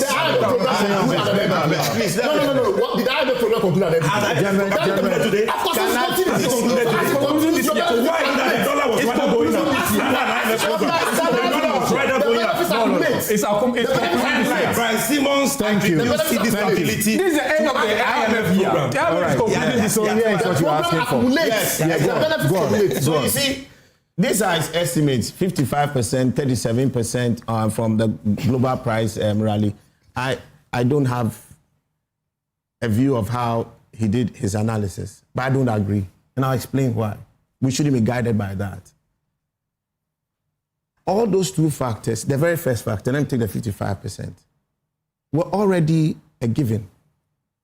If you were doing a financial analysis going forward, it will even add to your incremental cash flows for you to, you see that whole thing from a policy perspective, sunk cost, because it's a decision already taken. No. So we should no, please. Nobody has said that. What is it? I didn't say fiscal consolidation.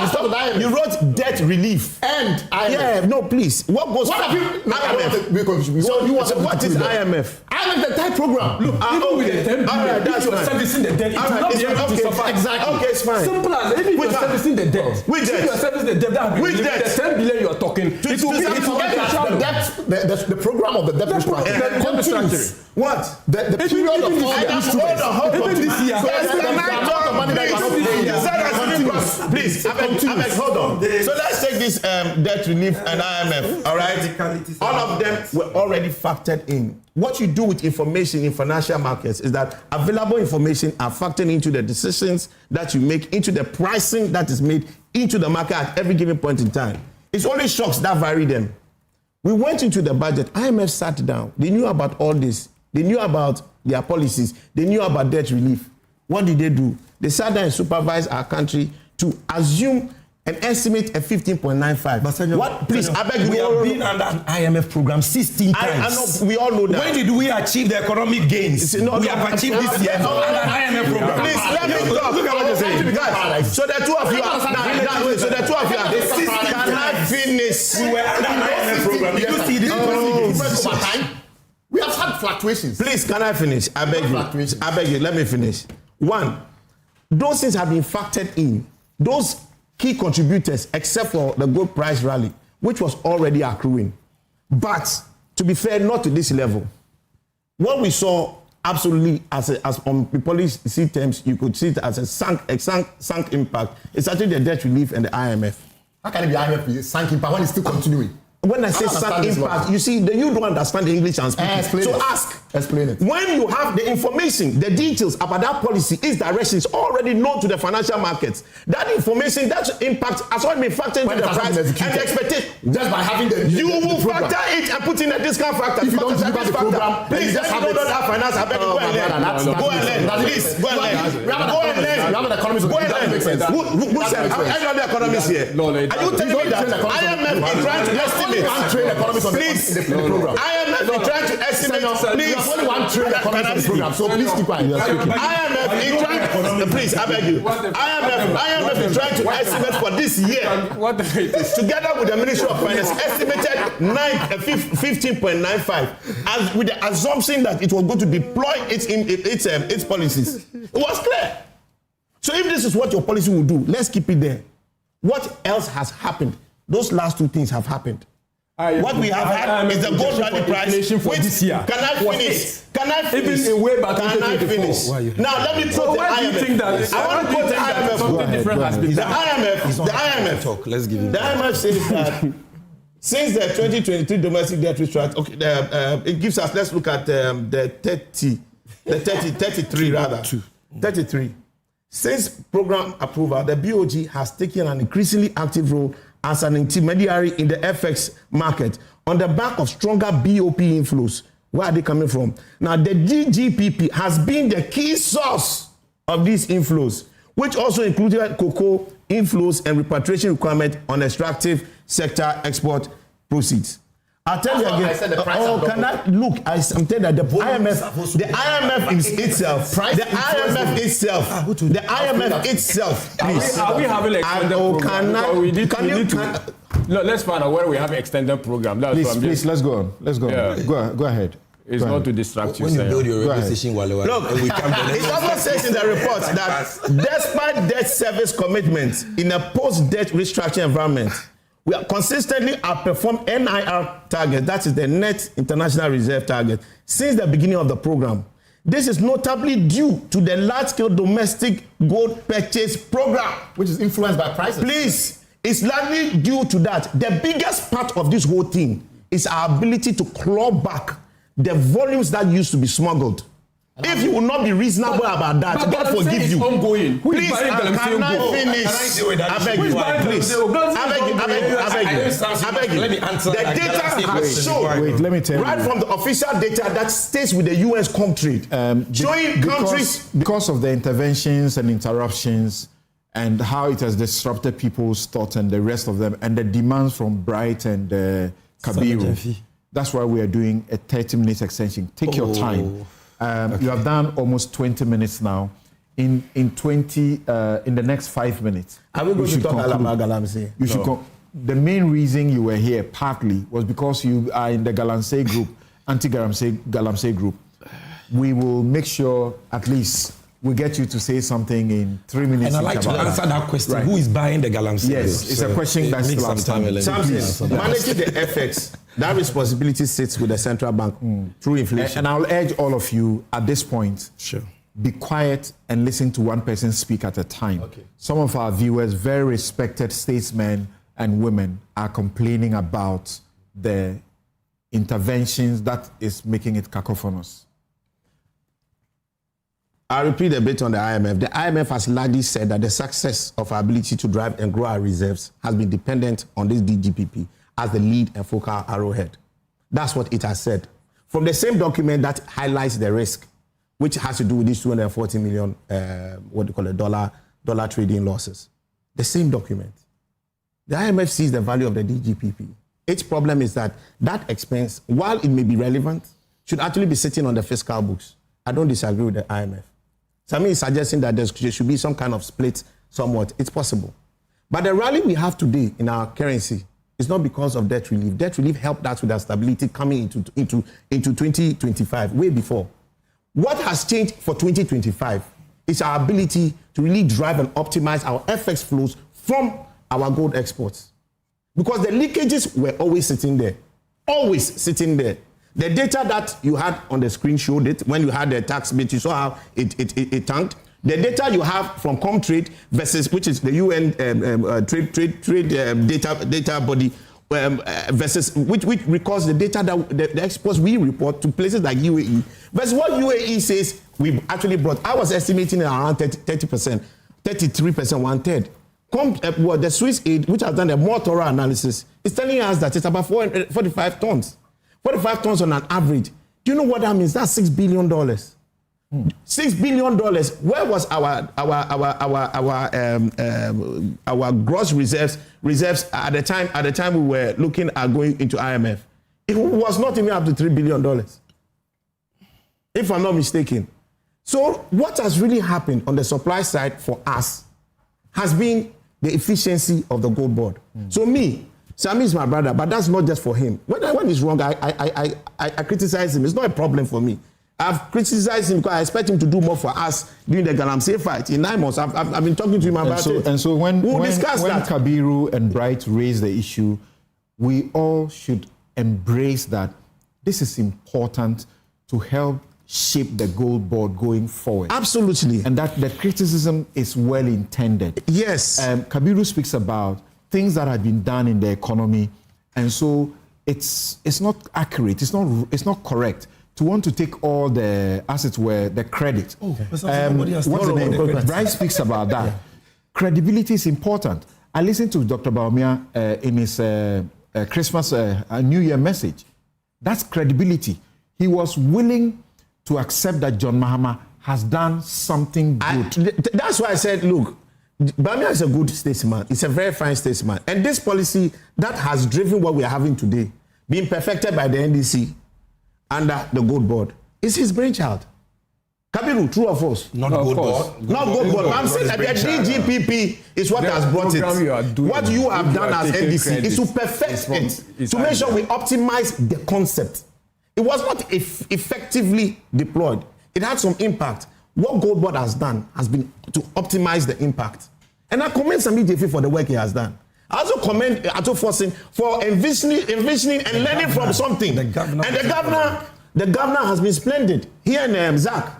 Dr. Zach, I work with that. Look, it's been fantastic. That team. God has been kind to us in that our good ideas have aligned with market circumstances to optimize whatever it is. However the case, we would have optimized our flows. So this part is fully covered. The impact of it from a policy stance would have been looked at from the object of it. That's why I don't call those losses as losses to the books of the Bank of Ghana or to taxpayers. There's always a net benefit to economic policy. The object here was to achieve inflation. If this thing has been one of the critical policy options and interventions to deliver it, that's a point you have. We have achieved it. That's a point. And we have not. Hold on. I'm going to say something on the fiscal, please. Okay. The reason why I think that Honorable Ato Forson should be kind and respectfully humble enough to be kind to the Bank of Ghana on this matter is that he has been one of the biggest beneficiaries of it. On his own books, he has saved about 16 billion. So if I have to answer the critics of this 240 million about the schools that could have been built, the real effect of what has achieved is that the central government has now got over 16 billion, which it can actually build even more schools than 2.4 billion could do, or even more hospitals than 2.4 billion could do. Guys, let's support and make this thing work. Let's criticize, but let's do it constructively. Let's understand and be honest about the conversation. If we want to reshape it, let's reshape it. Sami is saying that he's going to be able, they're going to look at reducing this cost. I think that they should. One of the things that I found instructive, and again, I commend Isiama, and fortunately for you, you are part of it. So, Sami, you are part of this one. You collect part of the glory. How did we reduce the transaction cost from 2.25 for the export prices to off-taker margin discounts to 1.1? How is it that we didn't do this way before when we all knew in the market that discounts were around 1 to 2% for the exporters who are buying it at the mine gate and finding their own way to push it? We have done all this cleanup, and yes, we decided to pay people 2.25%. I think somebody must answer a question for why we paid so much. We paid so much. Right, that is my problem. For 2 years. That is something we should look at. Other than that, the cost we are looking at now may possibly have doubled. And they had one off-taker. This policy is a policy that is supposed to bring Ghana together. A policy that was initiated by the MPP under the leadership of Bawumia. A policy that has been perfected by Ato Forson and Sami Jefi and the governor, Johnson Pandit. People don't know that part of his name, but he has to give us his Igbe name. That is very important. Then we have had one person inherits a policy, perfects it, and translates it into proper economic benefit for us as a country. This is not a policy that should be creating division amongst us. Thank you. It's a policy that we should be rallying together as a country and rather look at how we can perfect it with all of us as CS shaping the path. Thank you. Bright, hold on. Senor just mentioned something. My producers are telling me I have a final break to make. I'll go for it. But Senor just mentioned something. I think that is very significant. As patriotic people, we must pay attention to it. That we should be asking the question, if the discount has been revised downwards to 1.1%, the obvious thing is that there were some people, some buyers, who were enjoying some 5% discounts previously. 2.2. 2.2 discount previously.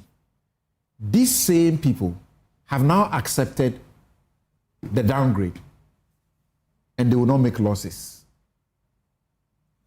What do you say? None of that information can be validated until he does what he has to do by publishing on a per shipment basis the specific pricing contracts that govern after Incoterms those specific transactions. Which transaction, the export or the import? You want to sell gold to sovereign metals in India or Pinnacle DMCC in Dubai.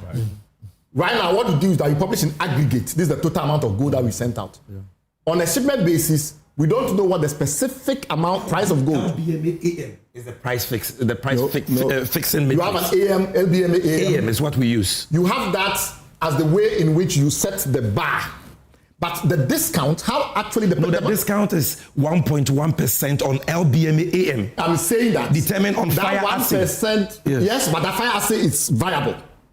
Why is it variable? It's variable because if I do it, what if when I do a test, there's no deviation from there what is was something disclosed? called, have a food. Yes, so then you pay. That is the point. Yes. So each of those variations, depending on the actual sale, until we know it, we cannot determine the average has discount. all the records. Give it to us. Okay. We have demanded. Have you requested and they didn't give it to you? Yes, we demanded several times. You've written to BOG.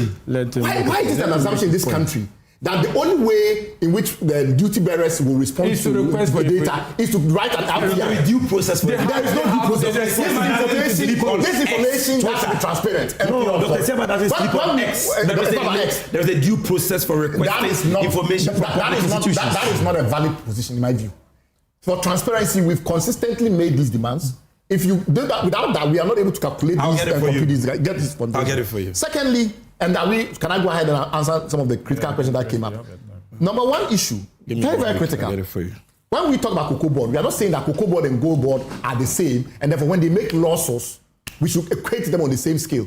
We're saying that cocoa board has a policy function. And yet still, when it makes losses, we criticize, we scrutinize, we find out ways to optimize.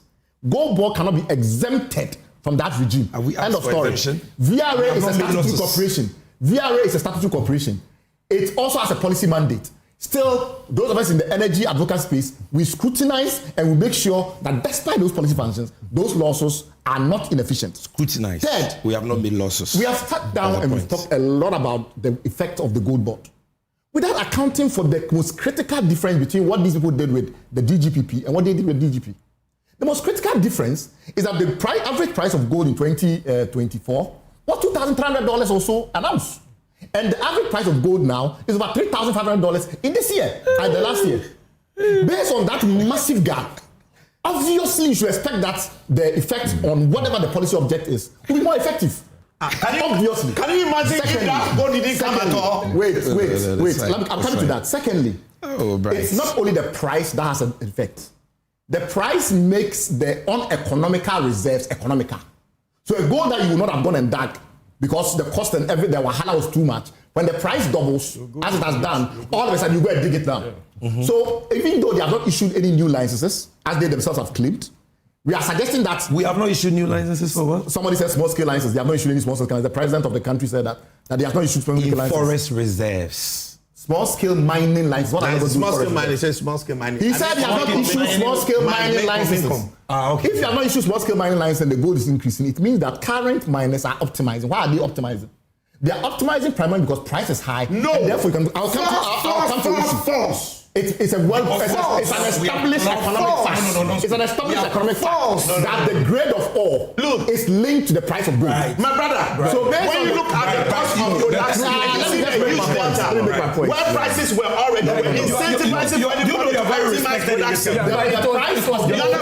price of the What is the essence of price when you are losing ore to smugglers? I'll come to that. And foreign mines. We have taken the foreigners out. We have kicked out foreigners. We'll take a break here. We'll be right back. We have blocked the leakage. We'll take a break here. We'll be right back. Right.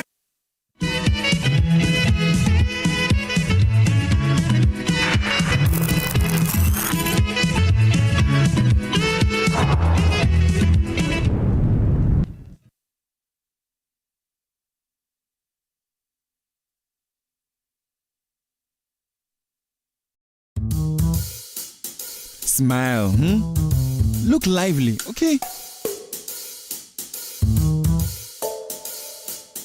Smile, smile.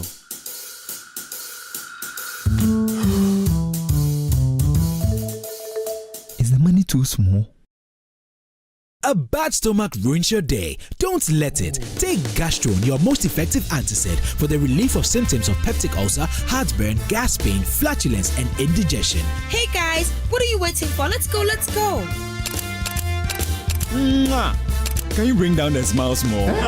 Gastron, effective relief from stomach discomfort. Manufactured and distributed by NS Chemist Limited. This advertisement has been vetted and approved by the FDA. In a world where everything is connected, your business's security is only as strong as its weakest link. The growing threat of cybercrime has become an unescapable reality. In 2025 alone, the projected cost of cybercrime is expected to grow to $10 trillion globally, with small-medium businesses disproportionately targeted. Cyber threats have become increasingly sophisticated, widespread, and invisible, placing unequipped organizations at risk of massive damages in a matter of seconds. Meet Virtual InfoSec Africa, Ghana's Tier 1 certified managed security service provider. Our AI-driven managed security services empower businesses with faster, smarter, and more proactive cyber protection. We don't just monitor threats. We predict, prevent, and respond 24/7. At Virtual InfoSec Africa, we deliver bold and cost-effective cybersecurity solutions tailored to your organization's size and complexity. Whether you're a startup or a national institution, our services scale with your needs. We offer 24/7 SOC monitoring, early warning threat intelligence, managed detection and response, digital forensics and incident response, and predictive analysis and threat hunting. From endpoint protection to dark web forensics, we secure every layer of your digital ecosystem. Why wait for a breach to act? Join the ranks of high institutions who trust Virtual InfoSec Africa to secure their future. Start your 3-month free trial of our early warning threat intelligence platform today. For more inquiries, contact 055-689-2086 or visit our website at www.virtualinfosecafrica.com. Hi, now let me share my wildlife experience with you at Safari Valley Eco Park. Welcome to Safari Valley. Our electric shuttle pulled up, and in no time, our tour began. We were surrounded by wildlife from the moment we entered the eco park. We were greeted by experienced tour guides who took us through orientation and how to better enjoy the experience. Watch these animals roam freely in their natural habitat undisturbed by our presence. We saw zebras, sable antelope, brown crane, mara, silky chicken, nyalas, Shetland ponies, and so many animals I just couldn't keep up. Our tour guides taught us so much about the wildlife, their behavior, and how to interact with them. I even fed them. We also went fishing on a man-made canal. Then we took a break to have lunch in this serene environment. All this amazing experience for this price for adults? This price for teenagers. And this for kids. It's a bargain. As the sun began to set, it was time to go back home, but not before dinner by the campfire. It's been a thrill of a lifetime, and I can't wait till my next visit. Safari Valley Eco Park, bringing you closer to nature.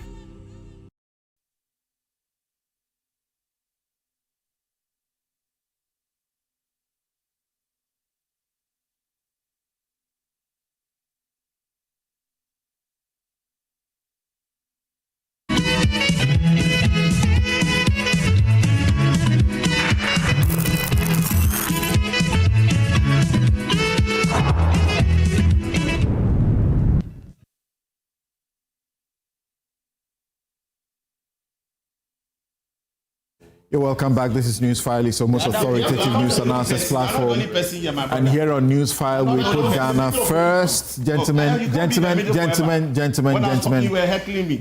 if I mention some of the names of the people who are watching you guys and they respect you and they are not happy about this, unnecessary interventions, you will not be happy about it. So hold on. The show, as always, is brought to you by Bank of Africa. Strong as a group, close as a partner, MTN everywhere you go. Ashesi University. Yes, Ashesi University. That's the place to be, educating ethical and entrepreneurial leaders for Africa.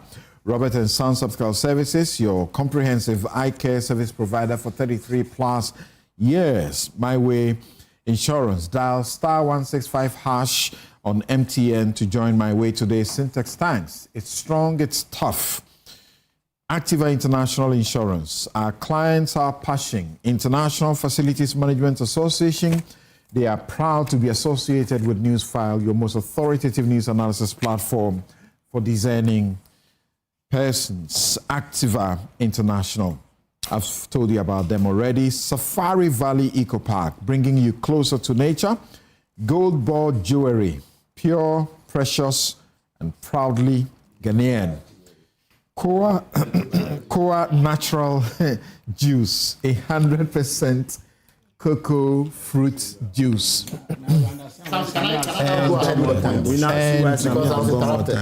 Thank you very much. Thank you very much. And as always, my outfit is by Habil's Couture. I'll invite you in the new year to contact them and also contact Konati Clothing as well. Konati Clothing is 0244 676732, 0244 676732, and Habil's Couture is 0200 84 1988, 0200 84 1988. Go to any of their social media handles and check out the persons that they sew for, and you will admire that. Okay, so Brian. So Samson, what I was saying was that we have to do things systematically, step by step. So we accounted for the fact that when you have gold price increases, if I'm a miner, from the perspective of the miner, not the trader, if the price of gold goes up, I'm incentivized, like in any economic context, to try and produce more. So price increases have a volume effect. Yeah. Anybody who will tell you that price increases don't have a volume effect is inventing their own economics. It does not shift the supply line. Please, let me just make my point. This is wrong. It's not wrong. It's a general assumption, but it's not an absolute assumption. It doesn't matter. Please. It doesn't matter. The economists there are companies in this country who have marginal reserves, including some that use tailings. When the price of gold gets to a certain level, reprocessing those tailings become more profitable. So that might even increase supply from that direction. There are some who have marginal reserve that they are currently not investing in, because even the financing that they need to use to go and invest, when the banker looks at the price of gold, you feel like the margin is not too strong and they don't fund them. When the price of gold goes up, that margin improves. So if you go to your bank gives you the loan, you can go and increase your production. So there's a volume effect in price rises. I'm not saying that it accounts for all of it.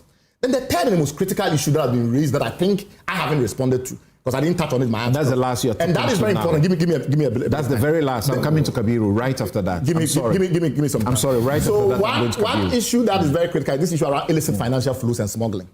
Yeah. So long as we continue to assume that it's the gold board that stops it, we are misunderstanding the problem as plain. And it's no disrespect to them and the way they are. The DGP policy. The gold board itself continues to arrest smugglers.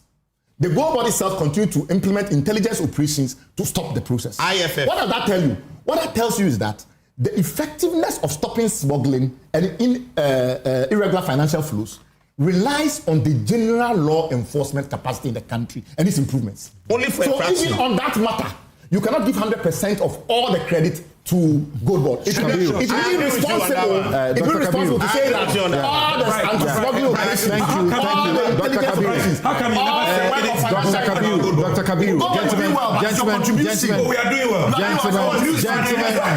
Gold board is doing well. By your contribution, it's been exaggerated. Gold board is doing well. They are exaggerating. Dr. Kabiru, the contribution. They are exaggerating the contribution. Thank you. Dr. Kabiru, the minority in Parliament is demanding a bipartisan probe, bipartisan committee to investigate circumstances surrounding the losses and so on and so forth. After having heard Sami throughout to this point, having been provided the evidence that you have seen, is this still necessary? If it is, what will it be about? Samson, first and foremost, the call is still necessary because of some apparent posturing of the media, some of the media and some civil society organizations acting as if they are even the mouthpiece of the gold board and behaving as if the gold board effect, the impact of the gold is not just on the economy but on their pockets. And that posturing clouds the issue. And I think that it's about time that investigation is put in motion so that clarity will be brought. It is even more important because... The investigation is going to say what? Yeah, it's even more important because we will then know clearly, because we know, he said the Bower Rock is providing insurance cover guarantee, or they are providing guarantee. We know, as of the laws of Ghana, insurance companies do not provide guarantee for good trading. So we have to know. Which law? We have to know. He has to provide the details. Which law? It is okay. I'm saying that for gold trading in Ghana, give me examples of what they have done. I'm saying that they are not. So allow me to make the point. So give me the evidence of their insurance. No, this is professional. It is not true. It is something that. No, hold on. The man doesn't even know that under the NPP, the myth was taking insurance guarantee from agriculture. That's a weak one. It is no. Can we hear Kabiru? Please, the way Senator is behaving, I mean, he has seen nothing wrong. He has seen nothing wrong with Gold. He has seen from day one. He has seen nothing wrong with Gold. We have run out of time. And that portion is bad because that particular portion, you have never said anything wrong with Gold. And that portion is so bad for our democracy. They should be using to fund there are issues. Now this money. We are raising the issue of where Galamsey Gold is going because it's a fact that Galamsey is increasing and it's going on. Very important issue. But they are saying that the increase in volume is attributed to mopping Galamsey Gold. I mean, mopping gold from small-scale miners. But it's on record, even your own chart has shown that between 2023 and 2024, the volumes of small-scale export has almost doubled. There was no gold bar. It could not go back to 2017. Again, please remember, you had 74 tons. You had 74 tons. Last year, you did 63. Semi Jemfi is explaining that exchange rate differential is accounting for the fact, but it's on record in May to have stated, Semi Jemfi, that the good news is that, if I quote, the good news is that they are buying at the spot exchange rate. That is and that they are not using, in fact, and that... I asked him that question. We are buying the gold at an interbank rate instead of the black market rate. You see us giving bonuses. This is what he stated. Add the bonus to the interbank price and you today he's telling us that today. So you don't today he's telling that he's not buying at the interbank rate. He's not buying at the interbank rate. That they are buying at the spot rate. They give bonuses. And that the spot rate. Can you are communicating the issue. We are exposing the lack of consistency in your own system because you told the whole country that you are buying the gold at the interbank rate. Now you are trying to tell me that you are buying at, the forex rate because that is a prevailing market. That is inconsistent from your own statement. You told the good people of Ghana you are buying at interbank rate. And that speaks to the what? The lack of efficiency in their operation. And then when there is lack of efficiency, we point it out. And if it smells like a duck, it costs like a duck, it was like a duck, it must be a duck. It doesn't work like a duck. And if under this arrangement, Semi Jemfi is telling us that the arrangement is designed to fail. And that arrangement is designed to fail because one, they buy gold at a rate. You designed it. You went and you Mr. We did not design the pricing mechanism. Thank you. We did not design the pricing mechanism. You did. How come you make losses in 2023? Thank you, Dr. Kabiru. Dr. Kabiru, thank you. I'm coming to you. Thank you. You done something you know it.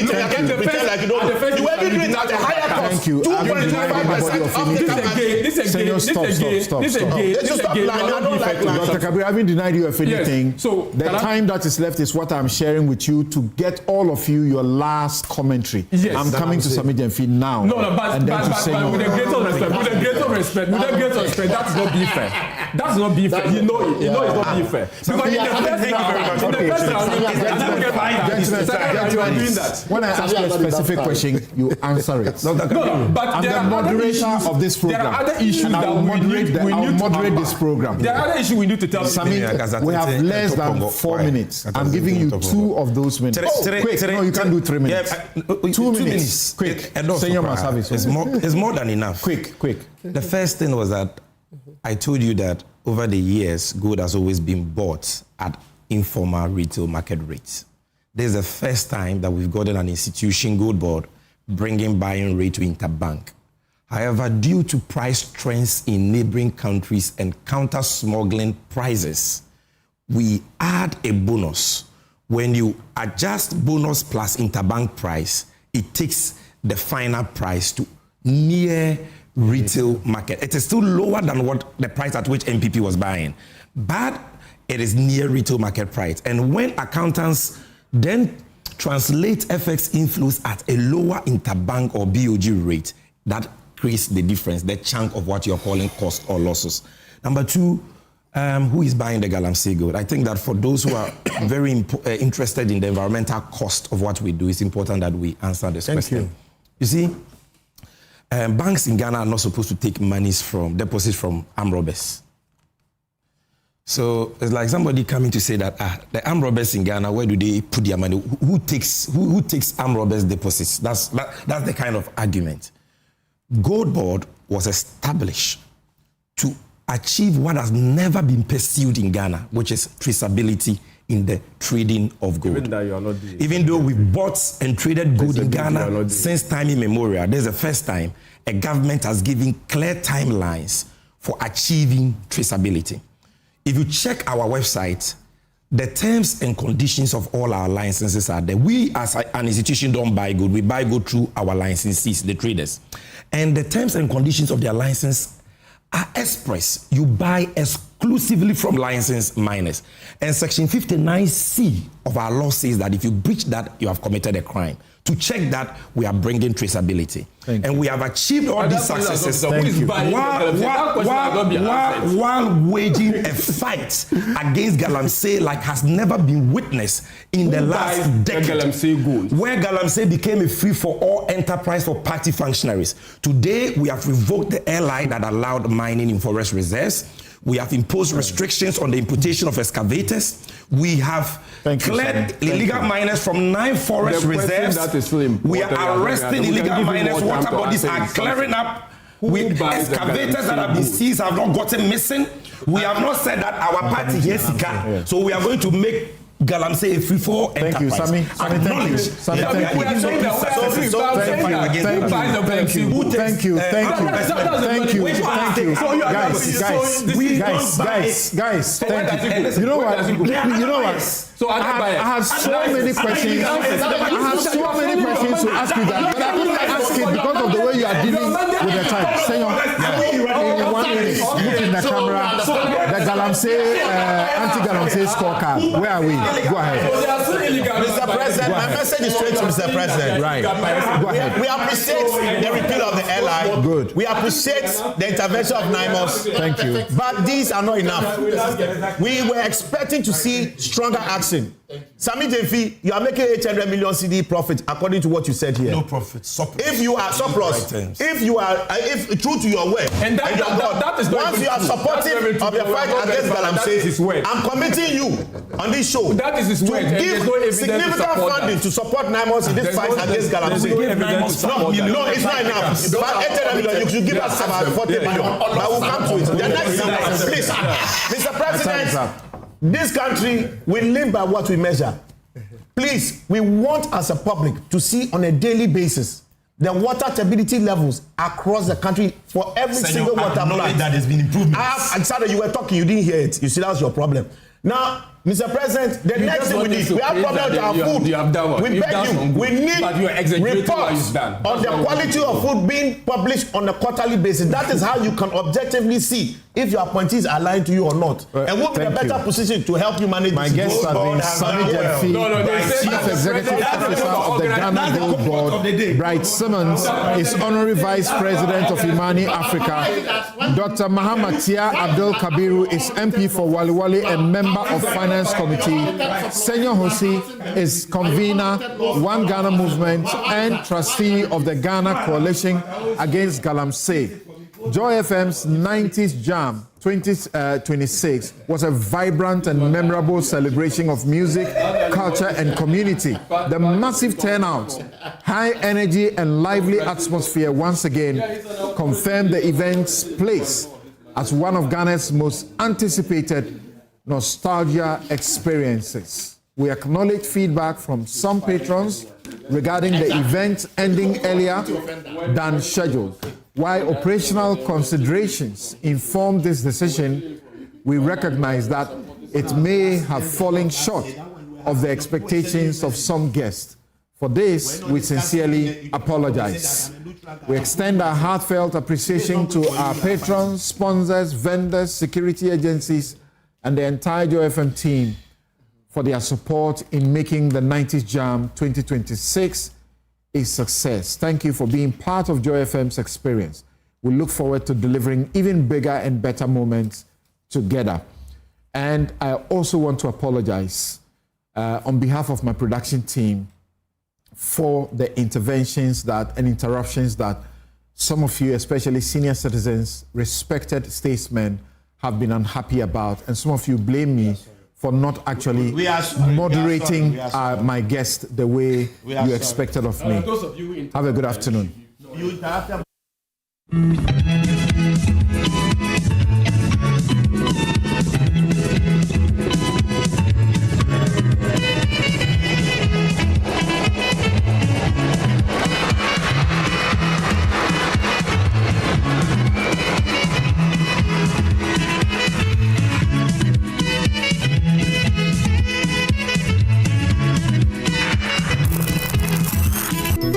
MTN. Bank of Africa, as strong as a group, as close as a partner. Where Duraplast goes, water flows. PS Industries has introduced a new roofing system known as ColorLink Plus. Flamingo paint, simply superior. Syntax tank, are you strong? Are you tough? Cherry Tree Properties. We develop spaces as though we were going to occupy them.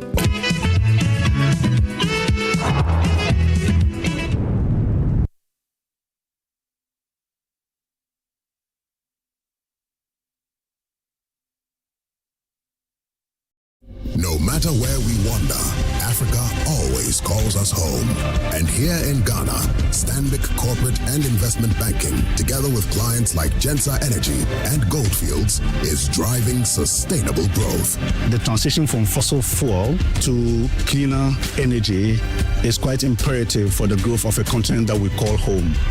We want to contribute to delivering affordable gas for industrialization in Africa. Stanbic is a bank that is focused on impacting lives, and Gensa has the same vision and mission. Having a reliable source of power has helped our business and our operations in a significant way.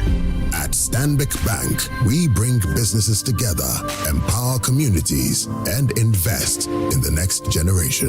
Stanbic Corporate and Investment Banking, driving growth, creating impact.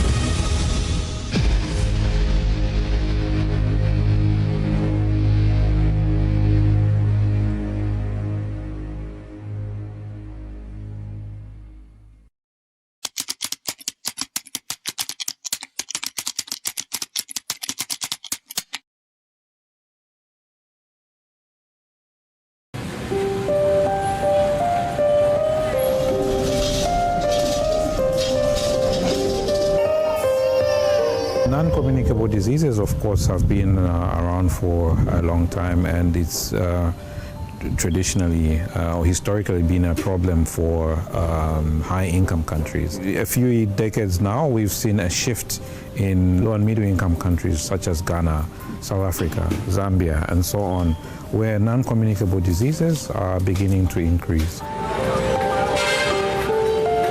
I think that it's about lifestyle transition.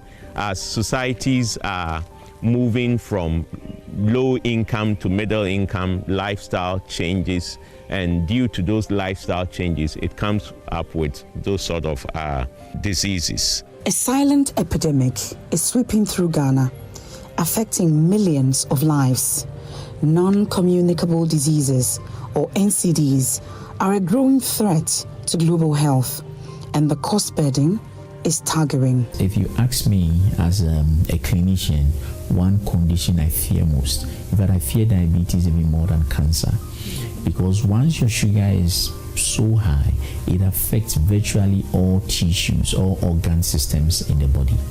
The World Health Organization reports that NCDs account for over 30% of deaths in Ghana, with diabetes prevalence doubling in the past decade and affecting around 6% of the population.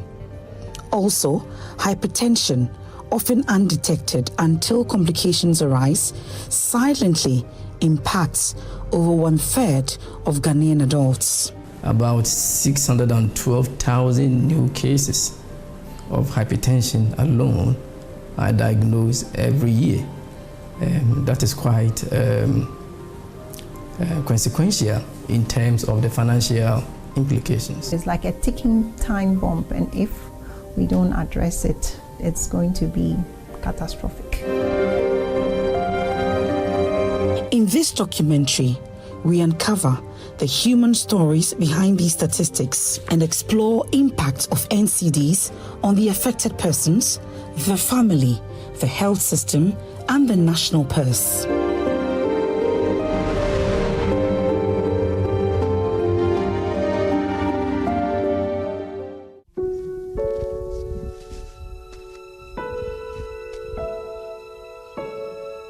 When a daughter does not know how to interpret her emotions after being diagnosed with diabetes at age 15, the only sentiment she can dig up is hate. I really felt bad and it hurts me a lot. It goes to some time I even regretted she was my mother, because I was like, if she's not my mother, I wouldn't have gotten that sickness. A tough admission, though this sentiment has changed over time from gaining a better understanding, the fear of her mother's fate befalling her lingers. Mercy Ogbojo lost her left leg in September 2022, 15 years after her diagnosis. The once busy trader is now confined to her home. Sepio ninge store hulo province store sepio kan yo no yo apenya gbafu lopio le ichu enuku pinyewe. This life-altering procedure was the only way to keep her alive. And ko egbanya se ja time munen ehim kra eneno konya ne doctor binga ka puina niyo le ma penya gba ka maham lo esane apona no kone mo no ma pe free ne ko ba sen no se na po no hu lololu o ka ke one pie lo hu enyinya gba. Behind this show of strength is a deep-seated fear of the unknown. 2 years after the amputation, her right leg is showing signs she's familiar with. Mercy fears this could end her life. When we talk about diabetes, we're looking at 3 key things. One is a chronic metabolic disorder. And why is there disorder? The disorder is that the person is either not making adequate insulin, or the person is producing the insulin, but the insulin is not functioning or working efficiently or effectively. So there's a problem with quantity, and there's also a problem with the quality. And then you can also have a combination of the two happening, where the insulin production is a problem and its function is also a problem. And once insulin is not working properly, then it means that the amount of sugar, what we call glucose in the blood, that the insulin has to help move into the cells of the body for the body to burn, stays in the blood. And then the sugar goes up. 1 month course of a newer anti-diabetic agent may be in the range of 400 to 600 Ghana cedi. So if the person has to be on antihypertensive as well, then you're looking at moving into the thousands. She traces the disease to her father and uncle, a secret both men had kept from their children. Their silence may have been driven by the fear of stigma, denial, or maybe a desire to protect their loved ones from worry.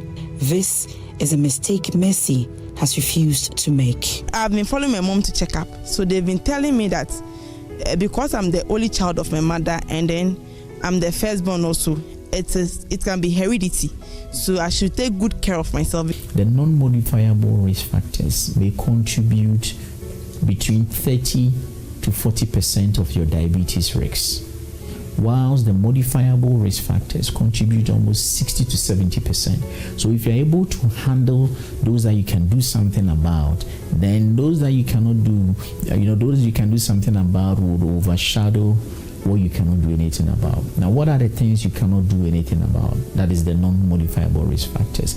The fact that you are black, you cannot do anything about your aging. The other thing you cannot do anything about is your genetic predisposition, that is your family history. So if diabetes runs through your family, then you stand a high risk of also developing diabetes. Now, what are some of the modifiable things? What are some of the things we can do something about? Things like inactivity, weight gain, excessive alcohol intake, and then things like eating food that are so refined. They all put you at high risk of developing type 2 diabetes. Kwabena Frimpong is a pupil's teacher. In his family, hypertension is not just a diagnosis. It is a generational legacy none of them asked for. His parents, siblings, and even his wife navigates the daily challenges of managing high blood pressure. Well, with the BP, I know it is more or less a hereditary issue because in my father's line, my mother's line, it's there. As it stands now, I think I'm the fourth born of my parents. And three of us, myself, my younger brother after me, and my sister come after, we are all on BP medication. My wife herself is hypertensive. Hers is due to pregnancy. The pregnancy induced. It was hell when she was carrying that pregnancy. So I think midway the pregnancy, baby got shooting up. At a point, I think even 2 weeks or so before birth, he has to be hospitalized. Then after birth, it has not normalized again, so he was put on BP medication. Hypertension and diabetes often coexist due to shared risk factors like obesity and an unhealthy lifestyle. Having hypertension or diabetes may increase the risk of developing the other. With the diabetes, I think it was 3 years ago.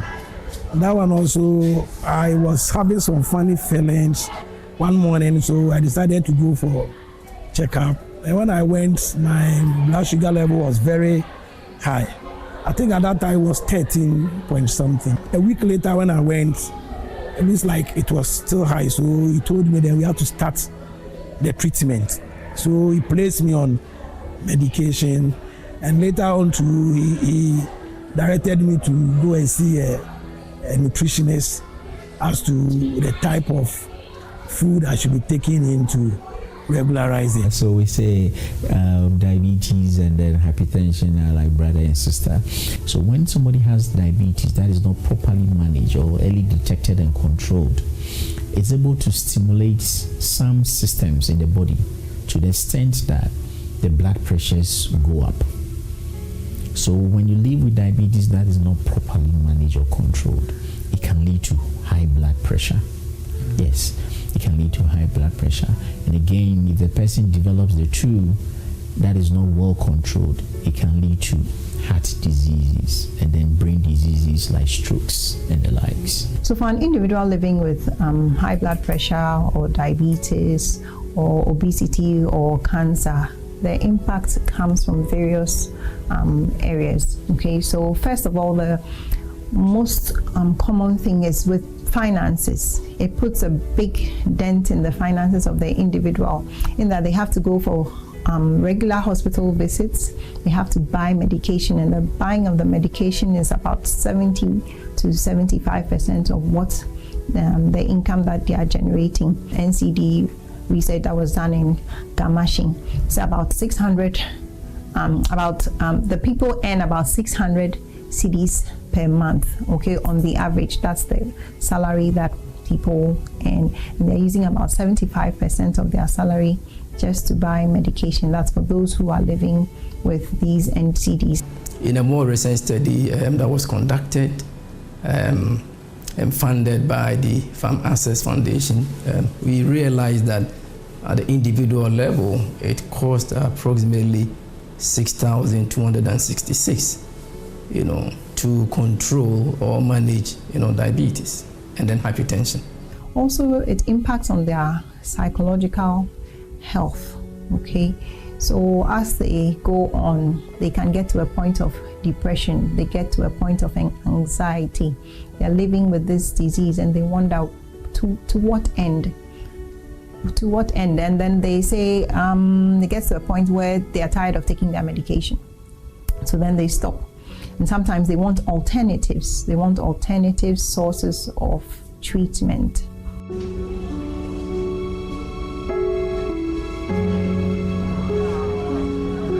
Rosemary Boydou's journey with end-stage kidney disease began at the tender age of 13, a time when most children are filled with dreams and aspirations. Hers was overshadowed by the specter of chronic illness.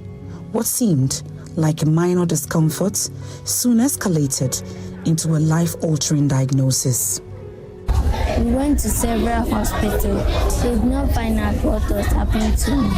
So a friend of my mother introduced a hospital to us to go there. So when we went there, they wrote a letter for my mother to go to another hospital. But then we did not open the letter. And when my mother opened it too, she did not tell me what was in the letter. And so we went to that hospital at home.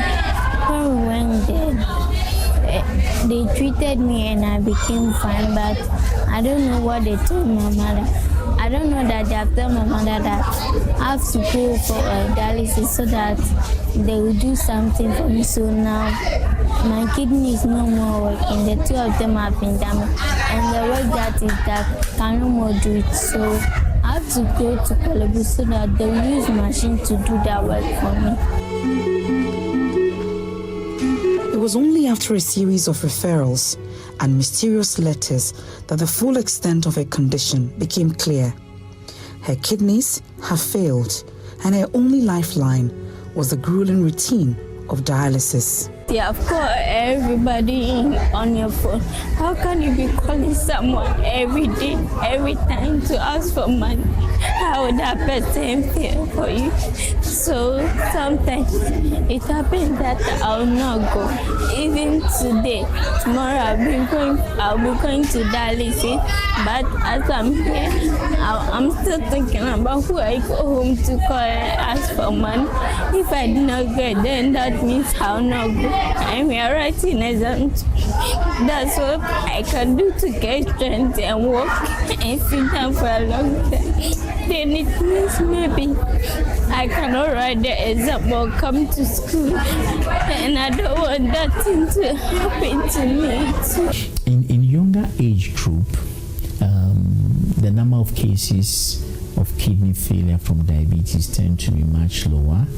They develop kidney failure usually more from infective conditions, so like infections within the urinary tract. Sometimes may come from complications of malaria, or may come from complications of other conditions that may make the red cells break down. In terms of the intangible cause, quite a number of some studies have made effort to measure it, but normally it's a bit difficult. For example, how do you measure pain, excruciating pain that a cancer patient is going through? You know, what is the intensity of the pain? What is the cost? What about the, psychological trauma and all that they go through? What about, the depression some of them, experience as a result of their condition? Normally these are a bit difficult to quantify, but they constitute a very big burden on these patients. Being in school gives Rosemary some level of joy, but her current condition makes it difficult for the young girl to be regular in class. She has to visit the hospital twice in a week for her dialysis sessions. Rosemary and the mother relocate from the Oti region to stay with a friend in Accra to be able to visit Kolebu. Unfortunately, the philanthropist who had been helping to pay for her renal sessions could not continue after 2 years due to a business slowdown.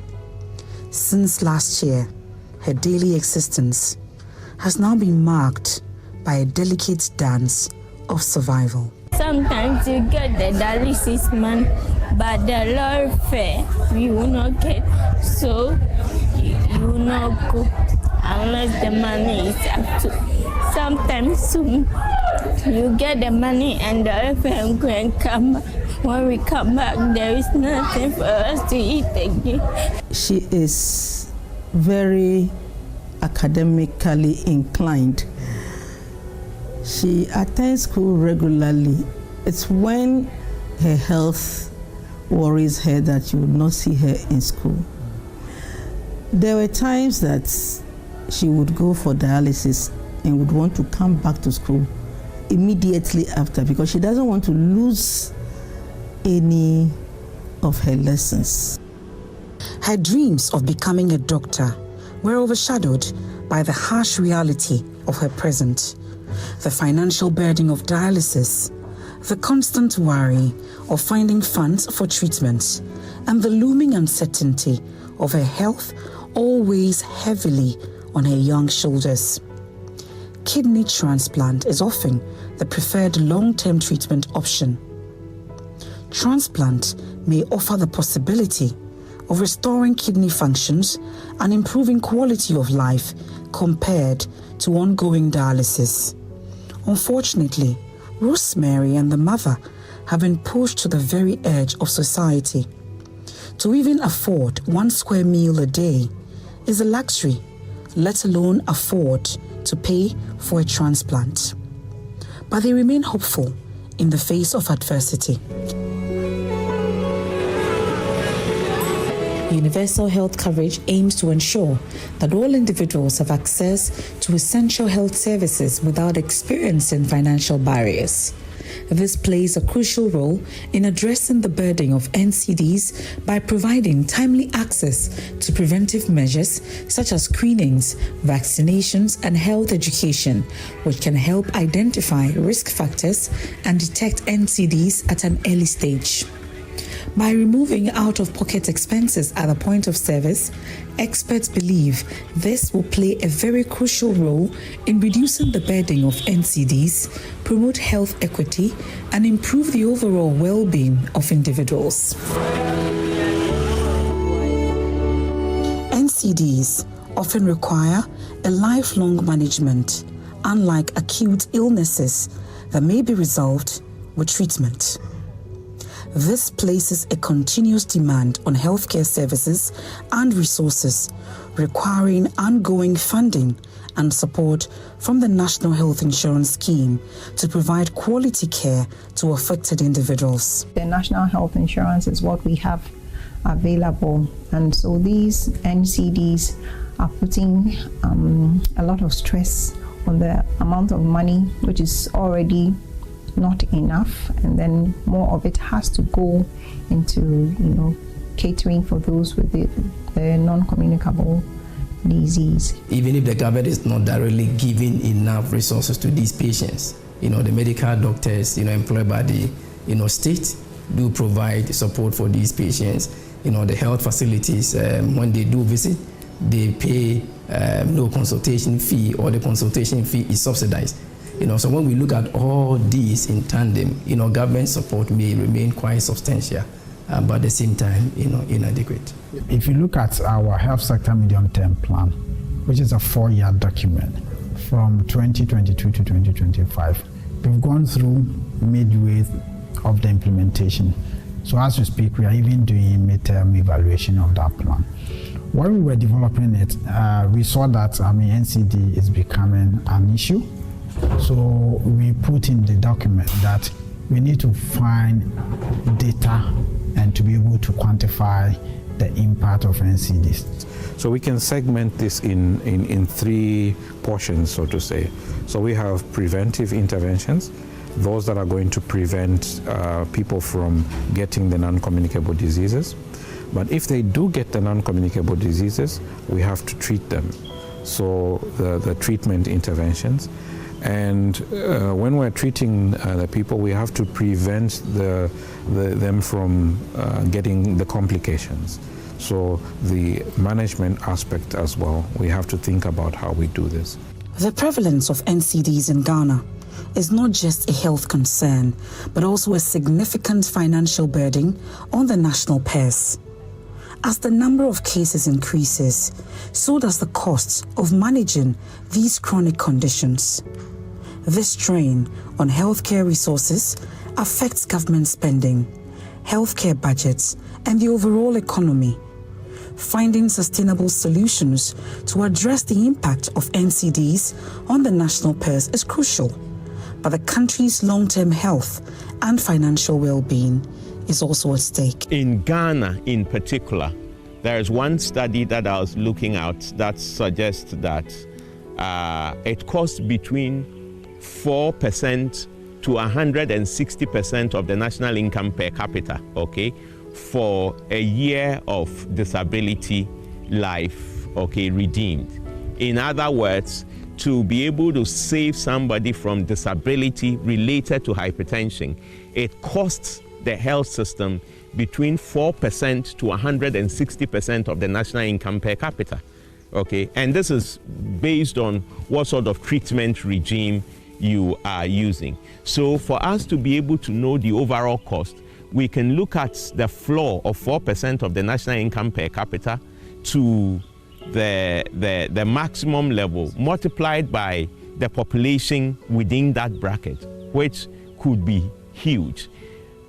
In fact, if you want to look at this even in the context of, say, diabetes, okay, which the estimate on the African continent is about $543 per annum for treatment, okay. If you say you were looking at it from that point, think about in Ghana, that 50% within the 30 to 79 year bracket, and multiply, we said that about 50%. So if you multiply that 50% by this quantity, the $540-something, that's a lot of money on an annual basis, okay? So for me, if you ask me, I'll say that the cost is huge.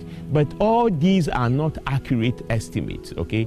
They are based on certain conditions. And so if you ask me from that perspective, the cost on the state, that is the health system alone, is huge. And it is estimated that between 0.5 to 3% of GDP is eroded as a result of NCDs. And this could even be higher because we've already made the case that about 50% of NCD cases are undiagnosed.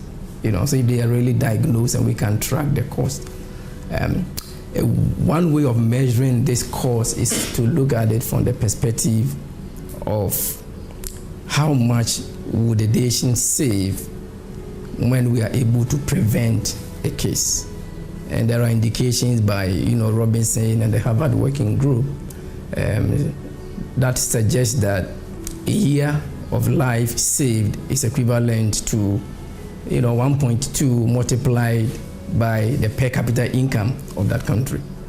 So if we're able to avert the death of a cancer patient, for example, of a patient who is suffering from severe hypertension, etc., is another way of saving the per capita income of that person per annum. And currently, the per capita income of Ghana from the World Bank data 2022 is about 2,203 USD. So if we're able to prevent one mortality, that is at least the amount we are saving. So if you have about 100,000 deaths that are averted as a result of some interventions put in place, then we are saving 1.2 multiplied by 2,203 by that number. I'm not even taking into consideration discounted over time. The choices we make in our daily lives have a profound impact on our health outcomes. Unhealthy lifestyles, characterized by poor diet and lack of physical activity, experts say, contribute significantly to the rising cases of NCDs. Emphasis here is that we shouldn't allow the complications to set in before we run around to solve the problem.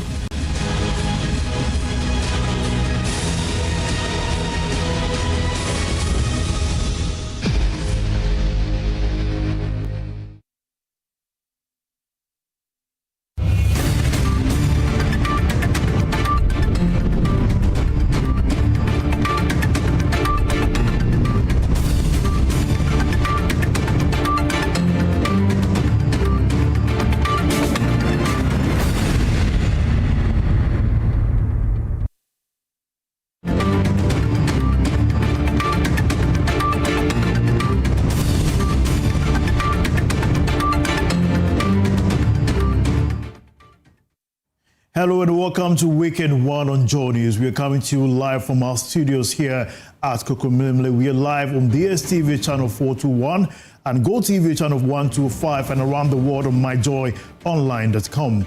My name is Winston Taki. Coming up, Chief Executive Officer of the Ghana Gold Board, Sami Gyamfi, has debunked trading losses under the Gold for Reserves program. Hello, I said Gold Board has not made losses, and you have not been able to show that Gold Board has made losses. All you're talking about is cost under a BOG program. But Honorary Vice President of Imani Africa, Bright Simmons, has challenged the efficiency and implementation of the program.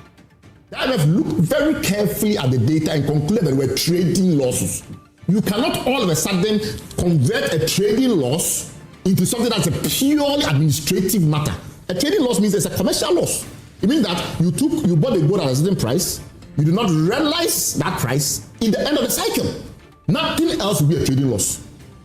Also coming up, Muslim believers divided over temporary closure directed by Volta Regional Security Council. So we plead on the government to find a proper solution to our problems. Thank you. It didn't happen. 1 week, casualty, even dogs or chickens, when they shift them, you will look for them.